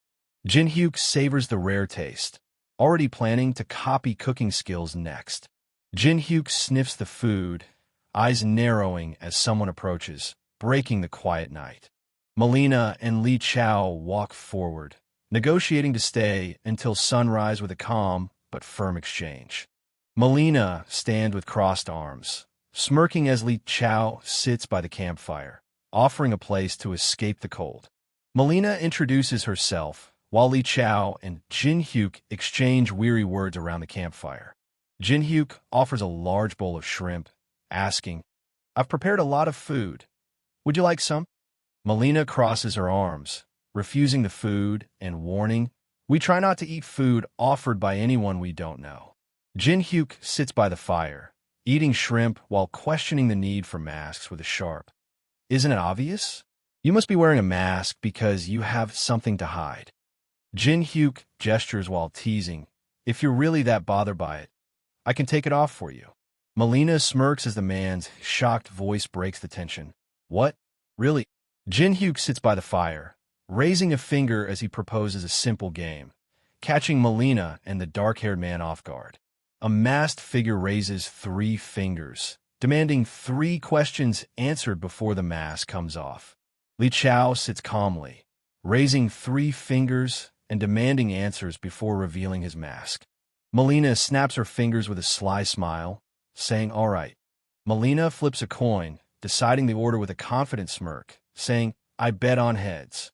Melina calls heads, and Jin Hyuk accepts, ready to start with the smallest spark of mana. The coin called Caligula's coin can dominate a target's mind after 5 minutes of mana infusion. Melina smirks and taunts Jin Hyuk, pressing him for answers he won't give. Jin Hyuk sits silently by the fire while Melina stands with crossed arms, declaring, "I came here by myself. It's my turn to ask now." Jin Hyuk challenges, "From the looks of it, you're also aiming for the boss, so why have you only observed until now?" Melina stands with a smirk, waiting patiently while Li Chao sits cautiously nearby, both ready to enter the notorious temple. Melina smiles confidently and challenges, "My turn again. Why you climb the tower, Mastapa?" Jin Hyuk stirs the fire with a stick, questioning, "What I want? Are you able to do something about it? If I say I want something." Melina smirks, holding a small object as Li Chao promises, "We can do a lot more for you than you think." Jin Hyuk kneels and challenges, then last question, "If you answer this, I will take off my mask as promised." Jin Hyuk holds fire in his hand and taunts, "Did the demonic human association seriously think the likes of you two could actually face me?" Melina smirks confidently as she confirms their strength and acknowledges the masked fighter's feat against the 1,000-armed Avalokitesvara. Jin Hyuk sits by the fire, taunting, "But didn't you push yourself quite hard? We've already figured out you're very weakened." Melina smirks and raises her arm, declaring, "If that's the case, then even 2 of us is too much, actually." Melina extends her arm, channeling purple energy as Jin Hyuk stands calm, whispering. Li Chao shouts in frustration, demanding, "What the hell? Why isn't IT activating?" While Melina smirks, holding the unresponsive object. Jin Hyuk holds a bowl, calmly insisting, "No, Caligula's coin is fine." Melina mocks their inability, declaring, "You just can't use your mana," as purple scales hover between them. 2 voices clash as Melina shouts, "None of my skills are activating," while the other demands, "Melina, we're switching TO Plan B." Jin Hyuk holds a bowl with a large shrimp and taunts, "You sure are scrambling like crazy." The person bowing at shrine receives the divine spirit's approval for their sincere offering. The totem pole's eyes ignite as blue energy swirls, declaring it the chosen warrior for the judgment of Anubis. The totem pole's eyes flare as it's declared the great general of the underworld. Melina and Li Chao look up, their faces tense as they react to something unknown. 2 massive wooden golems crackle with elemental energy as human figure left and another stand ready to face them. Li Chao stares at the shrimp dish, sweating as he realizes it wasn't just a meal, but the trigger that awakened the totem poles. Jin Hyuk reclines on the ground, warning, "You shouldn't move carelessly. Running away will be impossible." Giant fiery skull erupts as talismans float, while the great general of the underworld activates no admittance. Jin Hyuk unleashes energy from his hand while lying on the cracked ground, shouting, "These damn things will disappear as long as you die." Li Chao shouts a warning as he summons a dark spirit wreathed in blue flames, activating exemplary punishment. Jin Hyuk's clawed hand reaches up as a dark hand crackles with blue energy, warning, "I told you not to move." A giant stone skull unleashes a devastating energy strike as Jin Hyuk shouts, "Great General of all under heaven is activating exemplary punishment." A giant stone skull unleashes a devastating energy strike as Jin-hyuk shouts. Great General of all under heaven is activating exemplary punishment. A massive wooden statue, head crashes down, crackling with energy. Melina clutches her arm, frustration breaking through as she warns, "Damn it, I told you we should have run away in the beginning." A large wooden arm breaks as the man in the white coat demands, "Stop. Since it looks like we've more or less established the hierarchy, shall we have a chat now?" Jin-hyuk's skill activation fails, blocked by the level difference, and his luck stat refuses to trigger. Jin-hyuk's skill activation fails, blocked by the level difference, and his luck stat refuses to trigger. Jin-hyuk demands to know why the demonic humans interfere with the players despite humanity's extinction risk. Melina shouts warnings as the man struggles, trapped in the cracked ground. Li Chao shouts, "Never," as the giant statue raises a fist charged with blue energy. Melina sits on the ground, stunned as she reads a sharp message on her phone. Melina turns her head, laying down a ruthless rule with a summon warning. Jin-hyuk holds his sword steady, warning that information from the inside comes at a deadly price. Leader reveals the codename, Lancelot, and admits limited knowledge about the other executives while Melina kneels, someone and worried. Jin-hyuk activates the Eye of Gluttony and commands, "Continue." Melina explains that gathering all 12 cursed divine artifacts promises survival beyond humanity's end and immense rewards. Jin-hyuk sits, admitting he knows nothing beyond someone's words about Lancelot and the 12 cursed divine artifacts. Jin-hyuk shouts, mocking his opponents as the distorted mask warps his face. Jin-hyuk shouts, mocking his opponents as the distorted mask warps his face. Melina kneels, someone and worried, as Jin-hyuk thanks her for the information and asks if he can leave. Melina pleads desperately, shouting, "You promised you'd let me go if I told you everything I knew." Jin-hyuk steps forward, energy crackling in his hand, warning Melina, "Don't worry, I'll keep my promise, after you sign the contract." Jin-hyuk steps forward, energy crackling in his hand, warning Melina, "Don't worry, I'll keep my promise, after you sign the contract." Melina grits her teeth, tears and sweat mixing as she clings to the desperate hope of survival. Alonyon breaks the quiet under the bright sun and swaying bamboo. Taps the screen, reading the heated comments under the notice.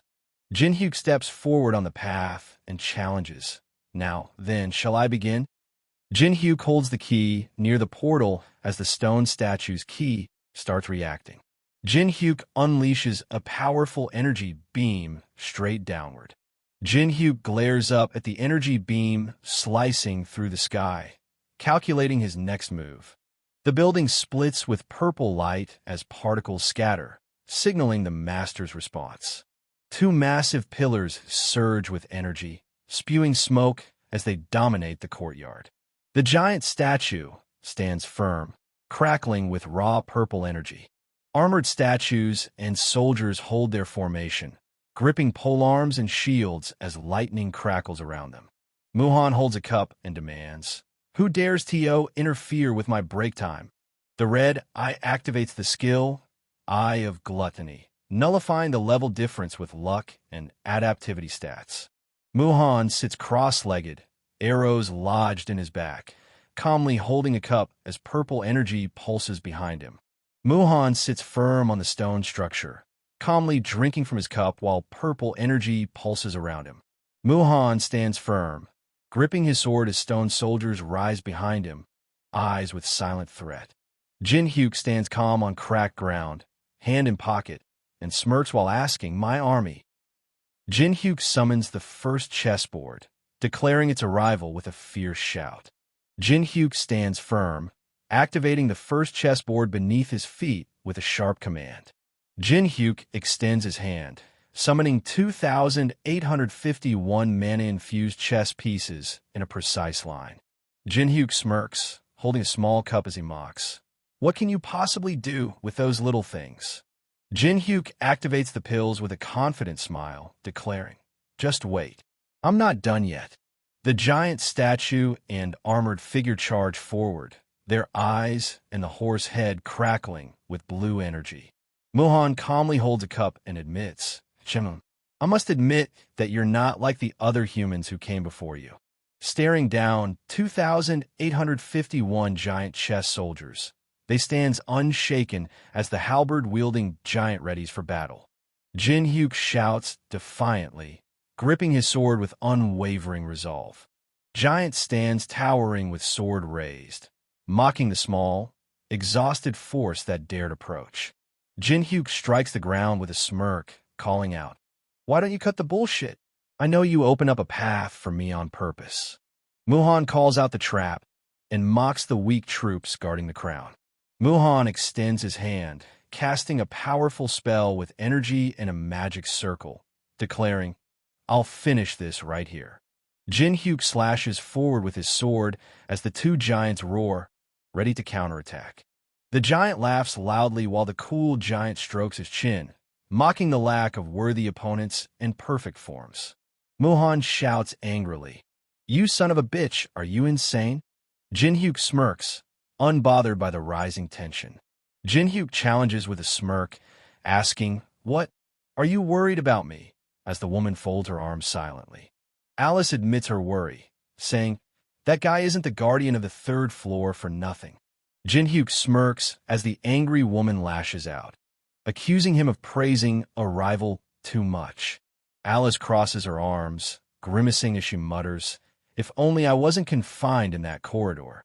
Alice raises her leg and turns her body, confidently declaring she can leave the rest to others despite her condition.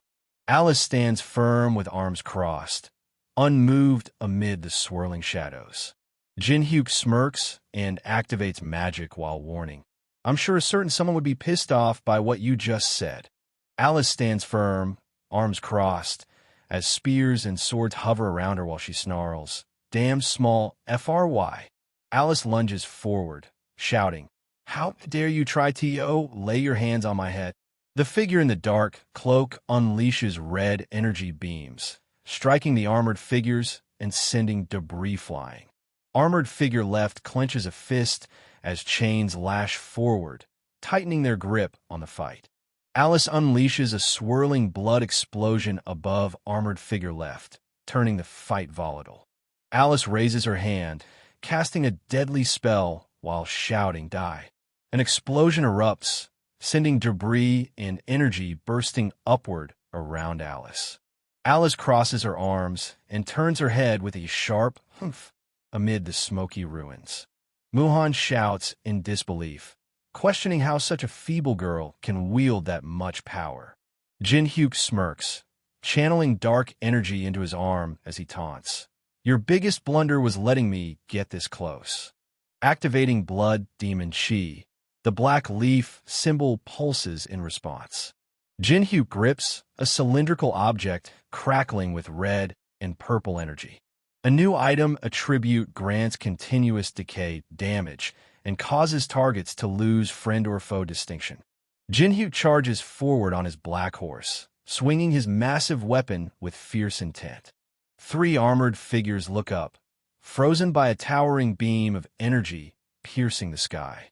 The giant and armored soldier front right lock eyes, their purple energy crackling between them. The cool someone clenches his fist while Hyant stands firm, declaring, "I never liked them from the start." The giant shouts and swings wildly, but the cool giant takes the punch squarely without flinching. Hyant raises a massive hand as armored soldiers ready their polearms, bracing for the next move. Armored figure left stands firm atop the statue, spear raised as others form a defensive circle below. Giant shouts, "My tactics," as debris flies from the force striking him. Muhan clutches his head in shock, shouting, "I can't believe they're all being ruined by one man." Jin Hyuk lunges forward with a smirk, taunting, "Stop freaking out. IT makes you look weak." Hyant activates Glacier Formation, summoning sharp ice shards as the orb on his chest pulses. Muhan clutches his chest, grimacing as he utters, "I am possible." Jin Hyuk fires an arrow as a woman shouts, "Stop that bastard." Hyant slams his fist down, shattering the ice beneath as a rider charges forward. An explosion rips through the air, hurling debris and everyone nearby backward. A massive sword crashes down, scattering debris and knocking riders from their horses. Jinhyuk activates Mandala, raising his spear as Hyant recoils under the pressure. Jinhyuk draws his bow and releases an arrow as Glacier Formation and Mandala resonate. Jinhyuk smirks and strikes with a decisive blow, declaring checkmate. A dark figure crashes hard into the stone wall, sending sparks and debris flying. A fiery impact slams down as Muhan falls backward, barely holding on. Muhan roars after a powerful energy beam straight from his chest. Muhan kneels, channeling intense energy beams that crackle amid the jagged crystals.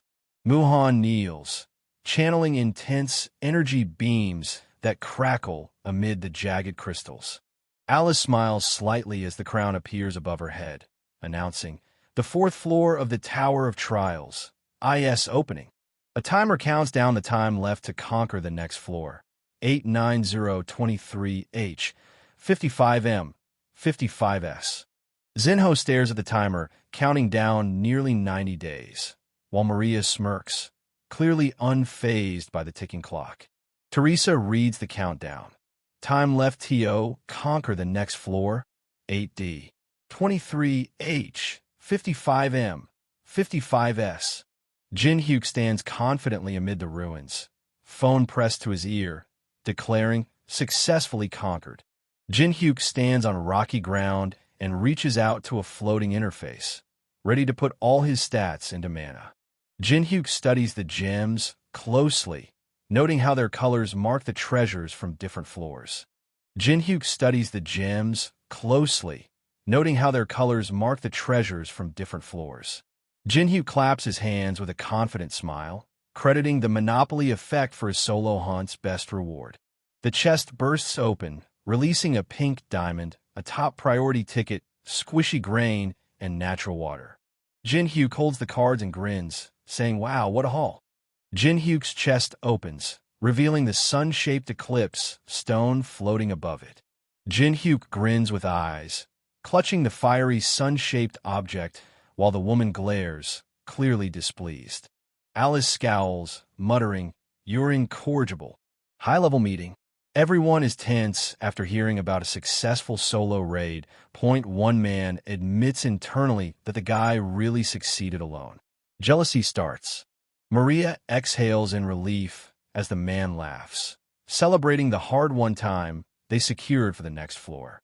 Another reacts angrily to "thank God," showing irritation, not relief. The man in red explodes, shouting that the raid benefits them in no way. He complains the successful guy will now take all the attention and views. Another reacts angrily to "thank God," showing irritation, not relief. The man in red explodes, shouting that the raid benefits them in no way. He complains the successful guy will now take all the attention and views. Teresa clenches her fist, declaring they almost joined forces with the demonic humans, but gained 90 days of time without their help. Teresa lashes out, demanding, "How could you say something like that about someone who helped US in such a crisis?" Mr. Beck stays silent, sweat trickling down his face, while Maria anxiously pleads for a response. Teresa spits out, "Are you all serious?" with sharp disbelief. Wait, T sits with arms crossed, demanding, "Do you all really feel the same way as 10-way SSI? Say something." Teresa stands firm, declaring, "I will withdraw myself from the conference from today onwards." Maria demands, "Teresa, what are you talking about?" While Teresa looks down, serious and conflicted. The man explains that the conference is an exclusive group only open to those capable of saving humanity. Maria, give warning to Teresa. Once you leave, you can never come back. Teresa points sharply, declaring, "With my life." Jinhyuk walks alone on the beach, debating whether to splurge on a luxury hotel despite feeling exhausted. Jinhyuk catches a call from Yao someone, eyes fixed on the screen. Jinhyuk answers the call, explaining he was in the tower when someone tries to speak. Jin-hyuk holds the phone close, his voice tense as he reports, "Someone isn't opening his eyes." Jin-hyuk holds the phone to his ear, demanding, "Where are you?" Yanawa clenches her fists with a confident grin, standing firm beside Alice amid the smoke and flames. Yanawa grins while Wei-T sweats nervously as a tearful "Opp" breaks the tense silence. Jin-hyuk grabs the other's shoulder, asking, "Don't cry. Can you tell me what happened?" The hospital marks the outbreak's origin, tied to the Tower of Trial's sudden appearance. Jin-hyuk recalls, "Oh, when Park Hannah and I were in the labyrinth, I saw it on the news, as the wolf snarls nearby, and Park Hannah stands confidently." Yanawa leans against the doorframe, recalling how her someone fought monsters but never fully recovered from his injuries. Jin-hyuk and Yanawa stand over the older man, grimly noting, "And his condition has gotten worse recently." Alice lies weakly in a hospital bed, hooked up to N4 as they reveal, "So this person is Yu Chien-yong, the man who used to be called the strongest man in Korea?" Jin-hyuk smirks, eyes sharp as he processes the deadly stakes and the unbelievable claim about Yu Chien-yong. Jin-hyuk steps forward with a sharp question as Yanawa glares sideways, tension rising between them. An A-rank healer, Hyo Jin-soo, steps in and claims even an S-rank couldn't do anything there, trying to downplay the achievement. Jin-hyuk admits he's known Yanawa for a long time and just came to see if he could help. Jin-hyuk leans forward with a calm smile, easing someone's nervous tension with a sharp, reassuring remark. Woman clenches his fist in frustration as Jin-hyuk leans on the bed with a calm smile. Yanawa shouts angrily, clenching her fist as she demands, "The greatest experts of this field are looking after him, but why isn't someone showing any signs of getting better?" Jin-soo sighs and wipes his glasses clean, muttering, "We're doing our best." Hyo Jin-soo raises a hand and stresses, "We're severely lacking time to research every disease caused by the Tower of Trials." Yanawa apologizes, admitting she let her emotions take over as she activates Eye of Gluttony. Yanawa urges someone to leave so the doctors can focus. Jin-hyuk glares intensely, baring his teeth as he recognizes the voice calling out, "Someone OPPA?" The protagonist appears behind them with a terrifying presence and glowing red eyes. His inner thoughts reveal suspicion. He knows they were getting greedy and hiding something. He's tired of pretending and silently judges them. He openly calls them leeches. Grandpa's hand trembles as the pen hovers near his arm, his cultivation clashing with the tower's mana and trapping him in a coma. Jin-soo explains a costly new treatment using magic crystals while the patient listens quietly in bed. Yanawa clenches her fist, promising, "I will prepare it for you, even if I have to sell the entire dojo." Yanawa clenches her fist, promising, "I will prepare it for you, even if I have to sell the entire dojo." Jin-hyuk shouts, "You damn thug," while the man in the white coat sweats nervously. Jin-soo points angrily, demanding, "What are you talking about?" "Scamming." Jin-soo adjusts his glasses and warns, "This is very unpleasant. Even if you're the young lady's guest, you can't just spout whatever you want." Jin-soo sweats nervously, glancing sideways as doubt creeps in despite his confident words. Jin-hyuk points accusingly, demanding, "Look at you, borrowed name accounts, and even a crypto wallet? Just how far have you gone?" Yanawa frowns, questioning, "Appa, what do you mean?" "Borrowed name accounts." The group panics and shouts back, accusing him of lying and demanding proof. They try to suppress and steal credit. The protagonist arrives, sees through them, and puts them on the defensive. Jin-hyuk's eye flashes red as he processes the shocking realization about the Black Cloud Guild and the resident. Jin-hyuk stands frozen, piecing together the shocking link between the Black Cloud Guild and the resident. Jin-hyuk processes the shocking message. A resident of the tower made contact with a human, while Alice looks on with displeasure. Yanawa faces off against three men in a tense standoff inside the cramped room. Jin-hyuk stands tense and serious, processing the shocking news about Hong Deokpyo's contact with a resident. Jin-hyuk stands tense and serious, processing the shocking news about Hong Diokpyo's contact with a resident. Jinsu rushes toward the hospital bed while Jin Hyuk watches, tense and someone. And foot delivering kick crashes into Jinsu's face, halting him mid-stride. Jin Hyuk blocks the runner's path, pointing a finger and demanding answers. Yanoa spits out a harsh warning, tears running down her face. If someone passes away, you'd better give up on getting out of here alive. Jin Hyuk raises his arm, trying to calm down Yanoa, as tension fills the cramped room. Grandpa lies unconscious on the bed, purple veins spreading across his skin as the urgent treatment begins. Jinsu shouts in frustration, clutching his chest as he defends their efforts to help Yu Chien-yo. Jin Hyuk orders someone kick him just once, while calling out the other's stubborn defiance. A fighter flips through the air, landing a kick while Jinsu watches, startled. Grandpa grimaces in pain, trapped by a severe mana congestion disease that should have killed him long ago. Jin Hyuk clenches his hand, focusing on the squares while shouting, "I can't let him die." A man bleeds from his mouth, eyes wide in shock, as Jinsu sweats nervously nearby. Jin Hyuk holds the vial with a sharp smile, calling it an elixir and challenging its maker. Dispenses a single drop from the bottle while recalling a long friendship with someone. Jin Hyuk pours a strange liquid onto the wrapped object, determined not to miss his chance to copy his skill from Yu Chien-yo. Grandpa grimaces in pain as the elixir is absorbed through the foredrip.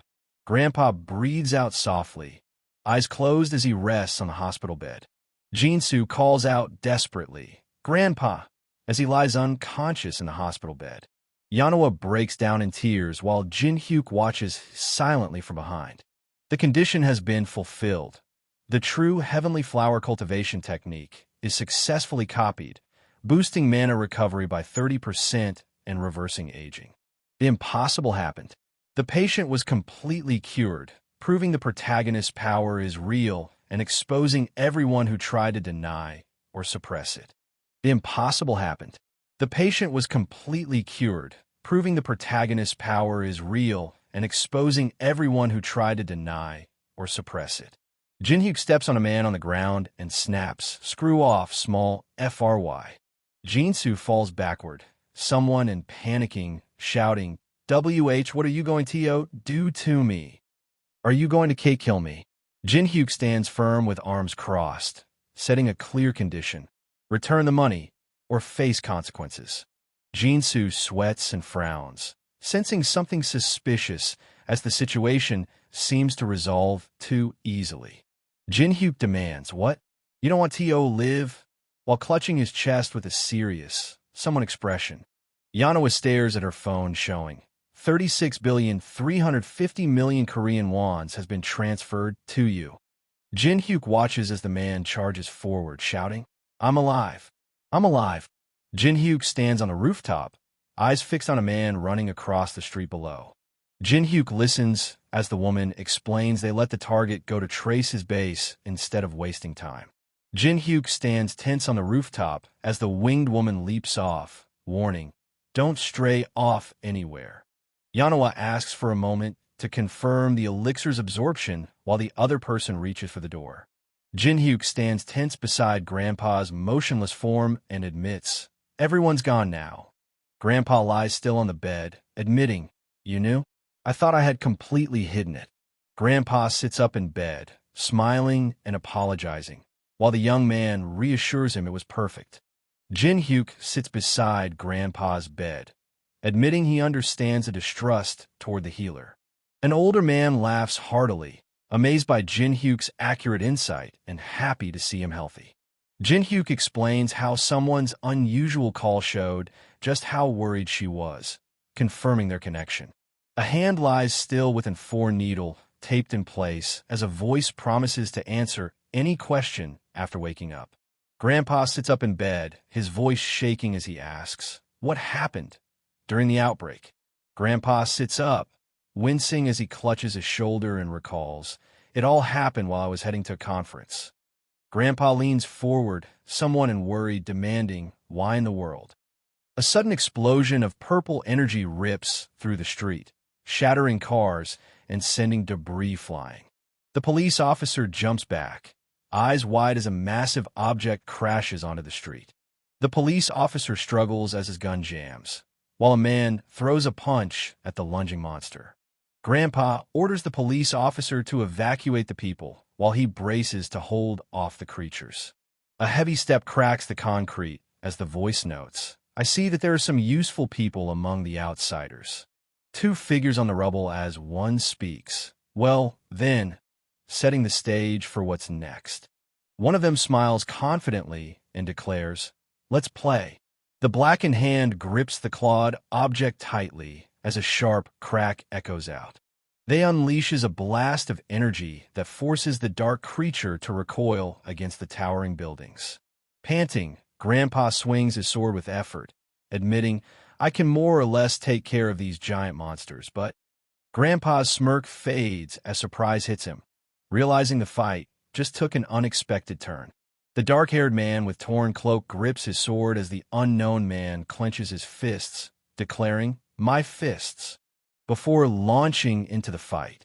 Grandpa swings his sword with a smirk, shouting, "Aren't reaching this man," as he blocks the attack effortlessly. Grandpa clenches his fist, blood dripping as the dark-haired man with torn cloak smirks, taunting, "Damn. IT." Grandpa touches his chest thoughtfully, recalling, "That's my last memory. I've never seen Grandpa have command over such a swift sword." The young man narrows their eyes, piecing together the elder's words, long hair and oriental attire. If the elder is telling the truth, this changes everything. They clenches their fist, realizing the elder's warning points to a hidden threat closer than anyone expected. Boy narrows their eyes, piecing together how far they'd go to break the boundary between game and reality. The woman in pink suit reveals, "The man who attacked you is one of the tower's residents," turning the situation inside the hospital room sharply more complex. Yanawa confirms their long acquaintance, making the connection between them undeniable and raising the stakes in this tangled tower mystery. Grandpa laughs off the black-haired man in dark outfit's denial, demanding, "Proceed with your marriage to my granddaughter immediately." Grandpa admits aging sharpened one skill he never wanted, his eye for people. The hand rests on the hospital gown as someone reflects. There's a saying that you need to dedicate at least 10,000 hours to a field to truly know it. I don't think that's wrong either. The dark-skinned man with sunglasses calls out the harsh truth. Only a few months after the tower appeared, the most overestimated are those awakened or self-proclaimed experts. Jin Hyuk acknowledges a change, saying, "It's like you've been endlessly tempered," recognizing the harsh lessons behind every victory and defeat. Jin Hyuk admits humility, but can't hide the natural composure that Grandpa notices despite the hospital setting. Grandpa sits up, touching his chest as he offers, "Well, that's that, but I'd like to repay my life's savior somehow." Boy smiles softly, asking, "Something I want? Can I really ask you for anything?" Grandpa laughs, cutting through the tension with a sharp, "Don't worry and just tell me." Yanawa asks about someone's condition while holding hands, and the black-haired man in hoodie assures her, the elixir has been properly absorbed. He'll make a full recovery in a few days. Yanawa expresses deep gratitude, saying, "What a relief. How can I possibly repay you for this?" And he calmly replies, "It's all right, Yanawa." Jin Hyuk smiles calmly, leaving the elder confused despite the overflowing gratitude. Grandpa smiles through tears, overwhelmed as he whispers, "I can't believe he asked me to give him that." Jin Hyuk steps into the apartment and stares out the window, lost in thought as the city lights stretch before him. The man mutters, "Money sure is nice," while eyeing the towering building lit against the starry night. Fingers press the phone buttons as a voice cuts through. "When you're somewhere expensive, room service." Cutting into the steak, the knife slices smoothly as the fork steadies the meat, signaling a moment of brief calm before the next move. Jin Hyuk tastes the food and declares, "This flavor, it's insane." Jin Hyuk listens as the other recalls surviving on cup ramen months ago, joking about how people once paid to watch them eat. Host introduces Dangun Jang as an expert ranker from Korea's strongest guild, inviting the audience to welcome him warmly. Host breaks down the two main ways to get stronger in the Tower of Trials, emphasizing that strength is the key to climbing. They explains the first way is to raise your skill and level, then prompts for the second method. Alice lies upside down on the couch, explaining it's using coins, revealing the Tower of Trials has its own exclusive currency. He explains, having the purchasing power to obtain even better items is one of the best ways to become a ranker, while the woman in pink suit listens attentively. Lying back on the couch, the man holds a plate stained with red as they declares, if the dollar was the key currency that made the world go round until now, then the coins will be that same key currency from now on. Jin Hyuk touches his neck and says, to rest, ignoring the question, as the woman watches from behind the counter. Alice casually pours wine and smiles, explaining, it's because of the third floor clear privileges. Man points at the map, explaining the fourth floor's challenge. The key is to occupy a base and protect it through 100 large-scale waves. Arrows shatter the hourglass, sealing the fourth floor for 20 days if all players fail to defend a base. Man warns that the risk of calamity grows if each floor isn't cleared in 90 days, meaning even unknown can announce his entry recklessly. The shower knob twists open, water flowing as the voice questions humanity's fate and the tower's power beyond causality. Jin Hyuk stands under the shower as the chilling truth sinks in. It is highly likely that humanity could become extinct. Host grabs the man's arm, confirming, you're really free for a month, right? As they discuss the tight deadline to clear the floor. Host grabs the man's arm, confirming, you're really free for a month, right? As they discuss the tight deadline to clear the floor. Dangun Jang reads the sudden announcement on the windshield display and mutters, HUH, in surprise. Dangun Jang reflects the urgent message. We ask all players who will challenge the fourth floor TO, get ready. The first wave will begin in 8 hours. Dangun Jang reflects the urgent message. We ask all players who will challenge the fourth floor TO, get ready. The first wave will begin in 8 hours. Dangun Jang explodes. WTF is going on, Hyung? Do we have a plan? The blue sports car tears through the street, sending debris flying as the angry man yells. What the hell are you thinking, T.O.? Pull something like this. Lying awake, the dark-haired man's eyes fix on the keychain beside the sleeping white-haired woman, whispering, unknown. Jin Hyuk stretches his arms and grins. You are GH. I slept like a baby, ready to face whatever comes next. The black-haired man with eyes sits on the bed, eyes fixed on the city sunrise as he asks, shall we head out? The female zombie leads a relentless charge, flanked by the muscular zombie and a horde of aggressive zombies pressing forward. Some player raises his hammer to block as female player stands ready behind her shield. A foot presses down on the map, highlighting a base marked for defense. Jin Hyuk steps forward, announcing the first entry into the fourth floor of the Tower of Trials while noting the usual dreariness. Smoke billows from damaged cars as the street lies in chaos. Jin Hyuk stands silently amid the rubble of Sangam World Cup Stadium. Jin Hyuk presses the high-priority base ticket against the cracked wall, activating it with a steady hand. The flag rises steadily atop the stadium roof, sunlight catching its edges as the base is declared. Jin Hyuk stands firm amid debris as seeds spread across the cracked street, water flowing naturally around them. A group gathers at the fourth floor starting point, swords drawn and tension rising among the famous guilds. Yanawa and the man with grayish hair call out loudly, OPPA, and Hyung, as they wave eagerly at the man in the. Teresa waves her hand and calls out, someone SSI. Yanawa raises a hand, warning, don't be surprised, I called her here, as Teresa and the man with grayish hair exchange shocked looks. Yanawa stands among the ruins, explaining the sudden meeting as the others listen intently. Teresa turns back, softly saying, being together with you is better, too.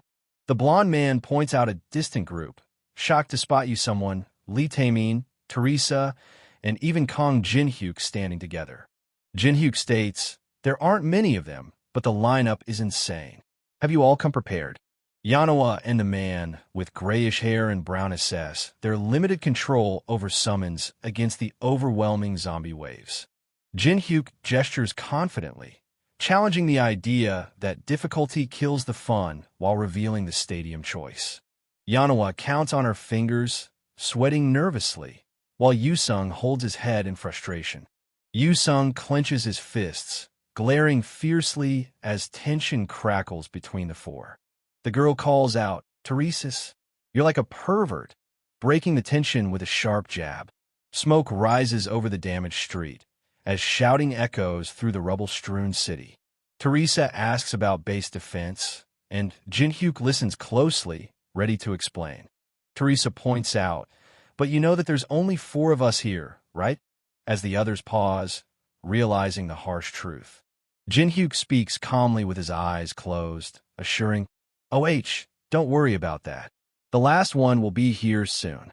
Yusung lands forcefully near the group, sword ready as he calls out, "Kong someone." Yusung glares fiercely, sword thrust forward as he snarls, "I'll kill you, you son of a bitch." Yusung stands firm on rocky ground, gripping his sword as blue crystals pulse behind him. Yusung stares intently at the screen hovering before him, tension tightening his grip. Yusung sweats nervously, his mind racing with doubts about the impossible order.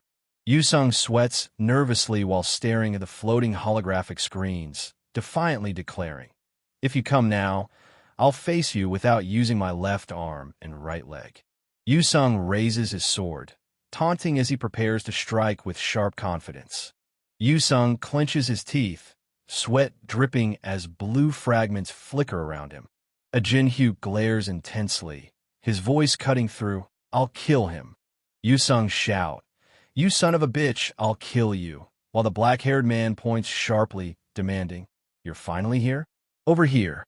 Yusung grips the sword, its elemental magic pulsing as he mutters, "A tribute sword." Yusung grips his sword tight, snapping, "You asked if I'm a chicken? I'll show you right here." Swings his sword upward with fierce force, shouting, "Whether I'm a chicken or not." Jin-hyuk points sharply, challenging, "It's good to prove yourself, but you're going to fight me with that incomplete sword?" Yusung holds his sword firmly, explaining the need to complete an attribute sword to unlock its full power. Jin-hyuk points at the floating box and explains, "It just so happens that the random box that appears on this floor includes the item that can complete that attribute sword." Yusung shouts, raising his hand as he calls out the unpredictable truth about the random box. Jin-hyuk raises a finger confidently, declaring, "Don't you already know that I prefer abnormal shortcuts?" Yusung locks eyes, daring with a sharp, "How about it?" One voice demands, "That item better come out of that random box," as a 5-man party is officially formed. The group stands alert, eyes fixed on the city as the announcement declares, the minimum number of members for the base defense has been fulfilled. The blonde woman questions the trustworthiness of someone, while Jin-hyuk listens silently. Yanawa watches tensely as the man with grayish hair and brown stands silently between her and the man with dark hair and scar. Teresa calls out loudly to Jin-hyuk, grabbing his attention as Yanawa watches quietly nearby.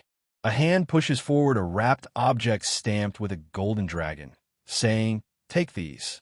Jin-hyuk holds twin swords, marveling at their power as he feels the mana rivaling divine artifacts.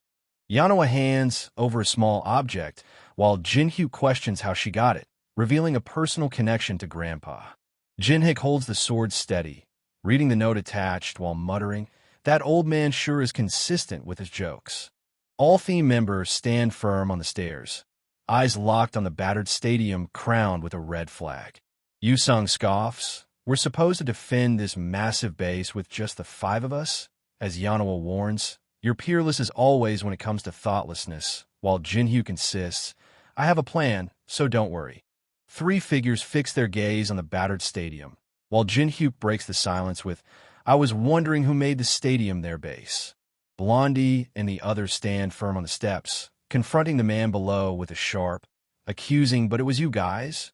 Jin Hyuk examines the sword handle closely, muttering, "That pattern is—" Lee Sir stands casually with hands in pockets, speaking off dash. "So, you're Kong, Jin Hyuk." Jin Hyuk and Teresa lock eyes on the approaching group, tense as the truth hits. He's one of the members of the Murim on the 21st floor. The brown man shouts accusations while gripping his sword, eyes locked on Nam Gung as tension rises. A woman with long black hair steps forward confidently and declares, "Yeah, that's me." A woman with long black hair steps forward confidently and declares, "Yeah, that's me." A man in black raises a hand to cut off Teresa's introduction with a sharp insult. A man in black raises a hand to cut off Teresa's introduction with a sharp insult. Teresa confronts Jin Hyuk with sharp questions, her surprise clear as he responds with a calm, knowing smile. Jin Hyuk declares the Someone family's elite status and arrogance with sharp conviction. One man shouts furious threats, clenching his fist as the tension explodes between them. Teresa snaps back with a sharp glare, refusing to tolerate the empty threats, while Nuna stands firm, unshaken by the bitter words. A man with black hair spits out a brutal challenge, questioning the Jin Hyuk family's pride and mocking their only value, name. Nam Gung shouts furiously, unleashing his rage with a fierce insult. Draws his sword, blue flames flickering around the blade as Nam Gung prepares to strike. Jin Hyuk questions sharply, "There are other residents here, besides Someone, Hyun? This is a bit excessive for simply just coming to pick a fight." Teresa asks urgently, "What should we do?" Jin Hyuk SSI. While Jin Hyuk listens, his face serious and unreadable. Jin Hyuk smiles confidently and declares, "Whatever their goal is, I just have to copy his skill. Let's prepare for battle." The man shouting with hood orders, "Cut off these bastards' limbs," as he charges forward. The gray-haired boy shouts orders while Nuna crouches, ready to strike on the left side. Boy extends his hand, activating Machine King as gears whirl around him. The boy activates a large machine, summoning drones that buzz into the damaged street. Nuna clenches her fists, activating a red energy shield with a fierce declaration, refusal to retreat. Teresa declares, "I will handle the rear," her voice steady as she prepares to take control. Teresa braces with her shield raised as two men stand back-to-back behind her, ready for whatever comes next. Yusung demands 3 minutes, locking eyes with Jin Hyuk as the tension sharpens. Jin Hyuk steps forward with his sword drawn, declaring, "There's no need for that," as Yusung holds his blade ready to block. Jin Hyuk swings his sword fiercely, sending multiple opponents flying back as he declares, "Since I'll take care of them all by myself." Teresa swings her sword, activating Sacred Reinforcement and Battle Song with a sharp command. Nuna clenches her fists, energized and ready as the man cheers her on. Missiles streak through the sky, detonating in a fiery blast as the attacker shouts, "Take this, you sons of bitches." She lands a fierce punch to Enemy's face, sending him reeling backward. Teresa swings her sword, sending 2 men flying backward with a single powerful strike. The man with light hair shouts, "This is crazy. Those bastards are strong," as Nam Gung and Jin Hyuk react seriously to the chaos around them. 3 swords clash, blue energy beams exploding on impact as Jin Hyuk and Teresa block the dark-haired attacker's strike. Yusung blocks an attack with his sword as 2 men recoil and a bald man turns away, tension crackling in the air. Yusung blocks a fierce sword strike with his hand, eyes locked on his hooded opponent. Jin Hyuk grimaces as he slashes his sword, pushing through the pain.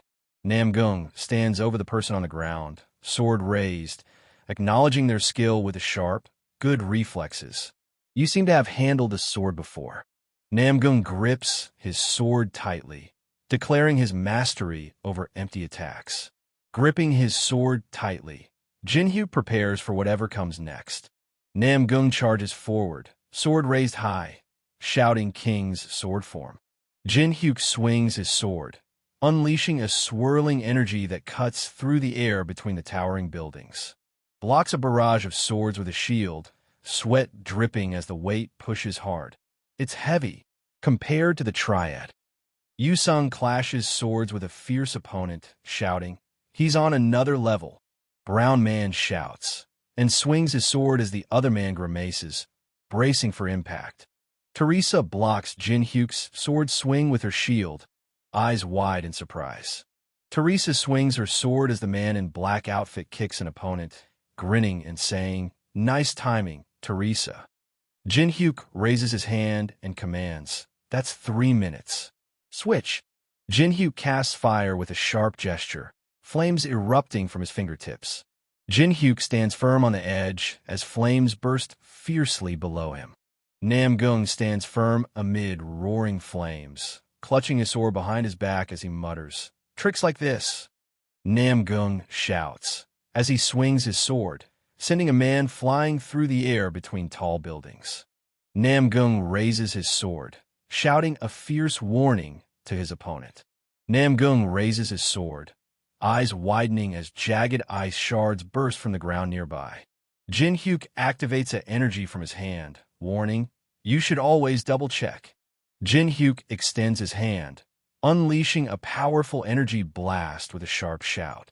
Namgung grimaces, sweat dripping as fear flashes across his face. Dark figure with polearm jumps, swinging a long weapon in a fierce cross-dividing slash. Namgung stands calm with his sword sheathed as a red energy slash cuts through the sky above. Jinhyuk locks eyes with his opponent, his expression sharpening with fierce determination. A sword slams into the ground, cracking the earth beneath with brutal force. Hyung Nim stands alert with his sword drawn as Namgung calls out, "Hyu, Hyung Nim." The group arrives at the ruined stadium and immediately feels the tension in the air. Everyone stops, sensing danger. Hyun holds his polearm thoughtfully, while Member smiles, noting the rare power from outside the tower. System, announcing, "They're finally all here. You have discovered all the residents within the triad. They successfully copy and fuse the skills Infinite Steps and Grave of Swords. You have acquired the skill Sword Demon King Steps. Movement speed increases by 70% upon usage. It can also be used as a form of attack if mana is focused on the feat." Jinhyuk smirks and activates the digital interface, saying, "All right." Hyun grips his staff firmly, eyes sharp as he replies, "I'm perfectly fine."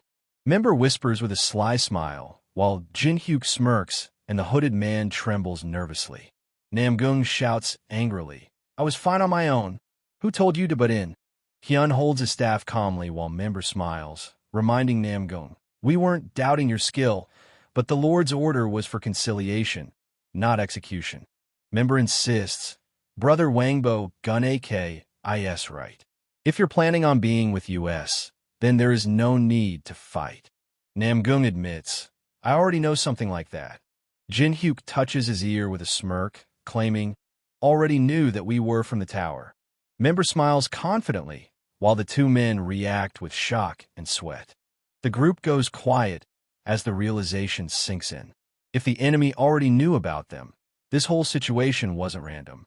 Namgung glares fiercely, gripping his serrated sword as he declares, "Screw conciliation.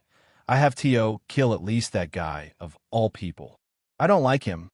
Namgung raises a hand, urging Namgung to leave despite his burning anger. Jinhyuk warns of a zombie wave 3 minutes away while Hyun grips his staff, eyes sharp. One of them waves his hand dismissively, basically telling the others to back off. The message is clear. This place is already claimed. Hyun holds his staff over his shoulder and orders, "Try to hold out. We'll be back once the first wave is over." Hyun points forward and orders, "Move to the base and build a strong point," as the group of armored people advances. Namgung warns sharply, "Consider yourself lucky. I won't let my guard down next time," as the others walk away. Nona warns, We need to save as much stamina as we can. As Taemin urges, Hyung, we should go get ready too. A damaged supermarket stands firm with tall walls and plenty of food, making it perfect for a long-term siege.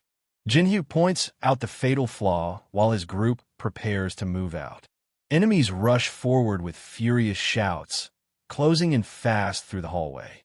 Taemin studies the holographic zombie images while a man places a hand on his shoulder, asking, Hyung, can we really stop all those zombies by ourselves? Taemin listens as the woman questions his motives, tension rising between them under the metal roof. Jinhyuk points at the massive plant defense tower, explaining, these things are more useful than they look. Jinhyuk raises his staff and commands, now, I'll explain the plan. All of you, gather around. Jinhyuk plants the flag at the stadium's center, declaring at the base to keep zombies from taking ground. Jinhyuk stands firm beside the cracked ground, explaining how plants guard each stadium entrance. He explains the strategy clearly. As long as those plants remain intact, this massive base stays protected.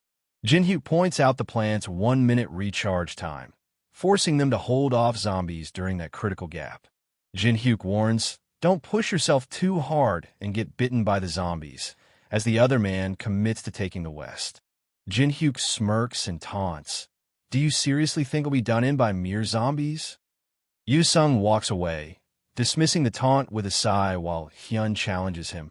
That's different from this. Taemin takes charge, instructed to monitor the center and assist with drone surveillance. Teresa smiles confidently and offers to take the north while the other woman claims the south entrance. Jinhyuk commands sharply, all right, everyone, to your positions, as the team braces for what's next. Jinhyuk grips his twin swords with a confident smile, ready to test their power.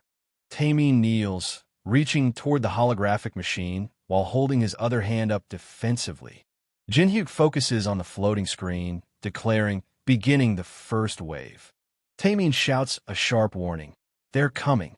The person with light brown hair, holding aims their gun steadily, while the other clenches their fist, tension rising between them. Yoo-sung grips his sword tightly while Taemin steadies his gun, both ready for the clash ahead.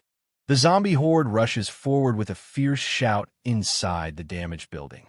Someone bursts out of the building, scattering papers across the running track. The solar plant activates, flooding the area with blinding light.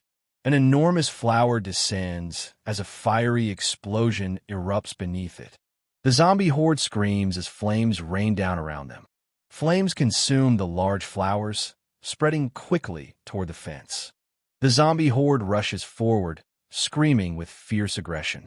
Nuna raises her arm to summon her face, overwhelmed by firepower that dwarfs any normal defense tower. Smoke and embers rise from the scorched ground near the bleachers as debris settles with a sharp crack. A large flower bud swells on the vine, ready to burst open. Nuna shouts as debris flies and chaos erupts around the damaged arena. Taemin reaches out desperately as the zombie horde closes in, snarling and clawing from all sides. Taemin reaches out desperately as the zombie horde closes in, snarling and clawing from all sides. Hyun shouts, this is when it really begins. Hold out for 1 minute, while gripping his twin swords. Teresa stands ready with her sword while Hyun watches carefully, gripping his staff. Jinhyuk smirks and looks back, sizing up the situation with calm confidence. Teresa smiles calmly, her confidence unshaken as she faces the challenge ahead. Woman with light brown hair and smiles with blood on her lips, while Mechanical Arm Man watches her with concern. Woman with light brown hair and declares, I'm just doing what needs to be done, showing steady resolve. 066, analyzed 0066.png. The woman with light brown hair and raises her sword, someone ready, declaring her faith in someone SSI. Queen reveals her deadly reputation as the mother of the dead, known for her lethal poison attacks. Teresa explains the fourth floor's core defense rule, while the two men listen intently in the icy base. Zombies with eyes right surround a pile of skulls beneath a red flag, their mouths open as they advance. A figure plummets rapidly between towering buildings as the warning echoes. If the someone is in the Sangam Stadium, that means the base is completely empty. Queen unleashes a someone claw strike, while Jinhyuk braces with grim determination. Queen's eyes blaze as she admits. She figured out faster than I expected. HUH?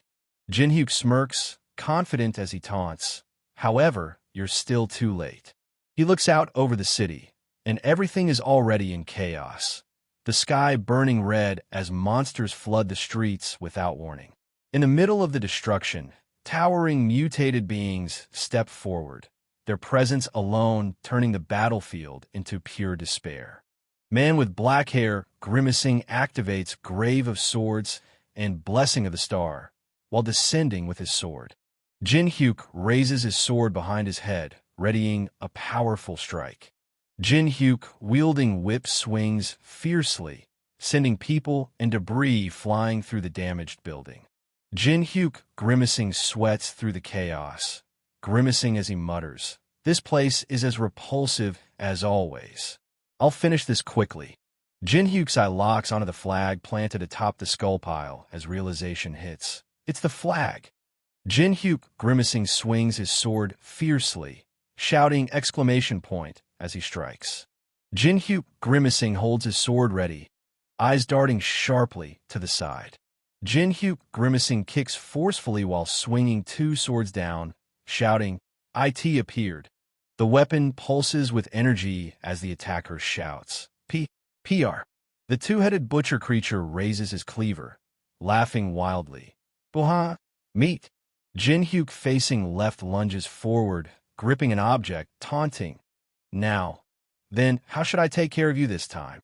The two-headed butcher creature raises its large cleavers, ready to strike with brutal force.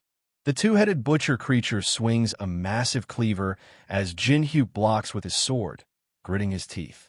The two-headed butcher creature snarls as the swords clash, shocked that his cleaver doesn't cut. Jinhyuk, grimacing, activates the fire element on his sword, declaring, "It's not your average sword." Jinhyuk, grimacing, leaps onto the creature's head, slashing down as flames burst around him. A massive hand bursts into flames, roaring with raw power. Enemy burns fiercely while the man with black hair, grimacing, kneels, gripping his swords amidst the rocky debris. Jinhyuk, grimacing, holds two swords, acknowledging, "IT's recovery speed alone truly is legendary." Jinhyuk, grimacing, swings both swords as the two-headed butcher creature raises its hands, warning, "However, this is more than enough to restrict IT's visibility." Jinhyuk leaps through the air, sword raised to strike the two-headed butcher creature, recoiling from sudden light beams. The two-headed creature with red eyes snarls, "I won't die." Jinhyuk, facing left, raises his knives, ready to strike the two-headed butcher creature. The man with black hair, activating mandala, clenches his fist and smiles as he shouts, "Activating mandala." The two-headed creature with red eyes grimaces and lets out a two-headed creature with glowing red eyes, mocking Boha. A massive orb rises behind the cliffs, casting long shadows over the rocky terrain and building. Jinhyuk holds up his scissors with a grim smile, declaring, "My 31st victory." Jinhyuk, in cloak, stands atop a pile of skulls by the flagpole, challenging, "Shall I put an end to this now?" Man standing on skulls turns his head sharply, muttering, as the ruined city looms behind him. A red flag rises above the skulls as a voice calls out, "Would you look at this?" Jinhyuk smirks, revealing the infamous Black Hound alias. Anyabu's eyes burn as he mutters, "I thought he'd be dormant after my scolding. Interesting." Jinhyuk, standing on skulls, looks up and declares, "I'm listening." A massive black hound roars low above the man, standing on skulls, asserting its presence. Jinhyuk grips the pole tightly, taunting, "HUH, what? Are you getting angry?" Anyabu grips the staff tightly, eyes blazing with intensity as the warning echoes. Black Hound is getting very flustered. Anyabu grips the staff tightly, eyes blazing with intensity as the warning echoes. Blackhound is getting very flustered. Jinhyuk questions the motives behind the proposal, refusing to accept it.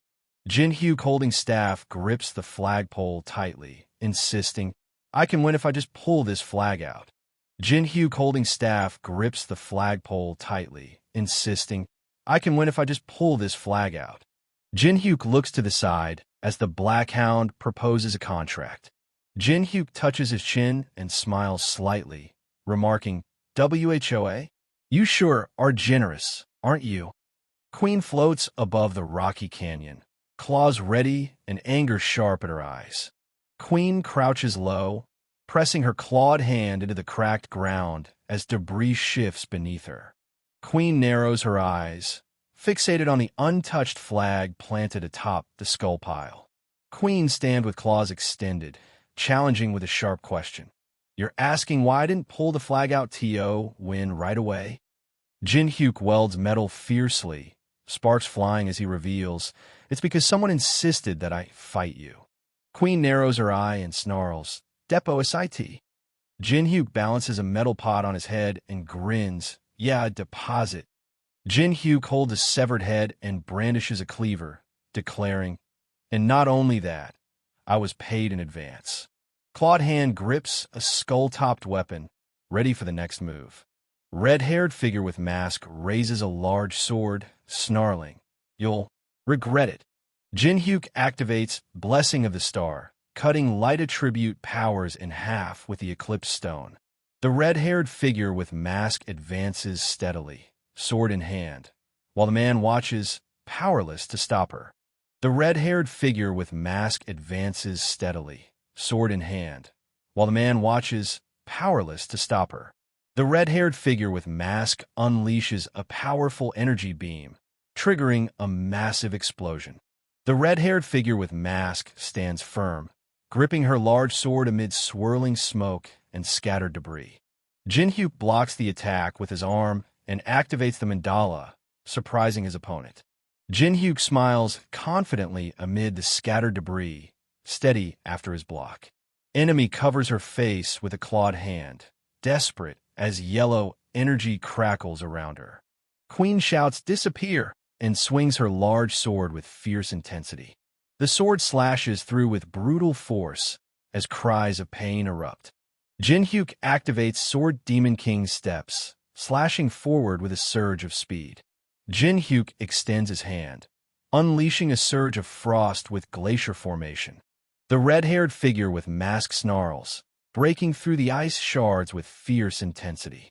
Jinhyuk jumps and swings his large weapon down through the ice shards. The queen reels as ice shards explode around her, struck by a sudden, brutal attack. Jinhyuk lunges forward, swinging his large sword down with full force. Queen stands defiant amid the wreckage, shouting, "I won't die." With just that, Jinhyuk smirks, gripping his large weapon behind his back, admitting, "I know, this is nowhere near enough." Queen charges forward, raising her sword with a fierce cry. Jinhyuk swiftly dodges the blazing attack, narrowly escaping the fiery strike. Demon Queen activates glacier formation, ice crystals rapidly spreading over her eyes. Dark claws clamp down on the Demon Queen as she grimaces in pain. Jinhyuk swings his large red weapon with fierce determination, shouting. Queen screams as a massive sword swings down toward her. Queen snarls, eyes burning with rage, muttering, irritating, "Human." Queen swings her large sword down with a burst of energy aimed at Jinhyuk. Jinhyuk glares intensely, his eyes burning with sudden resolve. The Demon Queen braces with her sword as a dark-haired figure leaps down toward her through the cracked floor. Queen swings her large weapon with fierce force. Queen swings her large weapon with fierce force. The silhouetted figure with weapon steadies the large sword as dark tentacles coil around them. The silhouetted figure with weapon steadies the large sword as dark tentacles coil around them. Jinhyuk falls backward, raising his arm as he struggles to regain balance. Jinhyuk reads the message and grins, saying, WHOA, you sure are generous, aren't you? Umbu extends a hand and challenges, I'll agree to this battle if you agree to one condition. Jinhyuk reaches out his hand and demands the B-grade item called White Branch, claiming it's nothing special. The white branch floats silently, revealing itself as a common medical item easily found beyond the 10th floor. Umbu's eyes burn with intensity as the cold truth cuts through the 42nd floor. Everything here is worthless trash. Umbu's eyes burn with intensity as the cold truth cuts through the 42nd floor. Everything here is worthless trash. A hand reaches up to claim the jackal's tooth and white branch, locked by the rule forbidding the flag's removal before the someone battle ends.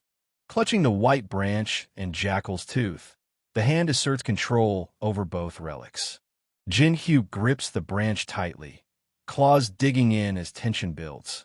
Jinhyuk grips the branch tightly, claws digging in as tension builds. Jinhyuk smiles confidently as purple energy pulses from his hand. Jinhyuk smiles confidently as purple energy pulses from his hand. Queen shouts with fierce determination, sweat dripping down her face. The system intervenes, warning that the divine artifact on the 4th floor can only be used once due to scaling limits. Jinhyuk grips his weapon tight, ready to make that one chance count. Queen descends fiercely, sword raised for a crushing strike. The silhouetted figure with weapon lunges in close, and the red-haired figure with mask freezes, admitting, I can't. Dodge! The silhouetted figure with weapon lunges in close, and the red-haired figure with mask freezes, admitting, I can't. Dodge! Jinhyuk swings his large weapon downward through swirling energy rings as the red-haired figure with mask looks up in alarm. Jinhyuk swings his large weapon downward with fierce precision. The sword pulses with energy, ready to strike. The silhouetted figure with weapon raises their blade, locking eyes with the red-haired figure with mask amid the flying debris. Queen takes a brutal hit from the purple energy spikes, piercing through her defense. Jinhyuk smiles calmly, holding his large red weapon with quiet confidence. Umbu bares its sharp teeth, mouth wide open in a fierce snarl. Queen winces sharply, caught off guard by a sudden strike. Queen sits on the floor, struggling to hold back tears with quiet sniffles. Demon Queen clutches the skull doll tightly, tears streaming down her face. The Queen stands firm, staring down the slightly open doors ahead. The Queen's eye sharpens, revealing the stitched skin beneath her intense gaze. Jinhyuk calls out the cowardice of Muhan while acknowledging the strength of the other fighter. Queen staggers, injured, as the man with the weapon turns away, saying goodbye. Jinhyuk stands calm with a slight smile, red flames rising behind him as the message, "You have leveled up," echoes around. The base stands battered but intact amid shattered crystals and rubble. The base stands battered but intact amid shattered crystals and rubble. Teresa catches her breath, sweat dripping as she admits, "Someone says I did it." Teresa kneels amid the rubble, eyes fixed forward as she admits, "This time, as well." Two men discuss the rapid progress, noting, "Only 24 hours have passed since the 4th floor opened." Two men discuss the rapid progress, noting, "Only 24 hours have passed since the 4th floor opened." Yanawa and Yusung wave eagerly and call out as Jinhyuk enters, joining them at the table. Jinhyuk smiles and explains, "Sorry I'm late. I had to pick someone up." Alice raises her hand to her chest and calls out, "This is quite shabby for a banquet hall." He casually introduces the quiet white-haired girl as a member of their so-called veteran company, leaving everyone confused. As the name sinks in, the group can't help but question what kind of squad would even call themselves that. Yanawa asks about Ms. Teresa, learning she'll arrive in about an hour, and told them to eat first. Jinhyuk crosses his arms with a slight smile, saying, "I thought you wouldn't come at all, but I guess you still came." Jinhyuk puts a hand on the other man's shoulder, breaking the tension with a sly smile. Jinhyuk puts a hand on the other man's shoulder, breaking the tension with a sly smile. Guy shouting congratulations yells, Congratulations on clearing the fourth floor, director. While Jin-hyuk smiles and thanks them with a casual thanks. Jin-hyuk offers a coin purse with a smile, declaring, "Eat as much as you want tonight.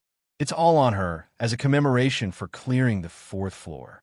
Alice spins 2 coins on her fingers with a confident smile, shouting, "Yay!" Jin-hyuk takes a slow sip of beer, eyes fixed on the plates of fried chicken in front of him. Jin-hyuk takes a slow sip of beer, eyes fixed on the plates of fried chicken in front of him. Alice bites into fried chicken, amazed she can enjoy so much for just 2 coins. Alice bites into fried chicken, amazed she can enjoy so much for just 2 coins. Jin-hyuk lifts a drumstick with his fork, ready to take another bite. Alice accepts the offered bite as the other person insists, "Okay, you can have it." Alice eats fried chicken with a smile, while Jin-hyuk offers more, joking about her unexpected strength. Yoo-sung asks, "What did you do before all this happened, Hyung?" As Jin-hyuk responds with a simple Jin-hyuk drinks beer and reveals, "I was a medical student," while Yoo-sung gasps in surprise. Teresa bursts through the door, shouting, "Everyone, I'm sorry I'm late." Teresa raises a drink with a confident smile, while the woman with brown hair and bun watches, phone in hand, as a man covers his face in disbelief. Jin-hyuk flashes a slight smile and asks, "Can I tag you? Let's take a selfie together, Yuni." Jin-hyuk clenches his fists, staring at the monitors as he recalls always facing the Tower of Trials alone.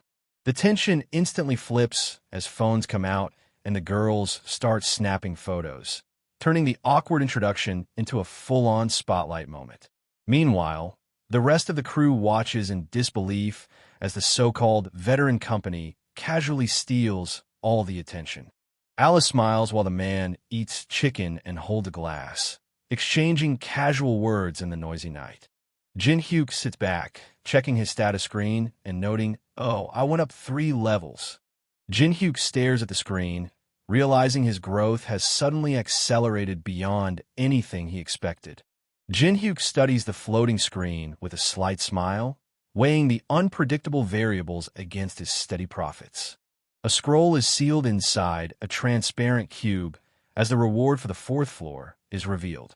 Jin-hyuk holds the scroll and declares, "I'll use this on glacier formation that I'm making the most use of." Man in uniform shivers, asking, "Hasn't it gotten cold all of a sudden?" while touching his arm. The man shouting in suit lashes out, demanding Jin-hyuk stop faking sickness and wear more clothes. Jin-hyuk taps the holographic screen while holding a finger to his ear, signaling he's ready with next up. Jin-hyuk spins the roulette wheel labeled A-grade random gacha box, chasing a rare item with a slight smile. Gripping the lever, they pull down hard as the wheel begins to spin. Jin-hyuk folds his arms, a slight smile crossing his face as red digital warnings flash. There is not much time remaining. The roulette wheel spins down to 1 as the countdown ticks closer to 0. The roulette wheel spins again as the timer runs out and the system demands another round. Jin-hyuk holds his sword handle with a slight smile, revealing he's uncovered hidden bugs in the system. A hand pulls the lever, spinning the roulette wheel as the timer expires. Pressing the button triggers warning cards to appear as electric sparks fly around the roulette machine. Jin-hyuk nervously challenges the door, questioning if he can really pick an A-grade item this way. The man with brown hair and coat questions the other's experience, revealing he let Chun Yoo-sung pick a reward the same way. Yoo-sung grips his sword tightly, a confident smile breaking as he declares, "I can finally beat him." Yoo-sung grips his sword tightly, a confident smile breaking as he declares, "I can finally beat him." Jin-hyuk smirks while pressing his phone, mocking the joy of completing the attribute sword. 3 tricolored pills appear inside the device with a message. "You have obtained tricolored pills." Jin-hyuk holds the capsules, weighing their limited use as the key to clearing the next floor. Jin-hyuk activates the Great Magic Library entry ticket, preparing to unlock its power. Jin-hyuk stands as the Great Magic Library opens, contemplating a long-awaited meeting. Rick Hennessy sits at his desk, absorbed in a large, open book. Rick Hennessy adjusts his monocle and mutters, "HM."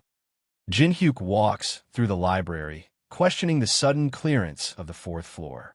Rick Hennessy dips his quill into the ink, muttering, "I didn't expect to see a guest already." Rick Hennessy adjusts his tie and announces, "Welcome. My name is Rick Hennessy, the someone of this library." Rick Hennessy adjusts his monocle while holding an ancient book surrounded by floating magical objects in the library. Jin-hyuk smiles and introduces himself. "Finally, my first encounter with a tower administrator. My name is Kong Jin-hyuk." Jin-hyuk smiles and introduces himself. "Finally, my first encounter with a tower administrator. My name is Kong Jin-hyuk." Rick Hennessy stands calm, hands behind his back, acknowledging Jin-hyuk's unexpected progress through the labyrinthine library. Jin-hyuk smiles slightly and declares, "I happen to be a very lucky person." Rick Hennessy warns, "I don't mind if you browse through the books, but there are no books of your level that you can read here, Kong Jin-hyuk." Rick Hennessy warns, "I don't mind if you browse through the books, but there are no books of your level that you can read here, Kong Jin-hyuk." Jin-hyuk holds up a red book and confirms, "Right." Hennessy narrows their eye and asks, "You know, rune language?" Rick Hennessy confidently claims, "I know a lot of people, so I've picked up things here and there," while Jin-hyuk listens with a knowing smile. Rick Hennessy calls out the man's surprising knowledge. He should be someone who has only just entered the 5th floor, but he already knows rune language. A figure breaks the silence, asking Kong someone a direct question amid the rows of books. Rick Hennessy confidently calls out the difference in skill and background of his opponent, sizing them up beyond the average someone. Rick Hennessy raises his hand, summoning the Anubis-like figure with scales, claiming the Egyptian gods are backing him. Rick Hennessy freezes, stunned by the unmistakable energy of the god Anubis manifesting nearby. Jin-hyuk smiles confidently, acknowledging the power granted to him while canceling the judgment of Anubis due to no chosen subject. Rick Hennessy adjusts his someone in coat, declaring, "A person of value must receive corresponding treatment." Manager bows deeply, someone in hand, offering a sincere apology for mistreating a valuable guest. Jin-hyuk smirks while the Anubis-like figure gasps, stunned by his words. Anubis would have collapsed from stress if he saw this. Rick Hennessy gestures as magical books float around him, offering one as a gift to atone for his mistake. Jin-hyuk asks, "Can I really choose anything I want?" And Rick leans forward with a confident, "Of course." Rick Hennessy offers a gift of equal value, holding up a sign that reads 12F 127 as he speaks. Jin-hyuk firmly declares, "I will take this," holding the ornate book up without hesitation. Jin-hyuk firmly declares, "I will take this," holding the ornate book up without hesitation. Jin-hyuk holds the book confidently, dismissing its ancient claims as just a book written by some Chinibu lizard. Rick Hennessy laughs loudly, declaring, "Pardon me," as expected of someone who has received the blessing of the gods. Rick Hennessy adjusts his someone as a digital effect flickers near the building, warning, "I will keep my eye on you from now on, Kong someone Nim." Rick Hennessy smiles slightly as he begins to dissolve into light pixels, saying, "I will look forward to the day that we meet again." Jin-hyuk holds a book and focuses on a hologram, reading the words "Someone, Kong Jin-hyuk." Person breathing heavily gasps for air while the other runs forward through the debris.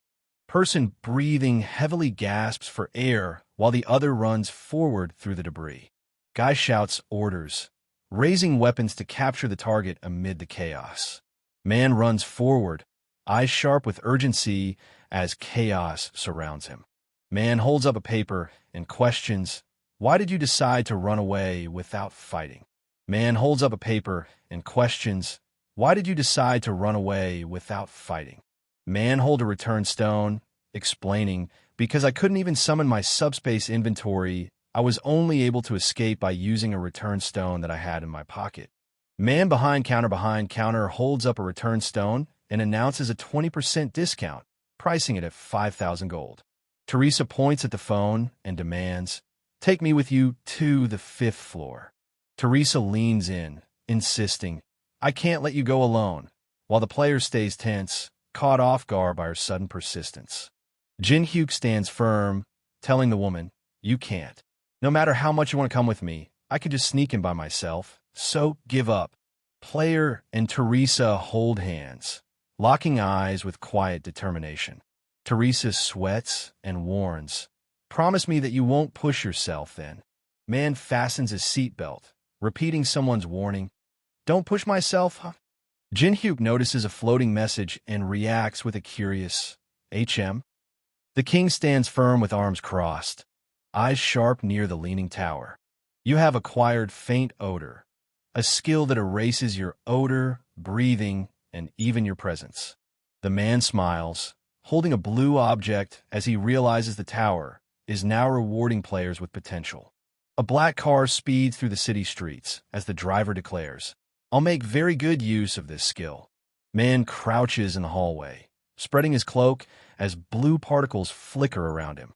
A warning flashes, "You will receive a random F-grade item." There is only one rule. Jin-hyuk holds the ancient grimoire as a symbol appears on his forehead, unlocking the skill, Eye of Gluttony, free from restraint. Jin-hyuk holds the ancient grimoire as a symbol appears on his forehead, unlocking the skill, Eye of Gluttony, free from restraint. The player and someone in cap sitting collapse to the floor, struggling to stay conscious amid the chaos. The player and someone in cap sitting collapse to the floor, struggling to stay conscious amid the chaos. While others are already struggling and getting injured at the starting point, he stands calm and watches the chaos unfold. The game has begun, and the difference in levels is becoming obvious from the very first step. Jin-hyuk activates the pursuit scroll on his wrist and prepares to move. Jin-hyuk's shocked face breaks as he reads the words, "Pursuit scroll." Jin-hyuk's shocked face breaks as he reads the words, "Pursuit scroll." Jin-hyuk grits his teeth, sweat dripping as frustration boils over with a sharp, "You stubborn." Jin-hyuk grits his teeth, sweat dripping as frustration boils over with a sharp, "You stubborn." Teresa speaks with sharp resolve, revealing she followed the promise she doubted.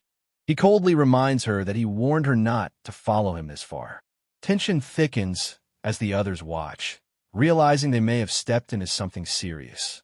Jin-hyuk clenches his jaw, frustrated, while Teresa warns, "Please don't berate someone who followed you out of worry so much."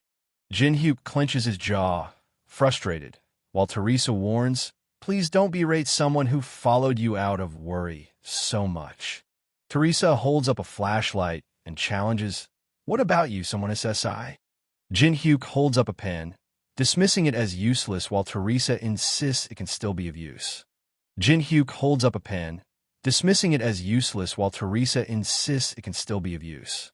Teresa holds up the flashlight just as a man grabs her hand, cutting off her words.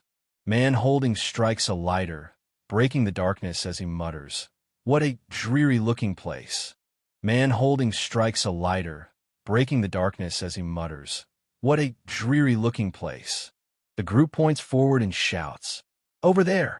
Sacrifices!"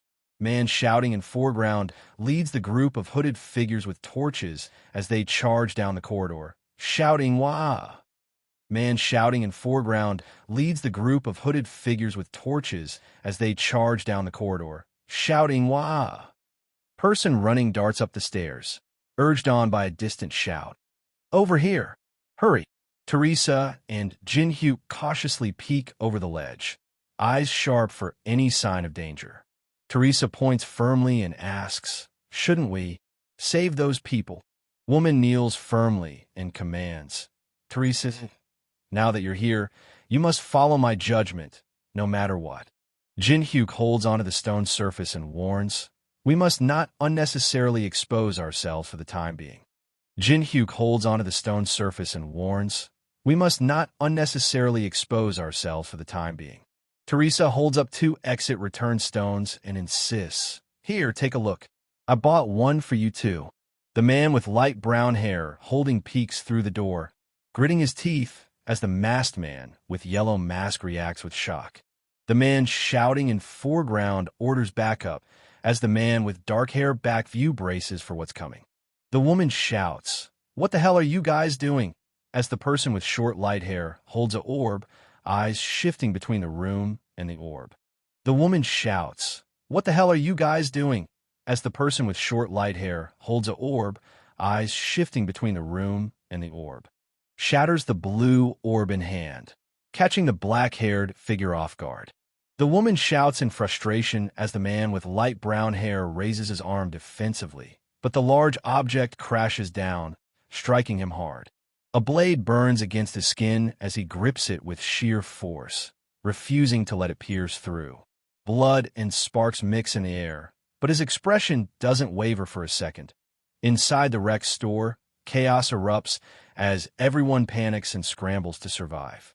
Fear floods their faces, realizing this isn't a prank or a scam anymore. Hot Guy towers over the two on the ground, polearm ready as the person with short light hair cries out in panic. Jin-hyuk holds the broken glass orb, mocking how easily Teresa trusted the broadcast scam. Teresa offers a gift, then suddenly turns at scream. Teresa glances back, clutching her fist as the enemy in the yellow hood watches her with eyes. The enemy grabs the woman from behind, shouting, "A sacrifice for our god." Teresa grabs the enemy by the collar and lunges forward to strike. The person in dark outfit and the blonde-haired figure are thrown backward by the explosion's force. Jin-hyuk and Teresa stand back to back, alert and ready as they realize they've been discovered. The group of hooded figures with torches chants, praying for a sacrifice to bring forth their king. Enemy freezes, stunned by a sudden light flaring at their neck. Enemy charges forward, fists clenched, shouting through the smoke and fire. Jin-hyuk smirks, gripping a bloody knife, and taunts, "Who wants to do the next sermon?" The group of hooded figures with torches freezes, shaking their hands nervously as one turns head in surprise. The giant enemy stands firm, gripping a massive hammer as the cloaked figure stammers, "SSIR proxy." The person in orange hooded outfit smiles as a giant hand grabs someone else, who clasps their hands and says, "It's not that we're scared, but—" Jin-hyuk leans in, asking Teresa, "Teresa, you've played tag before, right?" Hot Guy raises his massive hammer while the woman nervously warns, "That giant head is it, so don't get caught by him." The giant enemy swings his massive weapon down with brutal force. Someone roars start and swings his massive weapon down as Jin-hyuk and Teresa sprint forward to intercept.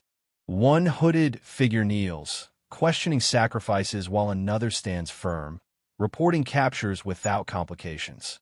One hooded figure kneels, questioning sacrifices while another stands firm, reporting captures without complications.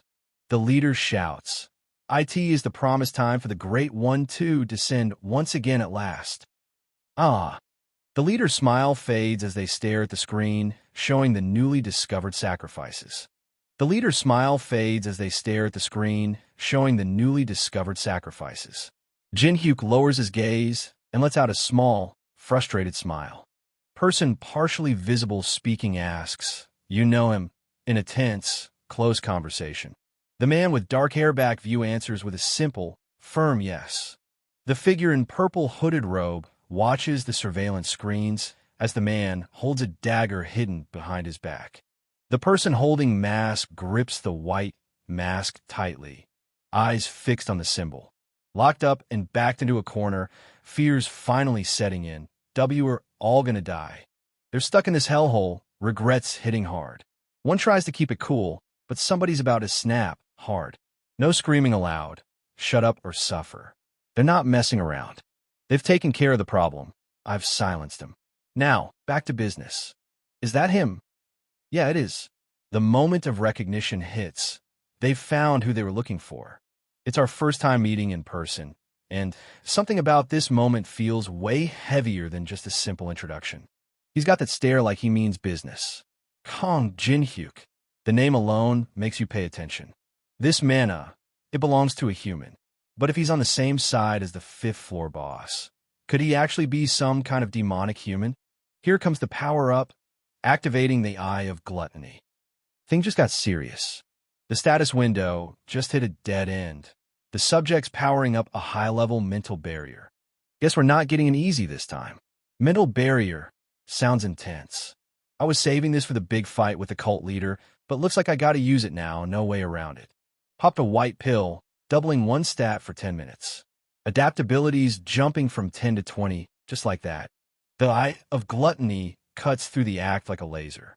Hosenfeld, level 38 Knight of the Round Table. No stat points left, but packing magic and depravity like a champ. This guy's not messing around. If he's a Knight of the Round Table, then he's the demonic human big shot Melina mentioned. This guy's a whole lot more dangerous than I thought. I really want that mental barrier skill. It could become a driving force that could withstand divinity. Wait, what? So I have to make him say his knight name and act like I'm totally a Chinibu until then? Great, just great. If I pull this off, I get to copy one of his skills. Time to play the weirdest role ever. This tower system is run by some absolute lunatic.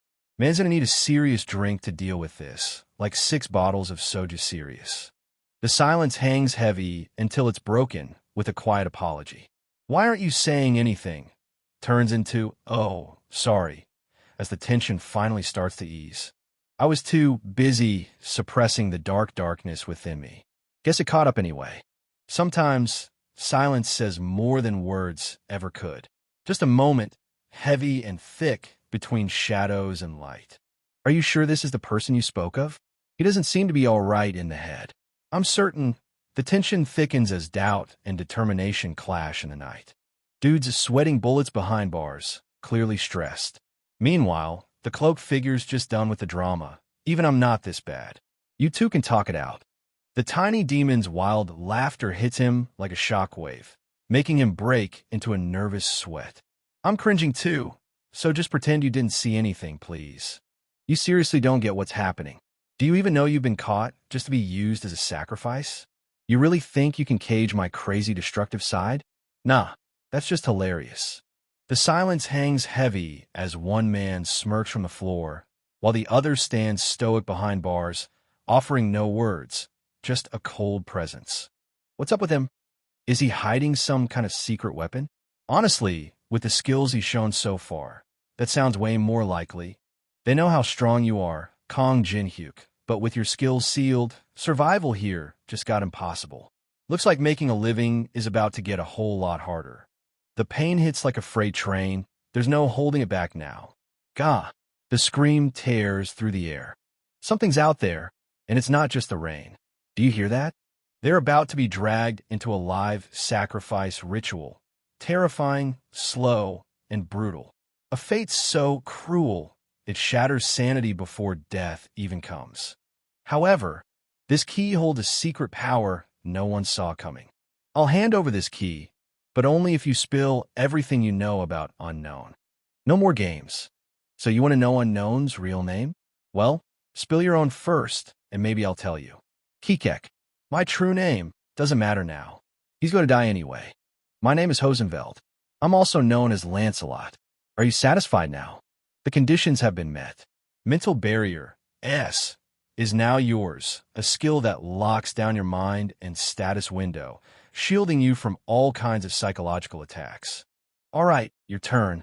Spill the tea on Unknown's identity. No more secrets. He's got that confident grin, holding up one finger like it's the last chance you'll get. I'll only say this once, so listen carefully. Unknown is something I can't quite put into words yet, but I feel it like it's right here, just out of reach. He looks down, exhausted, and all the other guy can say is, I see. The weight of the moment hangs heavy between them. The villain's chilling words hang in the air. I hope you have a quick death. But the guy behind bars? He's not scared. Not even close. He's got the key, but those bars aren't budging easily. This is going to take some serious effort. No keyhole? Seriously? Figures they'd come up with some messed up trick like that. In any case, by now, Teresa must be somewhere else, waiting. The cage door swings wide, just as she collapses, hitting the ground hard. Shouts echo around them. This was not supposed to happen. No one's ever resisted like this before. She took down more than 20 people, straight up unstoppable. She's got that fire, a sign that even the gods would be impressed. But right now, she's gearing up for what's next, no turning back. She's down on one knee, her voice shaky but desperate. Where are the others?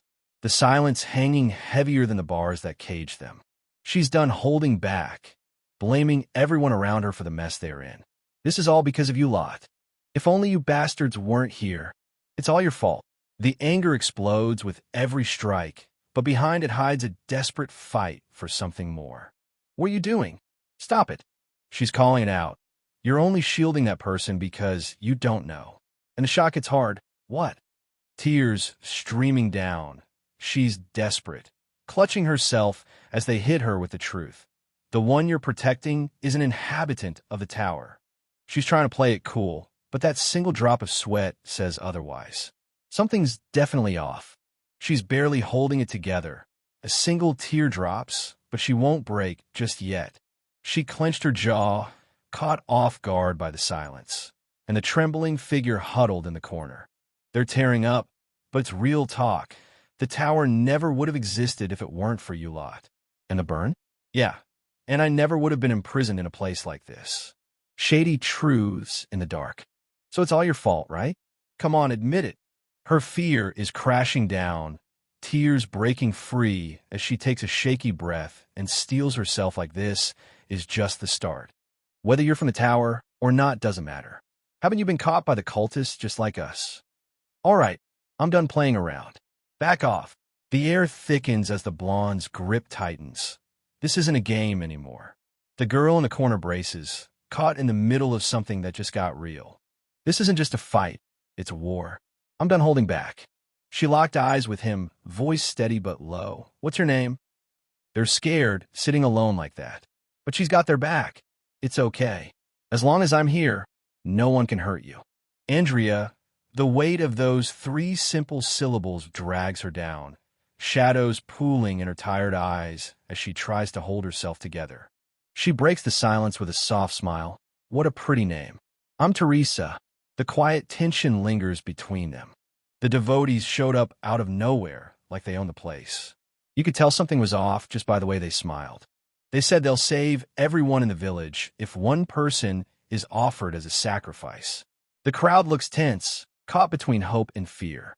Once they said that, the villagers said that I, who doesn't have parents, need to step up for the sake of the village.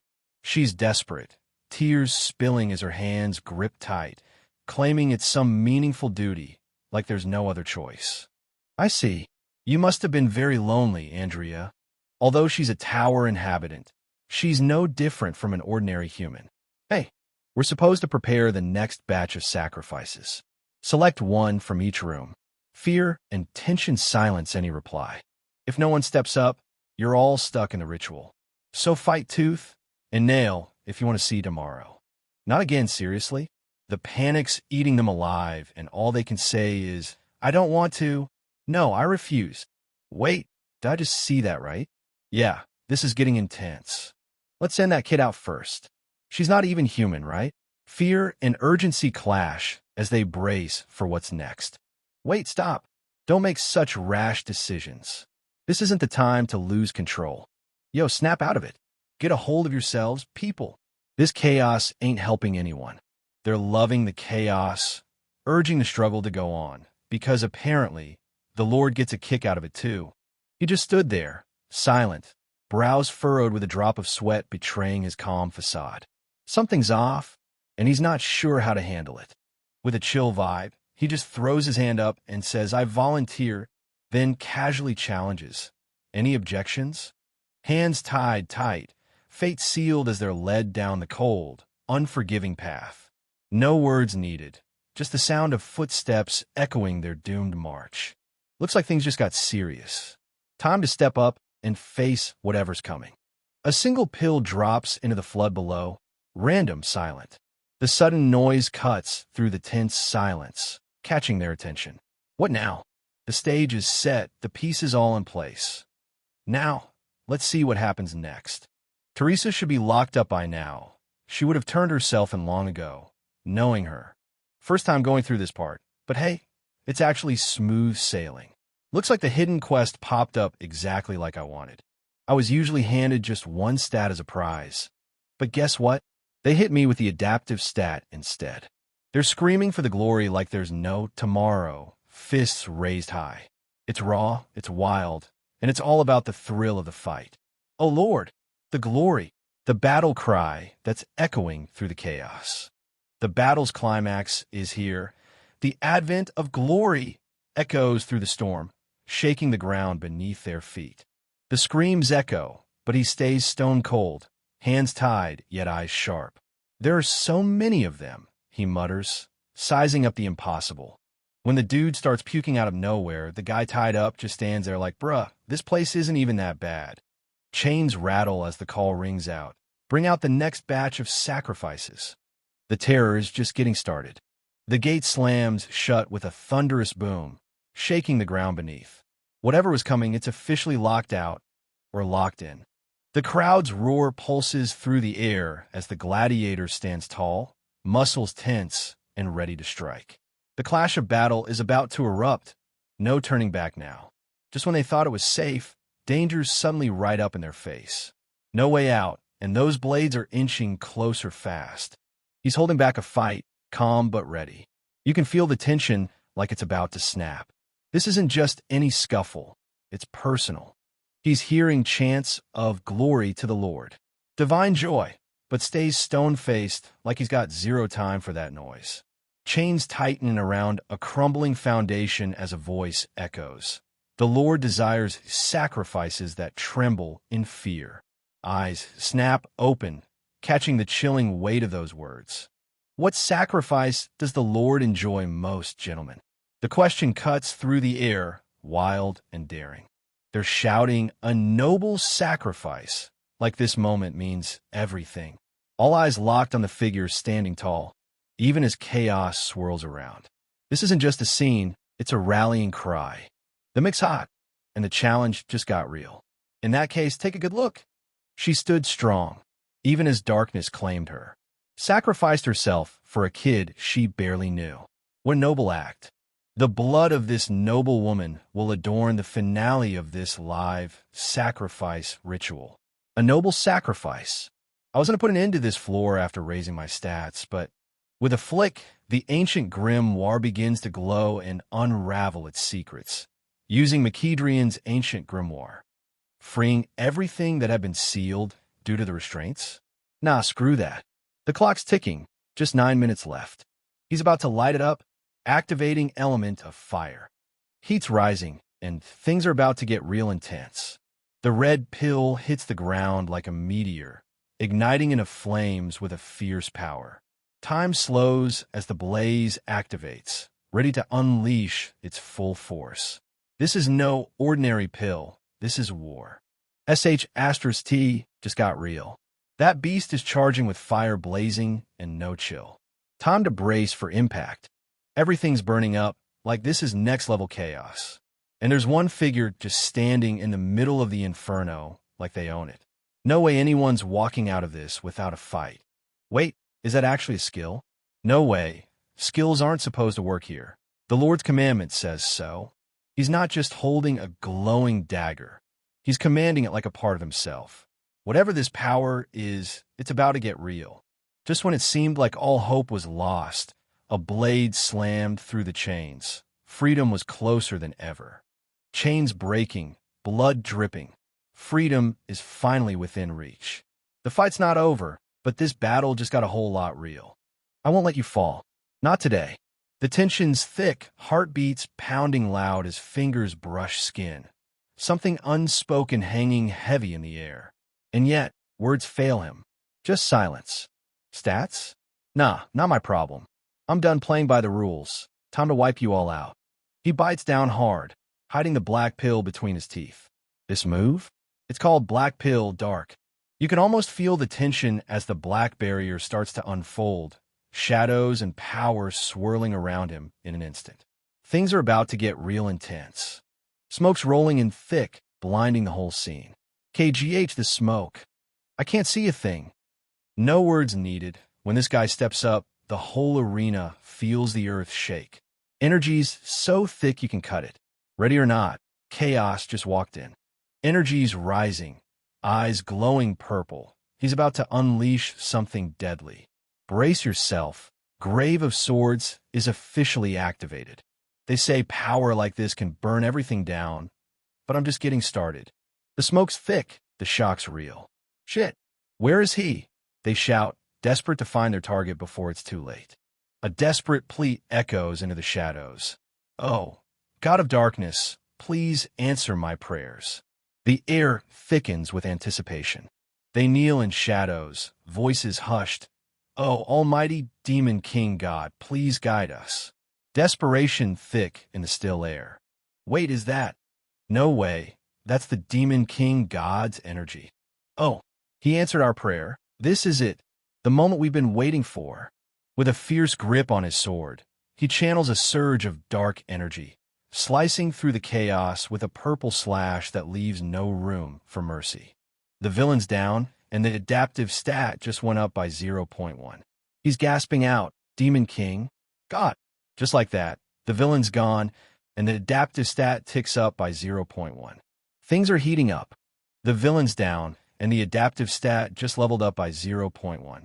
Power's ramping up faster than ever. Everything's shaking, dark energy swirling everywhere. And they're down, flat on the ground, caught in the chaos. Everything's a blur. Chains digging in her wrists, pain echoing, but she won't back down. Just hold on, she tells herself. They're targeting that brat first. Heck, they don't even consider them human. And all she can do is ask, how is that fair? She's still a child. Don't forget that. You can see it in her eyes. She's scared, trying to hold on for dear life. Child, my ass. That thing's just an NPC. The tension's snapping as they demand. Hand it over. Whoa, she just sent that guy flying with one fierce kick. Definitely not here to play. You think I'm easy to handle just cause skills are off the table? Nah, don't get it twisted. She's not just talking big. She's ready to throw down and prove she can take on any number of challengers at once. Confidence? Yeah, she's got in spades. The tension's thick as he fights back, gritting his teeth. Then are you saying you'll be the one to choose? She steps forward, calm and certain. Yes, you're right. I'll be the one to choose.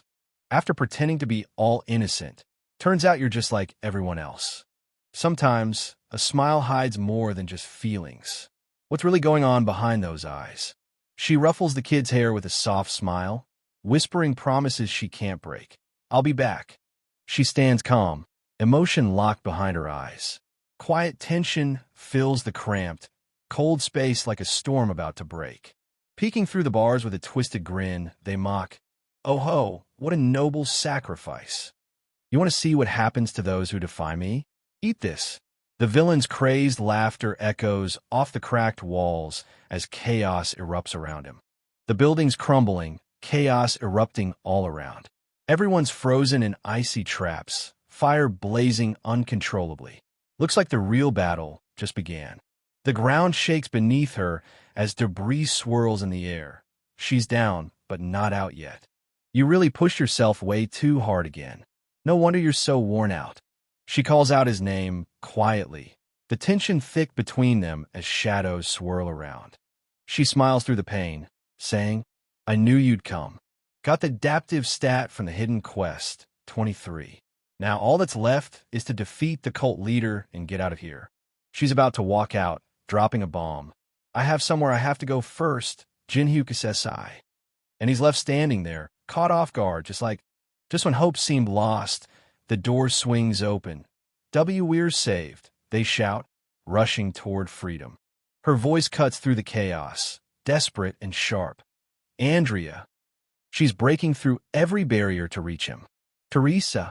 The name breaks through the silence, raw and desperate, tears streaming down her face as she clutches her fists like it's all she's got left. You're safe. That's all that matters. After everything, this moment's pure relief. What's going on here? A calm explanation breaks the tension. Andrea's from the tower, pulled in by devotees who gave her just two choices: be a sacrifice or join their ranks. 2 minutes left on this ancient grimoire's effect, and he can't believe she dragged him into wasting his precious 10 minutes on her scheme. If she's an inhabitant of the tower, then this changes everything. Andrea, right? Her heart races, caught off guard but desperate to stay composed. Why didn't you become a devotee? Everyone here is crazy loyal to God. Jinhyuk SSI. She's quiet, lost in a storm of thoughts she won't voice. Silence says it all. They say they didn't want to believe in something like a god. But here they are, stuck in this dark place, facing the truth. No parents, no protection. Even the villagers from my hometown sold me out like I was nothing. If there's really a god, then they're the ones who made this nightmare called life. A world drowning in nothing but despair. So if this was God's plan, then I'm sure he's a douchebag. She's quietly crying, hiding behind her hands while he watches with that familiar mix of concern and confusion. The silence is heavy, like it's filled with things neither of them can say. I'm not sure if this will console you, but I'm similar to you. I was abandoned in an orphanage as soon as I was born and grew on my own. Living without parents is a difficult thing, and it hits different when you're the one left behind. Jinhyuk SSI is talking about himself. This is getting interesting. I had no choice but to keep going. Getting stuck in anger and despair, that won't fix anything. But as long as the cult leader is here, everything feels so tense. She can barely keep it together. So the cult leader's finally here. Guess there's no turning back now. Let's do this. He flashes a confident smirk and says, I'll get rid of the cult leader for you, like he's already won. So try living in this world free from that douchebag's restraints. Time to break loose and see what happens next. Activating brand of tribulation, and in exchange, become my comrade. Okay. Her eyes locked shut. She let the light wash over her. One touch, everything changed. All done. From here on out, I've got your back, Andrea. Wait, what about me? He didn't do anything like that to me. Let's go defeat the cult leader. Time's up. No more ancient grimoire magic. Now it's all on them. All skills sealed. Now, with a whisper in the shadows, let there be joy. He's not just messing around. This guy's about to summon some serious dark power. Glory to our God. Yeah, something big is about to go down. The cult leader's on a whole different level from the usual fanatics. No fancy skills, but strength. Matches up to Breaker himself. She's pushing for an easy win, but he's holding back for a reason. The tension's building. Something's about to go down. Time's up, so no more skills can be used. Oh, I get it, huh? He can handle a fight up close, but that divine artifact? That's the real wild card. Divine artifact? Seriously? The filth-eating urn. A divine artifact with a spell that kills its target without fail. No second chances, just pure certainty of death. So, absolute certainty means we're doomed? Doesn't matter. I'll block it at least once. Let's see what happens. It takes a while to reuse, so your role is the most important. The countdown's on. Take down the cult leader before that spell kicks back in. No pressure, right? We're finally here. You ready for this? Don't forget, no turning back now. Grasping the wheel tight, they remind themselves, keep this in mind. The moment demands focus, or everything could spiral out of control. As long as you remember what I told you, nothing can go wrong this time. Just keep that in mind. You'll definitely see the right path. But as they walk forward, something watches from the shadows, eyes wide, waiting for the perfect moment. The people who messed up the ritual? They came straight to me. Now, this just got interesting. Where's the one who was with you? He left a while ago. Said he'd gotten everything he needed. He's got quick reflexes. I want to get rid of him right here, but this guy's proving to be more than a match. I don't know how you broke free from the god's restraints and used your skills, but this changes everything. No way you're getting away with this. I'll make you pay, sacrificing myself to wipe out this mess. No way. That has to be the divine artifact Jinhyuk SSI warned about. This changes everything. All right, Teresa SSI, time to see what you've got. He's diving in with everything he's got, no turning back. No holding back now. She's cutting through the chaos with one hell of a rush. Watch out, purple hair. She's coming for you fast. With a fierce glare and electric energy crackling, he crashes down, landing a devastating blow that shakes everything around. Right when you think they're out of moves, bam, one swift kick sends the opponent crashing down hard. This is it. No backing down now. Brace yourself. Now, gag him. The command cuts through the chaos as weapons clash, sparks flying in a desperate fight for control. Caught off guard, he's got the skull cauldron, but not the upper hand. She's pulling him back by the mask, eyes locked in fierce determination. Game's just getting real. No way you're getting past me. With lightning speed, the blonde delivers a kick that sends the masked brute flying through the air. No way. He's biting down the gag? Something's seriously wrong here. Whoa, did he just get tossed like a rag doll? That glowing, means trouble. This fight just got a whole lot real. They're not holding back, crashing through everything with pure force. This fight's about to get real messy. Watch closely. This is the moment he flips the script, stopping the massive blow mid-air like it's no big deal. Game changer, right? No more running. This ends now.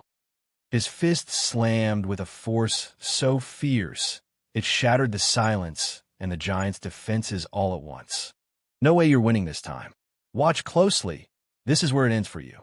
I've taken down someone 10 times your size with nothing but my bare hands. Think I'm going to lose to you? Think again.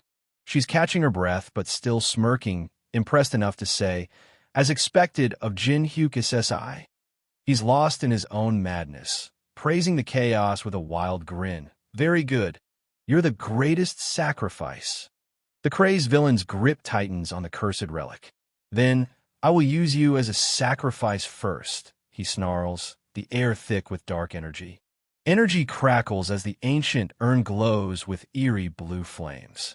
Te-Opa. The name escapes like a dark whisper, heavy with power and mystery. The ritual's complete, and the skull's eyes ignite with an eerie glow. Joy to our god, they chant, the power surging through the air like electricity. Out of nowhere, this dude just drops from the sky, unleashing some wild blue energy tendrils. The city skyline never looked so intense. Brace yourself, something big's about to go down. She's piecing it together. This is exactly the spell Jin Hyuk SSI warned them about. The tension's real, and the stakes just went way up. Keep this in mind, Teresa SSI. This technique has a long cool-down time. The energy blasts roar with intensity as the lesson comes with a warning. Take a good look at the urn's eyes. You'll be able to estimate its cool-down time by doing that. He flashes a confident grin and says, and I'll leave the rest to you. Her eyes lock on him, determination flickering beneath the surface. No way, he's bleeding black blood? What the hell is happening to him? She moved like a storm, sending him crashing across the room. You really didn't see that one coming, huh? You've died. The Demon King's curse is vanishing now, fading away with your last breath. Check this out, fresh sacrifice in hand. And yeah, the Demon King God's gonna love this. Wake up, Jin Hyuk SSI. Open your eyes. The moment to snap out of it is now. The twisted grin spreads wide, eyes burning with madness as the question cuts deep. Are you pained by your comrade's death? She's not buying it. You can't call it proper sacrifice. Something about this just isn't sitting right. If there's not enough pain, he roars, lunging forward with fierce determination. No holding back this time. Teresa crashes to the ground, pain radiating through her body. Someone's voice cuts through the chaos. Teresa, caught off guard, she clutches the doorframe, eyes wide with fear as the question hits hard. You were there, huh? Come here. That hand, pure menace. And she's frozen, heart pounding, tears threatening to fall. She doesn't hesitate. One step, one punch. No mercy for the guy with the weird marking. They're crashing down fast, and all you get is a confused Kirk, like, bro, what just hit you? She crashes down hard, the impact echoing through the air. Her voice drops low but fierce. I will never. Something's burning deep inside her, and there's no way she's backing down now. Tears streaming, fists clenched, she fights through the pain. Let you take Andrea, at the very least. Nothing's breaking her spirit today. Dang, you still got some fight left in you. Let's see what you're really made of. The madness hits peak levels. His wild eyes are all you need to know this is about to get insane. Good. He screams like chaos, just got a whole new meaning.